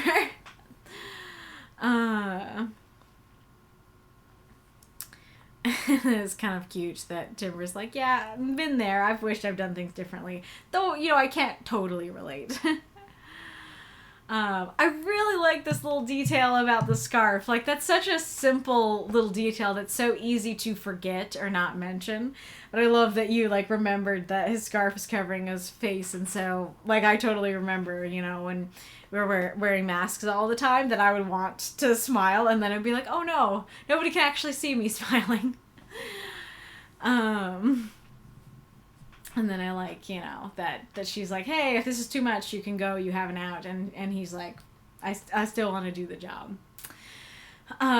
So as for the last line, so I was already going to critique the last line in the sense that Fenn hasn't been introduced before this point, and so I might know who Fenn is and what you mean, but any newcomer is not going to understand what that means.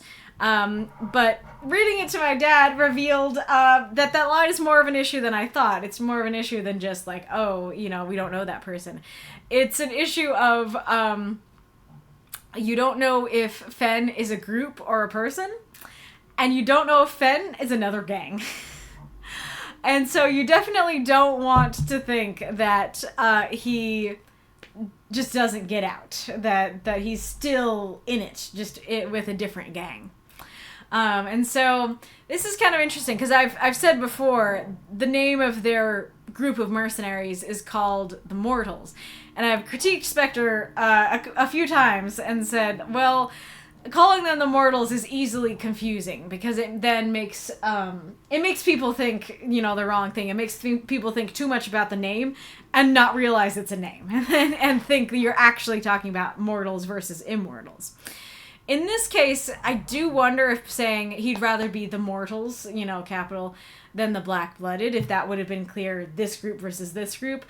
But it would not have fixed the gang problem. That still would have easily read as another gang.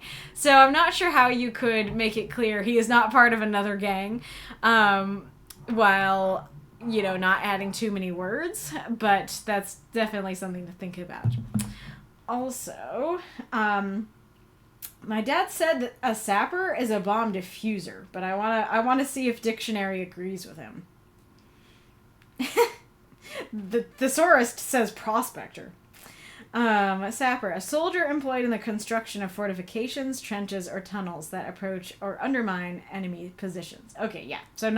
Sorry, Dad. Dictionary has proven you wrong on that one. So that is a different job than bomb person. But I didn't know what the word meant myself. And so, you know, that's another thing that can potentially muddy the last line and not make it as powerful. Dessa looked it up too. Military demolition specialist. Okay, so demolition specialist might be more of what he was talking about. What was I gonna say? Oh yeah, I don't know that this is correct, that my change to make the T capital is correct, but it does sound a little weird if their name is just Black-Blooded, that it's like, and if it was, then you probably would have said, if he had to be someone's sapper, he'd much rather be Fenn's than, well, yeah, okay, you said one of them. But, you know, would they just be called black-blooded? Like, if there was a situation where the was not needed, you know, is their name just black-blooded, or is their name the black-blooded? And so if their title is the black-blooded, you would capitalize the as well. But yeah, I really like oh, yes, important thing that I saved for last. So when I first read the title, I was like, okay, From Rats, Squeaker. I was like, is this a rat character? Like, is Squeaker like somebody's pet rat in the Mortals? Interesting. And then I started reading and I was like, I don't think he's a rat. And the funny thing is, everyone I've talked to has had the same thought. Of like, is he a rat? Is he a rat person? Or is he a person? And granted, the lovely thing about it is that it doesn't change the story. Now, granted, yeah, like, it would definitely be a humanized, you know, rat that can wear a scarf, if it was. But it doesn't really change the story, regardless of which it is, which is something you want out of something like that. But, you know, I don't think that he's a rat. By the end, I think that it's just a person. And so the fact that the 3 people I've talked to all had that impression feels like if that is not an impression you wanted to give, I think that changing the title to not have rats in it would probably be better. I don't think Squeaker alone would create that impression, but rats plus Squeaker does. And like your question of, you know, so due to the word limit, I wasn't able to get into the details of what Squeaker had done for the Black-Blooded and why he's even called Squeaker. Do you think the story could have benefited from details like that? So, like, one of my critiques was to remove what little detail you had. So I don't think it was a problem what you included. I don't think it was needed. The one reason that you might want to include it is so we don't think he's a rat person.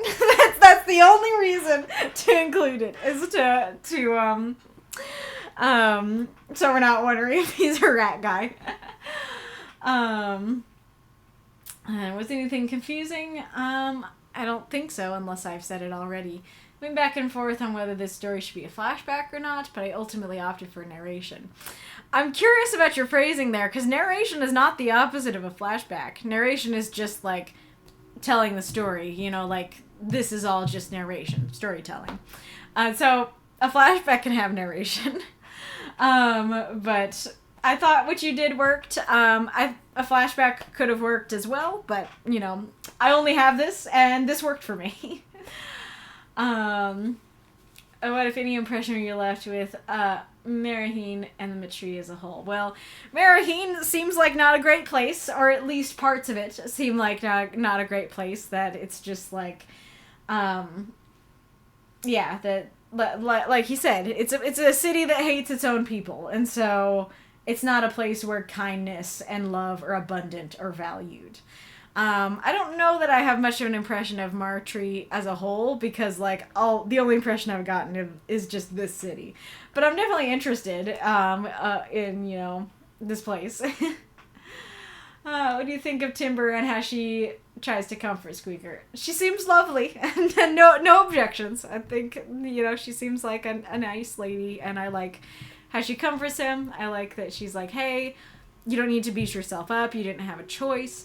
And that she tries to empathize and say she's been there, and then she's like, hey, I'll give you an out, like, if you need to go, we can. Like, I think she's doing all the right things in trying to comfort him.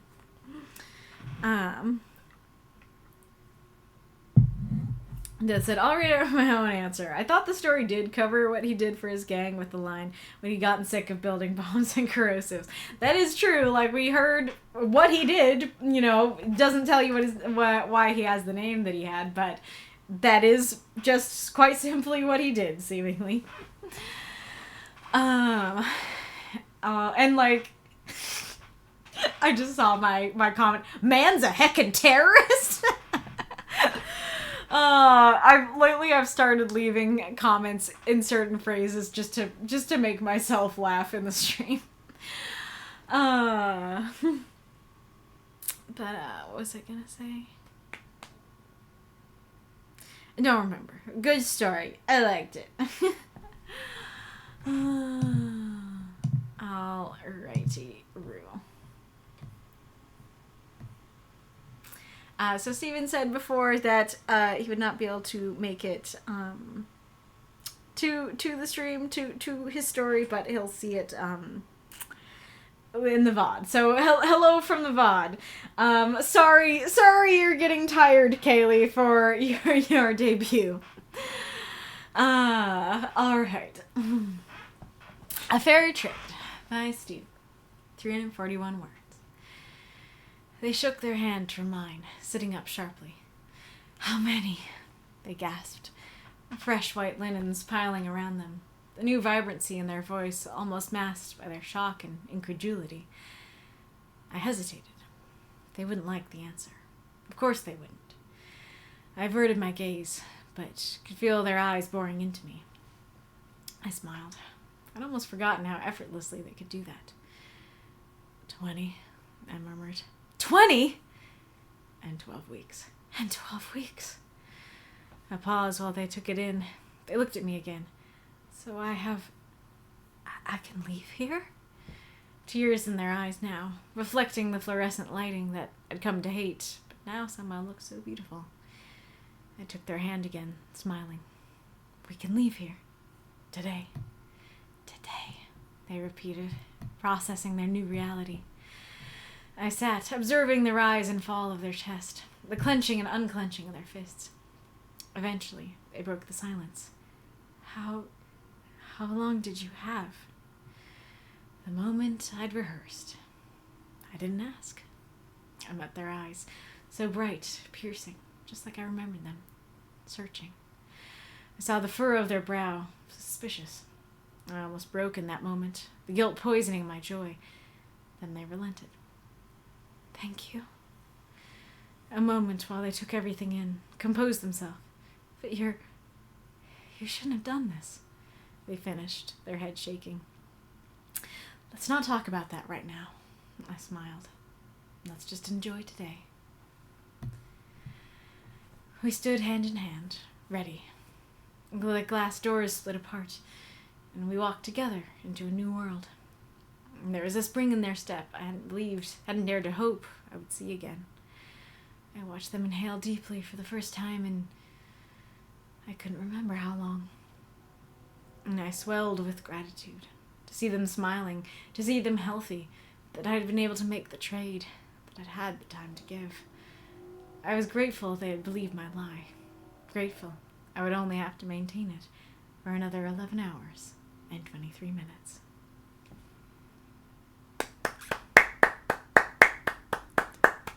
Throw up those moths and monsters. Cheer for the story if you loved it. Oh, I missed Wolf's on the other story. I just enjoy rat characters. For example, the rat in the natural habitat short. So it seems Wolf also thought he was a rat boy. Amazing.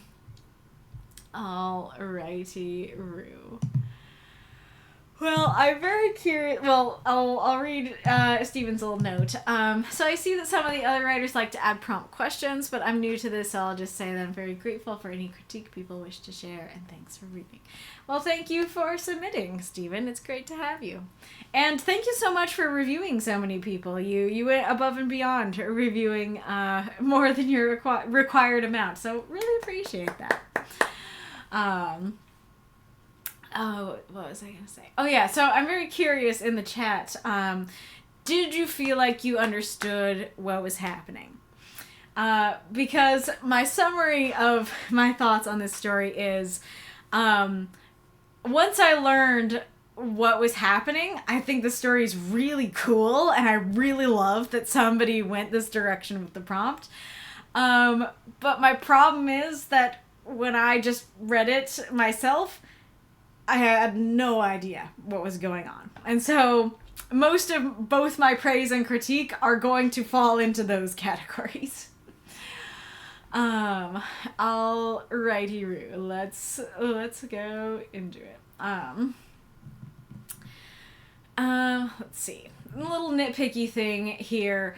What did you mean by shook their hand from mine? Because it kind of gives the impression of like, I don't know if I can do it with my own hands, but like kind of thing. I think what you probably meant is that they like shuddering wake up kind of thing. But I think just saying, they sat up sharply would work a little bit better for me for that. And then, let's see.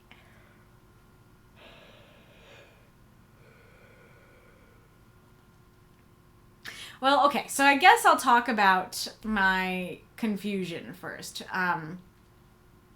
So when I first started reading the story, I was like, okay, how many? Okay, curious question, intriguing question. But, I have no idea what it's referring to. I'm kind of going, okay, like, how many what? How many years? Like, how many donuts? How many, I don't even know if years occurred to me. But I was just like, okay, how many? I don't know what we're asking, but I'm curious. And then, okay, they wouldn't like the answer. Like, okay, even more curious. 20 and 12 weeks. 12 weeks. Okay. So it's time. But what does this refer to? Like, what are we talking about 20 and 12 weeks for? How many what? Or not how many what anymore, but I guess it still doesn't say 20 years, and so it could be 20 months. We don't know, I guess. But I assume that ultimately it's years. But it's like, okay, so how many? 20 and 12 weeks. Okay, like, what does this refer to? I can leave here. Okay, what does the 20 years and 12 weeks have to do with leaving? What is here? Okay, we can leave here today. All right. Okay, so there's some place where they don't want to be, some prison, perhaps, that they're leaving. All right. How long did you have? And like, now that I know what it means, I don't know what my first impression was of that line, but I did not know what it meant. And so then let's see, where'd it go? So I was like, okay, where's here? Like, is it a prison? And then I got to, where's the fluorescent lighting? The fluorescent lighting, right there. And then I got to that part. I'm like, oh, okay, so maybe it's like an evil lab. Like, maybe not a prison, but evil lab kind of vibes. And then, we get to the end. It's like, okay, so they're in some sort of prison, evil lab situation. They get out, and then, oh no, homie's gonna die. Oh no, like, homie doesn't have long for this world. And so I was like, but why though? But why die? But why is he dying? So that was my initial confusion. And the fortunate and unfortunate thing about it is that I don't think it would be all that difficult to fix. I think if you just said, how many years did you give? How many years did you give up? I think that would do a lot of heavy lifting. Granted, I don't know for sure if that would have completely solved all my confusion, but I think that would have helped a lot.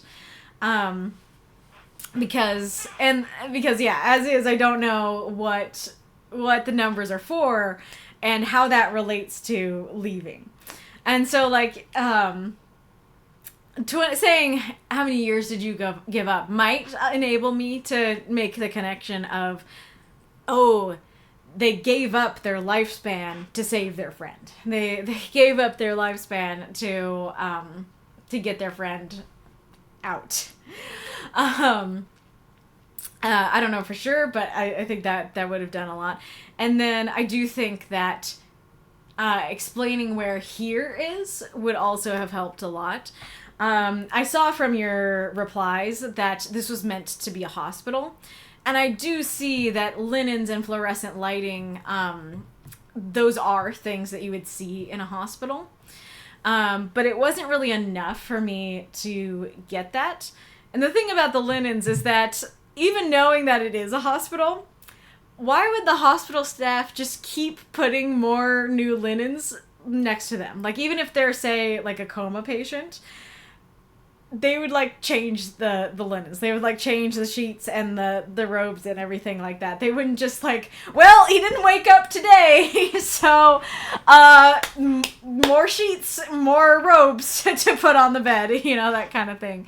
So this kind of makes it sound like, rather than them being in a hospital, it kind of makes it sound like they're in a laundry basket, you know? So I really didn't know what to make of that. And then, like I said, the fluorescent lighting made me think evil laboratory. So I think, and I don't think that, let's see what I say. This is kind of the thing of, like, I think you were trying to use more showy things to show they're in a hospital. And I do applaud that. I do think that's a great thing to practice in writing, is to try to show, you know, where they are and stuff rather than tell. But the thing is that telling has a perfectly valid use sometimes. And I think this is a case where just telling us, you know, they sat up in their hospital bed, I think that would do a lot of, that would help a lot, and I don't think it would detract. I don't think I would be like, like, so telly, hospital bed, like, use something more showy. No, I would just be like, oh, okay, good info. We're in a hospital. And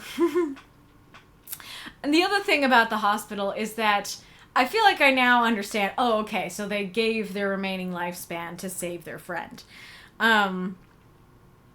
But I don't know about the hospital, because it's like, okay, I don't know if they were in a coma. I don't know if they were sick. I don't know.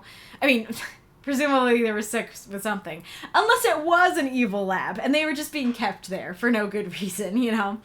But yeah, so, like, if they're kept there, you know, against their will for no good reason, if, you know, they're sick with, like, cancer or something, if they're in a coma, I don't know what the situation was, and I don't know how that relates to how they got out. Because, like, a prison, honestly, would be a little more self-explanatory, because it's like, oh, yeah, you gave up, you know, you basically took my sentence for me. That, like, I had 20 years to live out my sentence in this prison.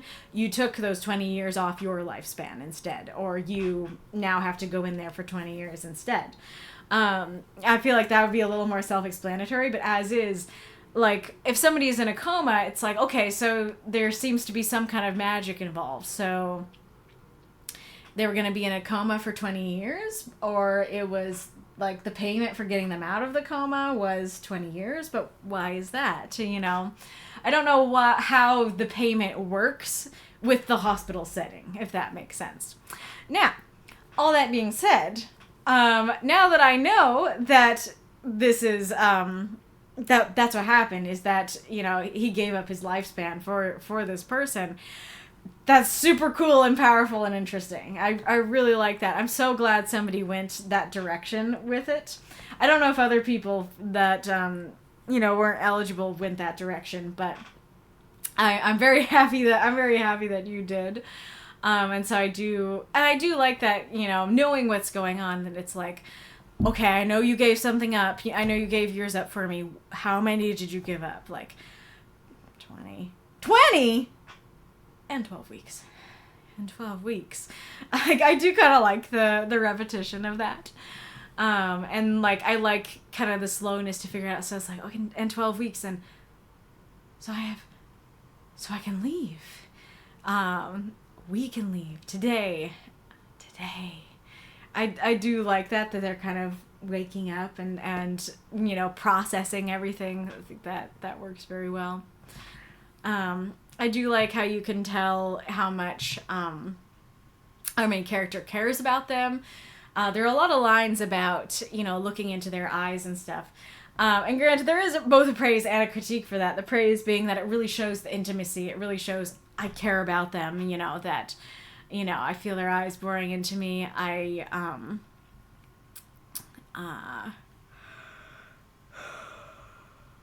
Where's the other stuff?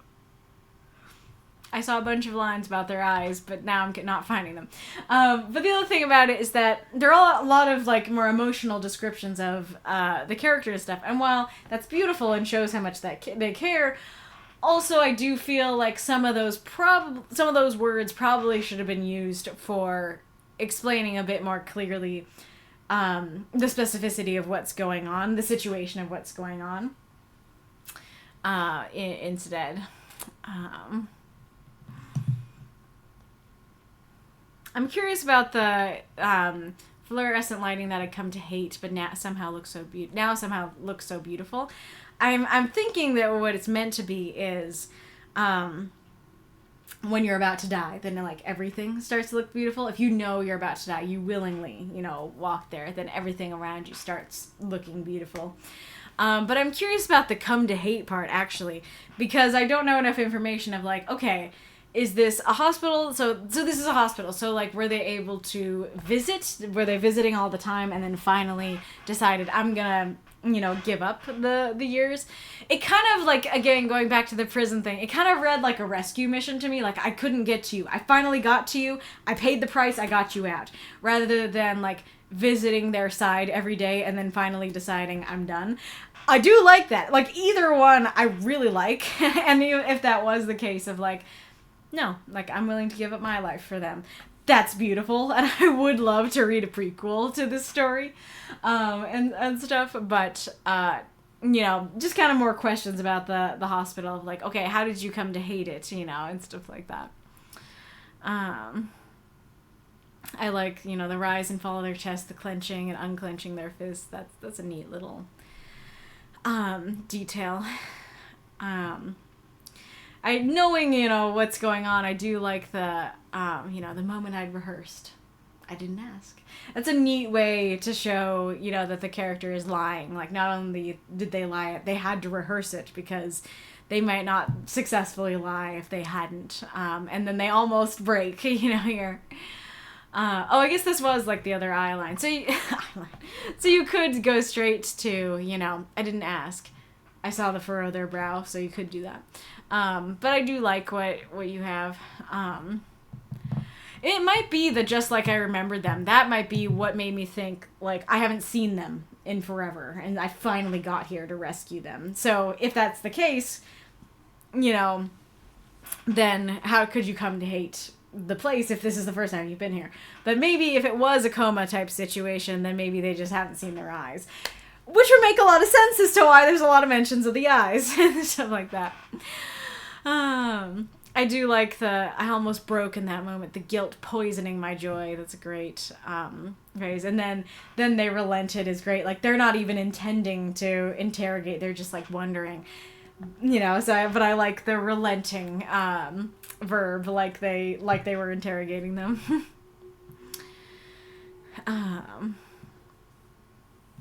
And then, this all makes sense of, like, you shouldn't have done this. Yeah, let's not think about this now. Let's just enjoy today. Because today is all we have. And it is, oh man, like, it is one of those sad things, like, kind of one of those, like, the Gift of the Magi story where she gives up her hair to buy, like, a nice pocket watch chain for his beloved pocket watch. And he gives up his pocket watch to pay for a beautiful brush for her beautiful hair. And so it kind of feels like that sort of situation where it's like, I can't live without them, so I will give up my life for them. And then when our main character dies, then the other character will probably go, well, I don't want to live without them. So, like, this is a terrible situation. I am curious what,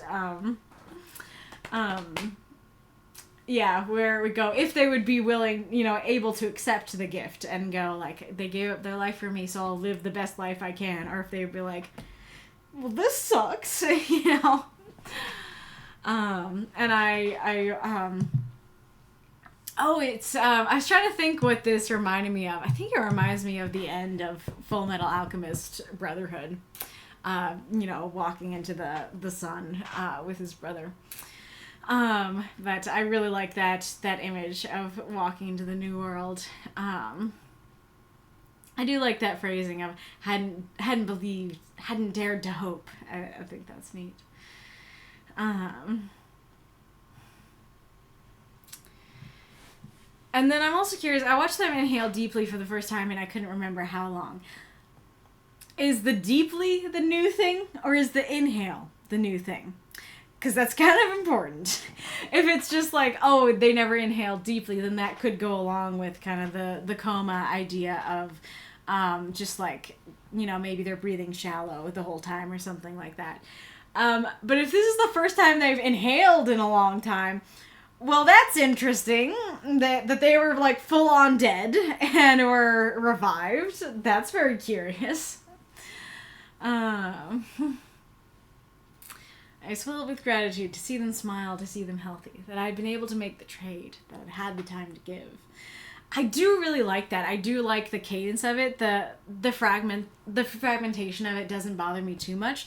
The only thing that bothers me about it is that's where you start to explain what happened, and then because it just, you know, stops, then the reader doesn't actually get the full explanation of, you know, what was going on there.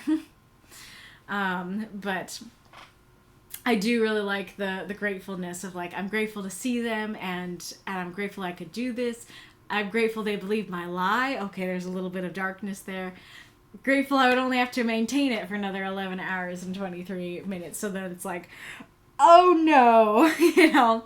And I think it works well once you know what's going on, once you know that they gave up their life for the other person, that it's like, oh yeah, so I didn't ask was the lie, so they knew how much time they had left and they gave up the rest.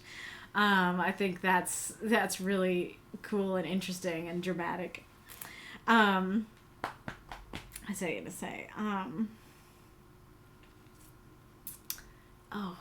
had it and then I lost it. Oh, I was wondering about your reply when you talked about a sequel being that he, like, works in a dead-end job for 20 years. Was that you, like, joking around and being like, oh no, he doesn't die, but actually he does.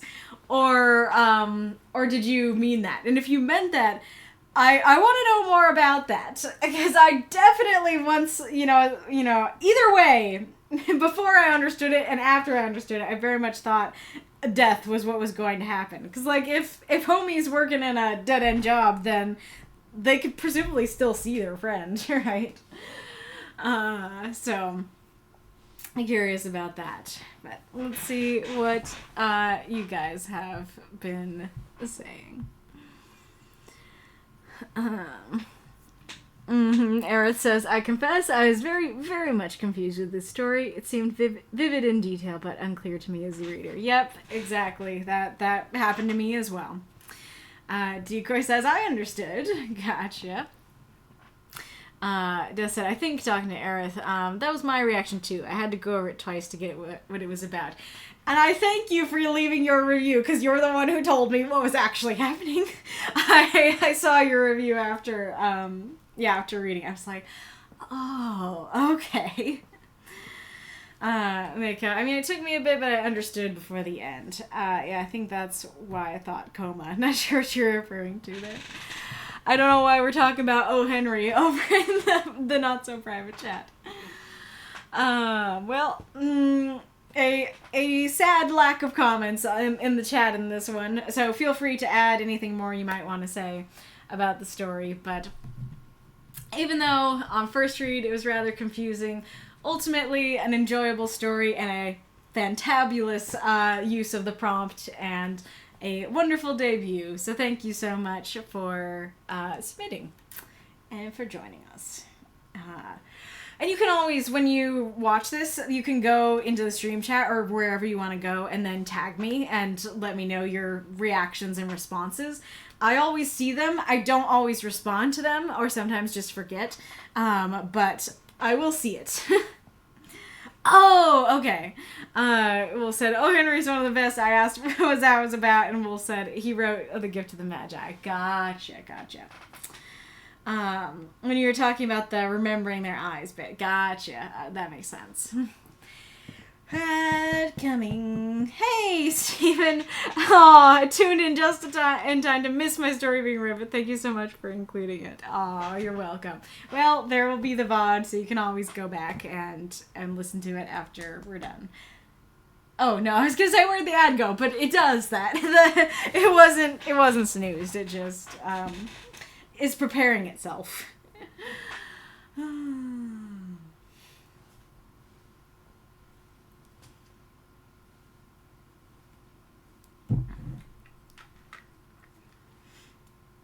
I guess I can go back to my real life story. So, let's see. This is always the VOD, yep. So I was saying that, my family went to Maui regularly, and, you know, there's, as I'm sure is probably true in many places, but there are many jewelry shops on Maui, and of course we would have some days for shopping and stuff, and, you know, and in the past, I liked jewelry more, or I got more jewelry, but over time I realized I don't wear it. So I have, as time went on, I stopped spending my money on jewelry because I don't wear it. There's only one necklace, I'm not wearing it now, but one that I usually wear that's a worry stone, and I wear it because it's practical, because I can fidget with it. But yeah, so I lately I haven't gotten any, but, you know, in years past, I really liked jewelry and, you know, or necklaces and, wanted it and stuff. And I don't know, so one of these things was from Lahaina, but the other one, I don't know if it was from Lahaina or if it was from Wailea. I want to say it was Wailea. So whenever we would do our rounds and go around and shop, we would, even places that are obviously too expensive, we would still stop by. We'd still be like, oh, I want to see what art is in the art gallery or whatever. And granted, we wouldn't do it for stuff like, you know, if there's like Louis Vuitton or something, we wouldn't do that. But if it's like a jewelry place or a art gallery or something like that, I would still want to look at it. And so there's this one place, I actually think it was kind of a combo. I think it was kind of a combo art gallery and jewelry store, that had these necklaces that were so unique to me. That they were a wave, that it's like a wave made out of glass. And like, you know, I guess maybe, like, I'll probably grab the stuff, but, I can grab like a different wave so I can show you the difference. But it's not like, I don't know how to describe it. Let me grab the different kind.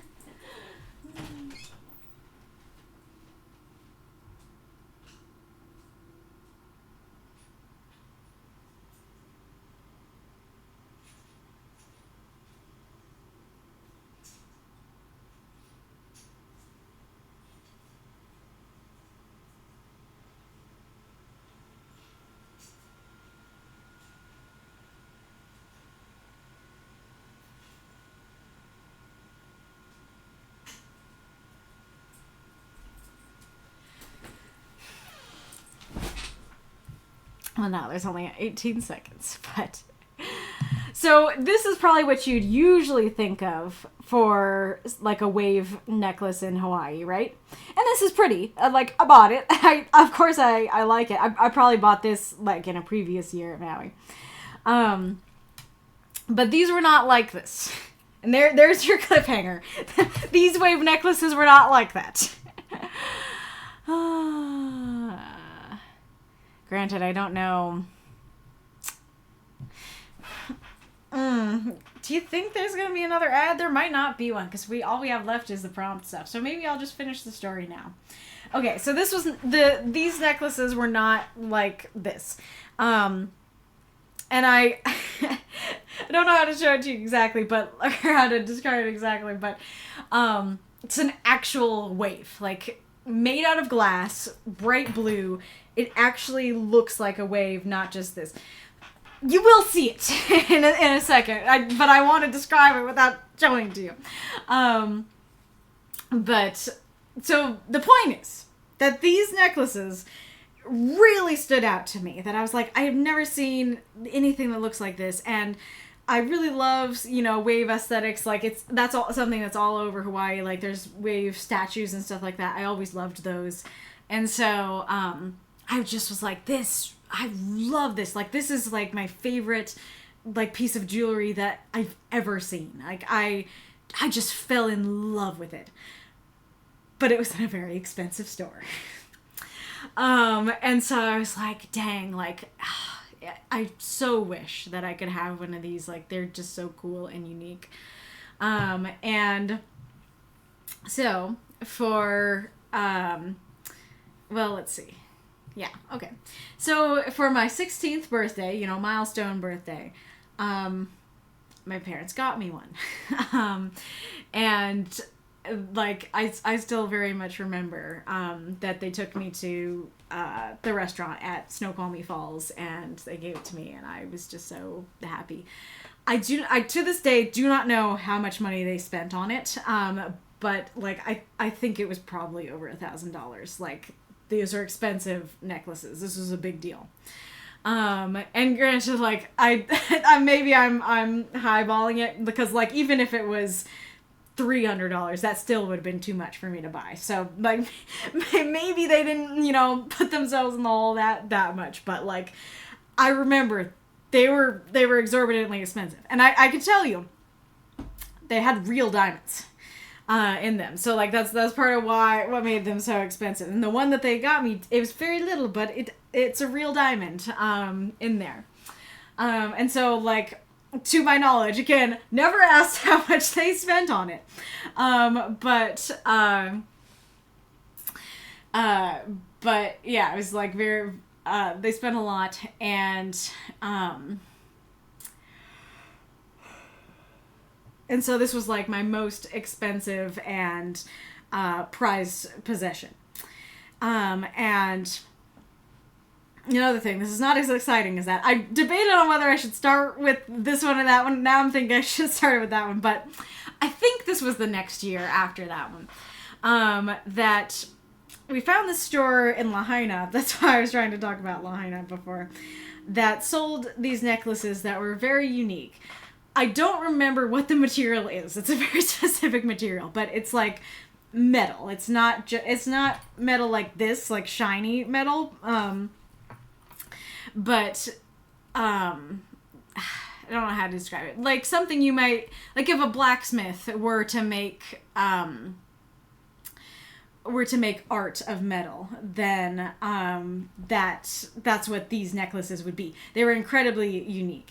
Hello, 812799. Welcome. I'm just telling, a story that from this week right now. We'll get to the prompt announcement after I'm done. But we're a writing group that we have a prompt every week, and we write 350 word microfiction, submit it to the Discord, and then I read a bunch of the stories here on stream every week. We're done reading the stories, but I'm going to announce the prompt for next week soon. And thank you, Dused, for the note and the link and explanation. So there's this place that had these necklaces that are like, would look like kind of if a blacksmith made art out of like metal. Not shiny, though, like dark metal. Not silver or gold or anything like that. Just a kind of dull looking dark metal, but beautiful.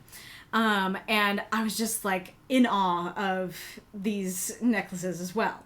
And again, I kind of had this reaction of like, I've never seen anything like that. Like that's so cool and beautiful and amazing.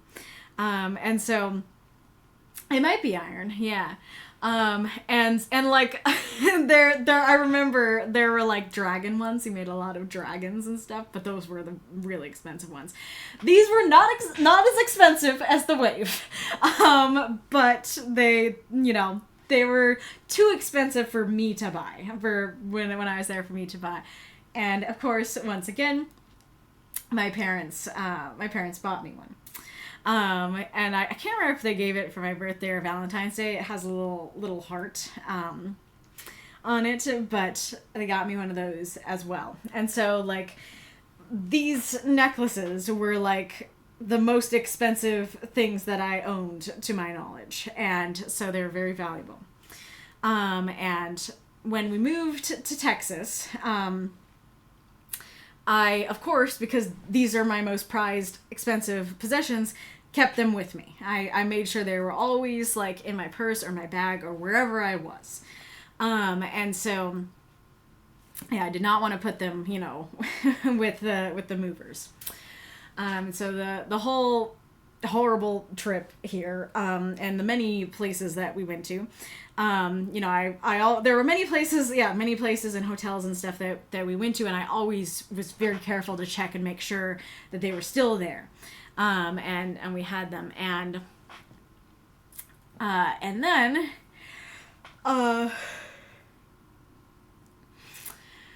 then after we got to Texas, I realized that they were gone. And I searched everywhere. I was like, hey, like, you know, I hope I didn't leave them in a hotel somewhere.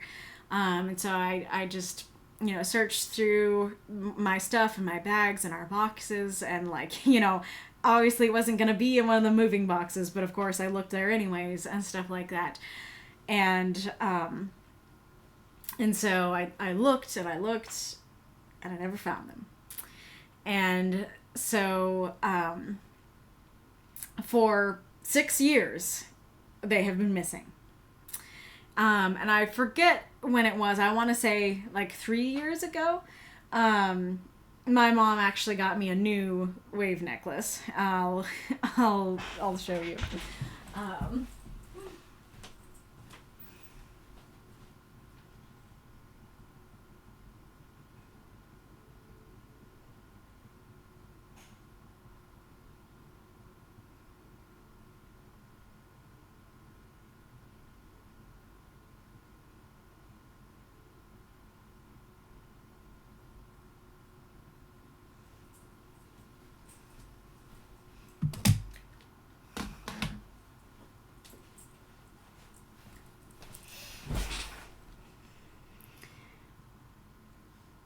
So, hopefully now you know what was so unique about them, that they said, I've never seen, most wave necklaces look like this, but this is, like, actually a wave. Yeah, so my mom actually got me a new one, which of course is amazing and so incredibly wonderful and sweet. Again, I do not know how much she paid, but if you'll notice, that is a pearl. That is not a diamond. And so I assume it was much less expensive. And of course, like, so wonderful and beautiful, but, like, kind of on principle, it's like, well, I'm happy I have this, but I'm still mad that I don't have the original. I'm still mad that the other one is lost. And, you know, once I had this, then, like, I became more mad that I didn't have the metal necklace, because, like I said, I'd never seen anything like that, and we weren't able to get a new one of those, or she didn't look or whatever. And now that, you know, Lahaina has burned, like, unfortunately, I don't know that I could ever get it back. I don't know that I could. I don't know if the person who sold them has set up shop somewhere else, or if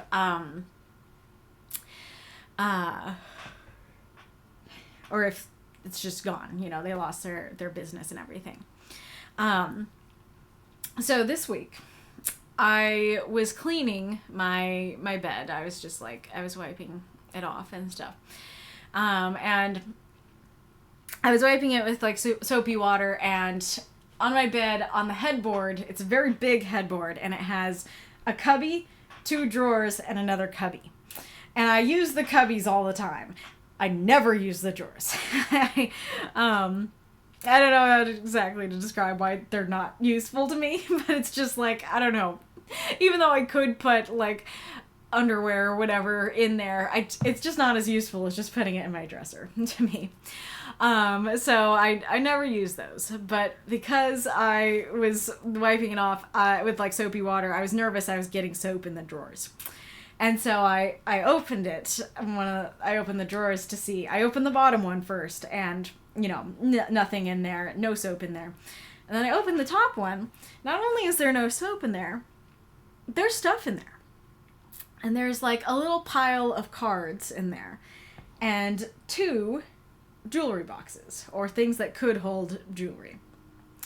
And I was like, is this what I think it is? And I opened the first one, and it was an Amazon gift card. I can show you that one too, but it's an Amazon gift card. And granted, it was never used, and I just figured out I had $50 on it, so that's nice. But of course, you probably know where this is going. The other one had these. So yeah, this is the real one with the actual diamond that they got long ago. I also, if I recall correctly, I think the chain is sterling silver. It's very soft and nice. But yeah, so I can't really describe to you the absolute joy and relief that I felt when I found them. Maui's hook, unless like in actual mythology Maui has a hook. No, because that was created before Moana was, at least if I recall. But yeah, and it's kind of interesting because while I think this one is more expensive and more valuable, and now it has more has so much more sentimental value, this one's actually kind of bigger and cooler. It says now he does have a hook, but it's made out of jawbone. Gotcha. Well, I don't know. Like, there is a little, like, kind of boniness to it. But yeah, so I wanted to share that because it made me so happy and so relieved, and stuff like that. Oops, not Christmas. It felt like Christmas. So there you go. I hope you've enjoyed my story. Maybe you guys should tell me to wear them more often for our streams. Yep, that's what I call being very silly and putting the thing away. Yeah, so that's the thing, is that I kept it so safe that I kept it safe for myself. Like, now that I know where they were, I totally understand why I put them there, because that makes sense as to little me, well, not that little, but, 6 years ago me, arriving the house and being like, I need a place that's super safe and secure to put these things that I want super safe and secure while I'm moving in. And so then I put them in there. Well, you gotta now. Yeah, exactly. Don't mind me, I'm eating spaghetti at 9:30 at night. Hey, that's about to be me. Maybe not spaghetti, but I'm about to eat dinner at 9 or 9:30, probably. Nice. They're so cool. I'm so glad you found them. Thanks. Yes. Mako, gorgeous. Thank you. Yes. But yeah, so that's my relief from this week, my story from this week. But after all that suspense, it's time to announce the prompt for next week. And I do kind of want to talk to you guys a little bit about like potential variations and stuff. I didn't make like a screen for it like I did the flesh horse. I'm just gonna tell you what it is. But next week is April Fool's, and so often for April Fools, I now have a tradition of basically hijacking the prompt and doing something silly with it. Granted, last time we did the, like, redo a past prompt one, so it's a little different. But yeah, with Flesh Horse and redos and pick the worst prompt and stuff like that, I often do silliness, and so, I mean, you can still drum roll as I'm talking. So I have picked a silly prompt for us to use, and our prompt is put some pants on. This is inspired by the hilarity from a couple weeks ago. I think it, what was it for? The council was just talking about this. I don't remember. Oh, was it for like a breath of flesh? A breath of flesh air? Oh no. A breath of fresh air. That there was like an hour long, maybe that's too long, but like an hour long joke session about pants. That Mako wrote a character who, well, the story started with put some damn pants on, or put your damn pants on. And I was like, how could we make this into a prompt? I forget. I think we were joking about it before. I said that, but I think it was like, how do we make this a prompt? We can't square. And that's the thing I want to ask about. Do you like it better as put some pants on? Or put some dadgum pants on? Because I put some dadgum pants on. Or not, I put some... Just put some dadgum pants on. I kind of like that better for April Fools, and that's the one I was laughing at the most and was repeating the most. And you would not have to use dadgum anywhere in the story. But, you know, put some pants on is maybe a little more general and prompty. It's slightly more risque in British English. Oh, really? I thought that was a southern insult, or not insult, but, you know, swear. What is that? Yeah, so, like, and the other thing is that I wanted to talk about is, oh no, you mean because pants is underwear in Britain. Yeah, so let me know if you guys would like me to put the dadgum back in there. So, and then the other question is, the other thing we joked about on that stream is to make the prompt simply pants.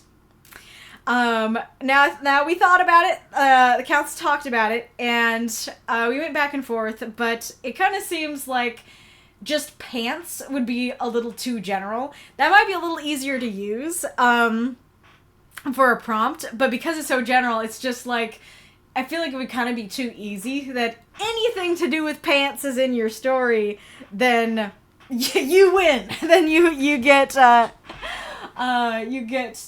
prompt. You did it. But, you know, if you guys like that more, then I would definitely consider it, especially for an April Fool's thing. And to be fair, just seeing pants in the lineup of the archive in all the forums would be funnier than put some pants on. The other thing that I want to ask, so those are your first two questions. Or I don't know. The first three options are, do you like put some pants on, put some dadgum pants on, or pants more? The other question about this prompt, before I 100% confirm we're doing it, is, do you go only sexual with this prompt? Because I feel like there are a lot of different ways that you can take this prompt. Absolutely, sexual is one way that it could be taken. And, you know, this is one prompt where that could actually work okay. Because it could be just like two people were hooking up and then it's like, oh no, somebody's coming. Put your pants on. Put your pants on. I guess that's another way, that instead of put some pants on, put your pants on. Anyways, but, you know, put your pants on, put your pants on. That could be funny. That could be more about the funny, wacky hijinks than it would be about the sexy times. So I'm fine with that use. But if the only uses that anybody can think of are sexual, then I think I should use a different prompt. I have a different one lined up if this prompt doesn't work. I'm trying to look for now my my examples because I wrote a lot to the council.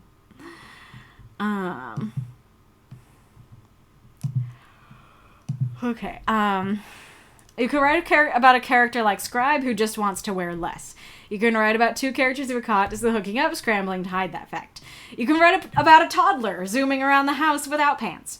You can write about someone trying on a skirt only to have the other person say it doesn't suit them, put your pants back on. Maybe someone is in a rush to get to an event. And then if I include Dad Gum, maybe Dad made pants out of gum wrappers. I love that, and regardless if I use Dad Gum, I hope somebody uses that. And then, like, at the time of the potential prompt submission, and one of the, like, reasons that this really, like, got into my head as something that could be a prompt, is Wolf actually had some ideas of, oops, I don't know if I can do that, yeah.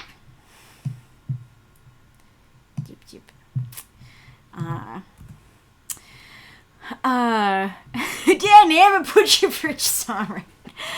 Pants can be a metaphor for responsibilities. Also, you can play with other pants idioms. Wearing the pants in the relationship, by the seat of your pants, catching someone with their pants down, scare the pants off of you. So yeah, so like especially with this prompt of like put some pants on, it could be take responsibility, like, you know, be a big boy, put your big boy pants on, take responsibility. It could be like wearing the pants in the relationship. It could be like, hey, I have put on the pants of the relationship. If you would like to be the leader of this relationship, put your pants on. Let's see, if by the seat of your pants, I guess it could be like, I'm about to write something by the seat of my pants. I'm putting my pants on. I'm putting my pants on. Catching someone with their pants down, of course, you know, could be the setup for this. Scare the pants off you. Your pants got scared off, and now they need to be scared back on. Keep your pants on. Yep. So, like, do you feel like you have other uses than sexual to go with, or are you like, nope, that's still the only way I would go? Even if the other options are available to me, I would only go sexy with this prompt. I was the one whose pants challenges. Aerith, I don't know why, but I like the pants idea. It's funny for some reason, yes. Oh, we have a live poll. So we have put some pants on, put some dadgum pants on, and pants. Right now, put some pants on and dadgum pants on are tied. Vitzer, I thought of 3 non-sexual ideas of putting pants on. Oh, do tell. I guess I'll write one story of Salacia trying to put pants on and mark it as not be read. I mean, I'm scared now for what is risque about that, because a mermaid trying to put pants on sounds cute. Because I have joy of absurdity, I will write a story about combustible pants that immediately ignite at the wearer tells a lie. Yes! Fantastic! This is exactly the intention of this prompt. Alright, now we have 3 votes on put some pants on. Also big boy pants. Yep, exactly. So like kind of a growing up sort of thing. Put your big boy pants on. I think only seeing it as sexy is a failure of the imagination. Fair enough. May end up using the line, time to put on your grown-up pants, i.e. grow up. Yeah, exactly. Also, this is especially hilarious with the fact that you misspelled it as grown-up pants. Try to put your grown-up pants on.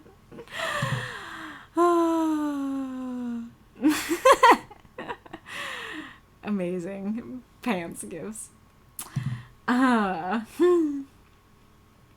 The aforementioned Clash fight scene. Yep. That would be... That would be kind of perfect that you mentioned it unrelated to the prompt and then we're able to write it. Baby Caution is first choose Nebbier and Braze. I don't think I know who or what Nebbier and Braze are. Alright, put some pants on. 1. Gotcha. Mermaid putting on pants. Do I put my tail in the left or the right hole? Exactly. Alright, so put some pants on was voted for, but I do want to know, like, just in general, are you guys okay with this? Do you find this acceptable? Like, for April Fools, I like doing these funny, wacky, silly prompts that probably wouldn't get in otherwise. But if this is like, no, like, I do not like this prompt, I don't think this is a good prompt, I won't write for it, and I don't know what to write for it. Do tell, because, like, if this is just a overall bad prompt and unwritable prompt, I would like to know, and like I said, I have something else lined up that I think is a good one, that you know, you'll probably agree works, and so the reason that I picked this one over my other idea is just a general meta joke that will work in future years. This is one that was from a stream a couple weeks ago, and I'm pretty sure we will all forget about it. Well, now we won't, if it's a prompt.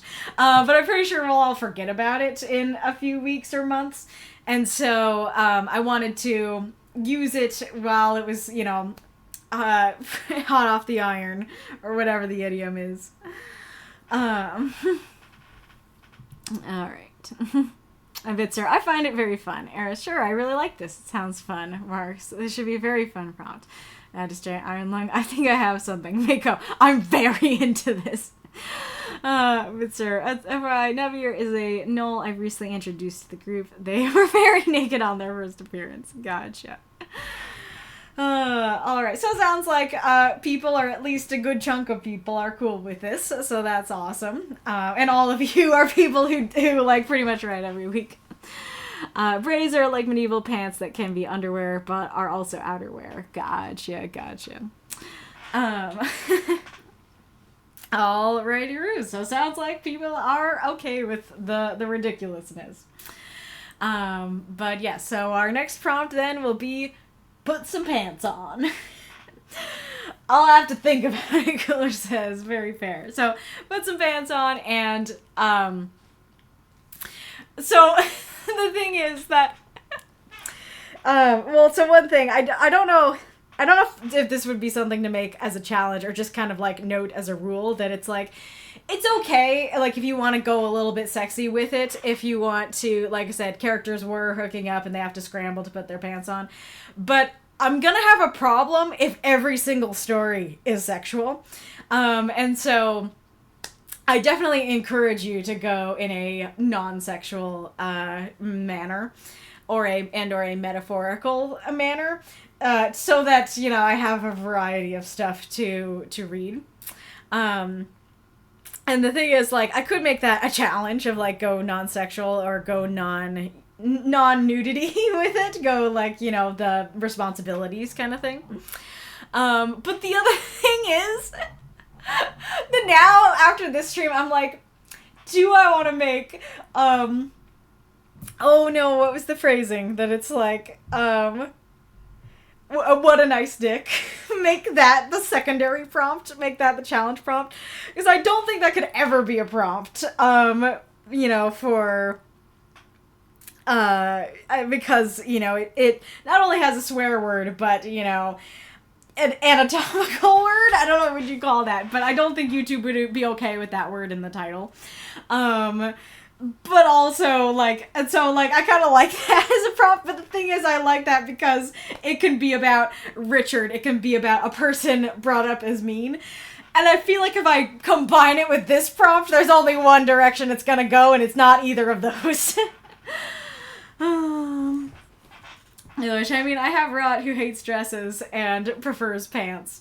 Yeah, that's another direction. I mean, that's similar to the reason that this was even created in the first place, of a character who just doesn't like to wear clothes, and in your case, a character who doesn't like to wear dresses.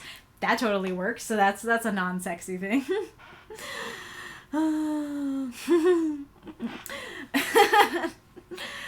I mean, fair, but that's kind of... That's why I'm saying this now, you know, that you dictate this process, you reap the crop. That's why I'm saying this now. If all you want to go is sexual with this, I'm not doing it. So that's kind of the point, is that I'm not dictating it if that's the only direction people are going.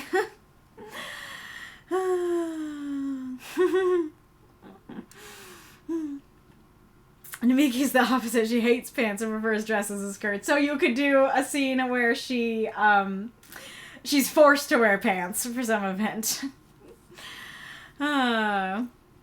Everyone writes detective stories.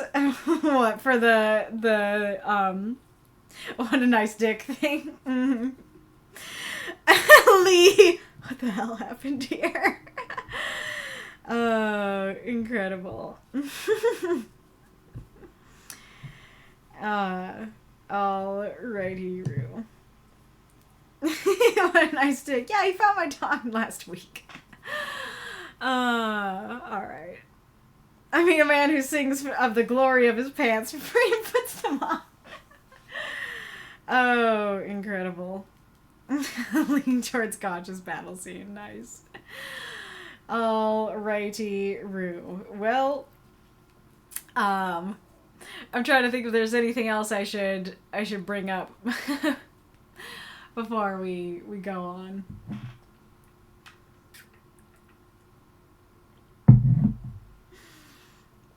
I can't think of any, but if you're not read this week, then you're not out of luck, because our Discord is awesome and they do backup readings. They happen in the writing group voice chat, and the writing group chat. Did I already say that? I don't know. But you can hang out and lurk and not have your story read. You can submit your story, so you can read it to everyone, or you can have somebody else read it.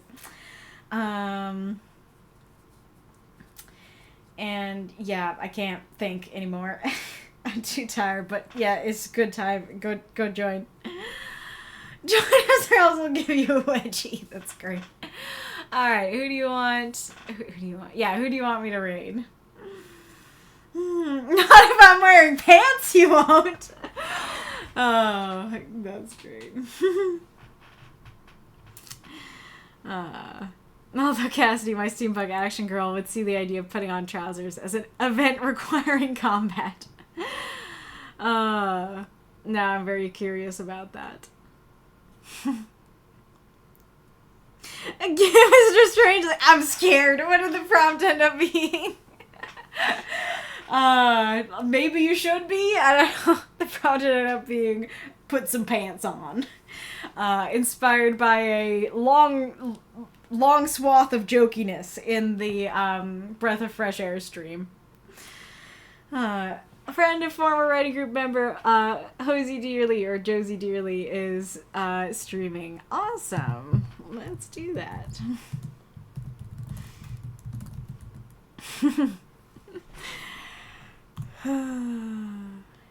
All right.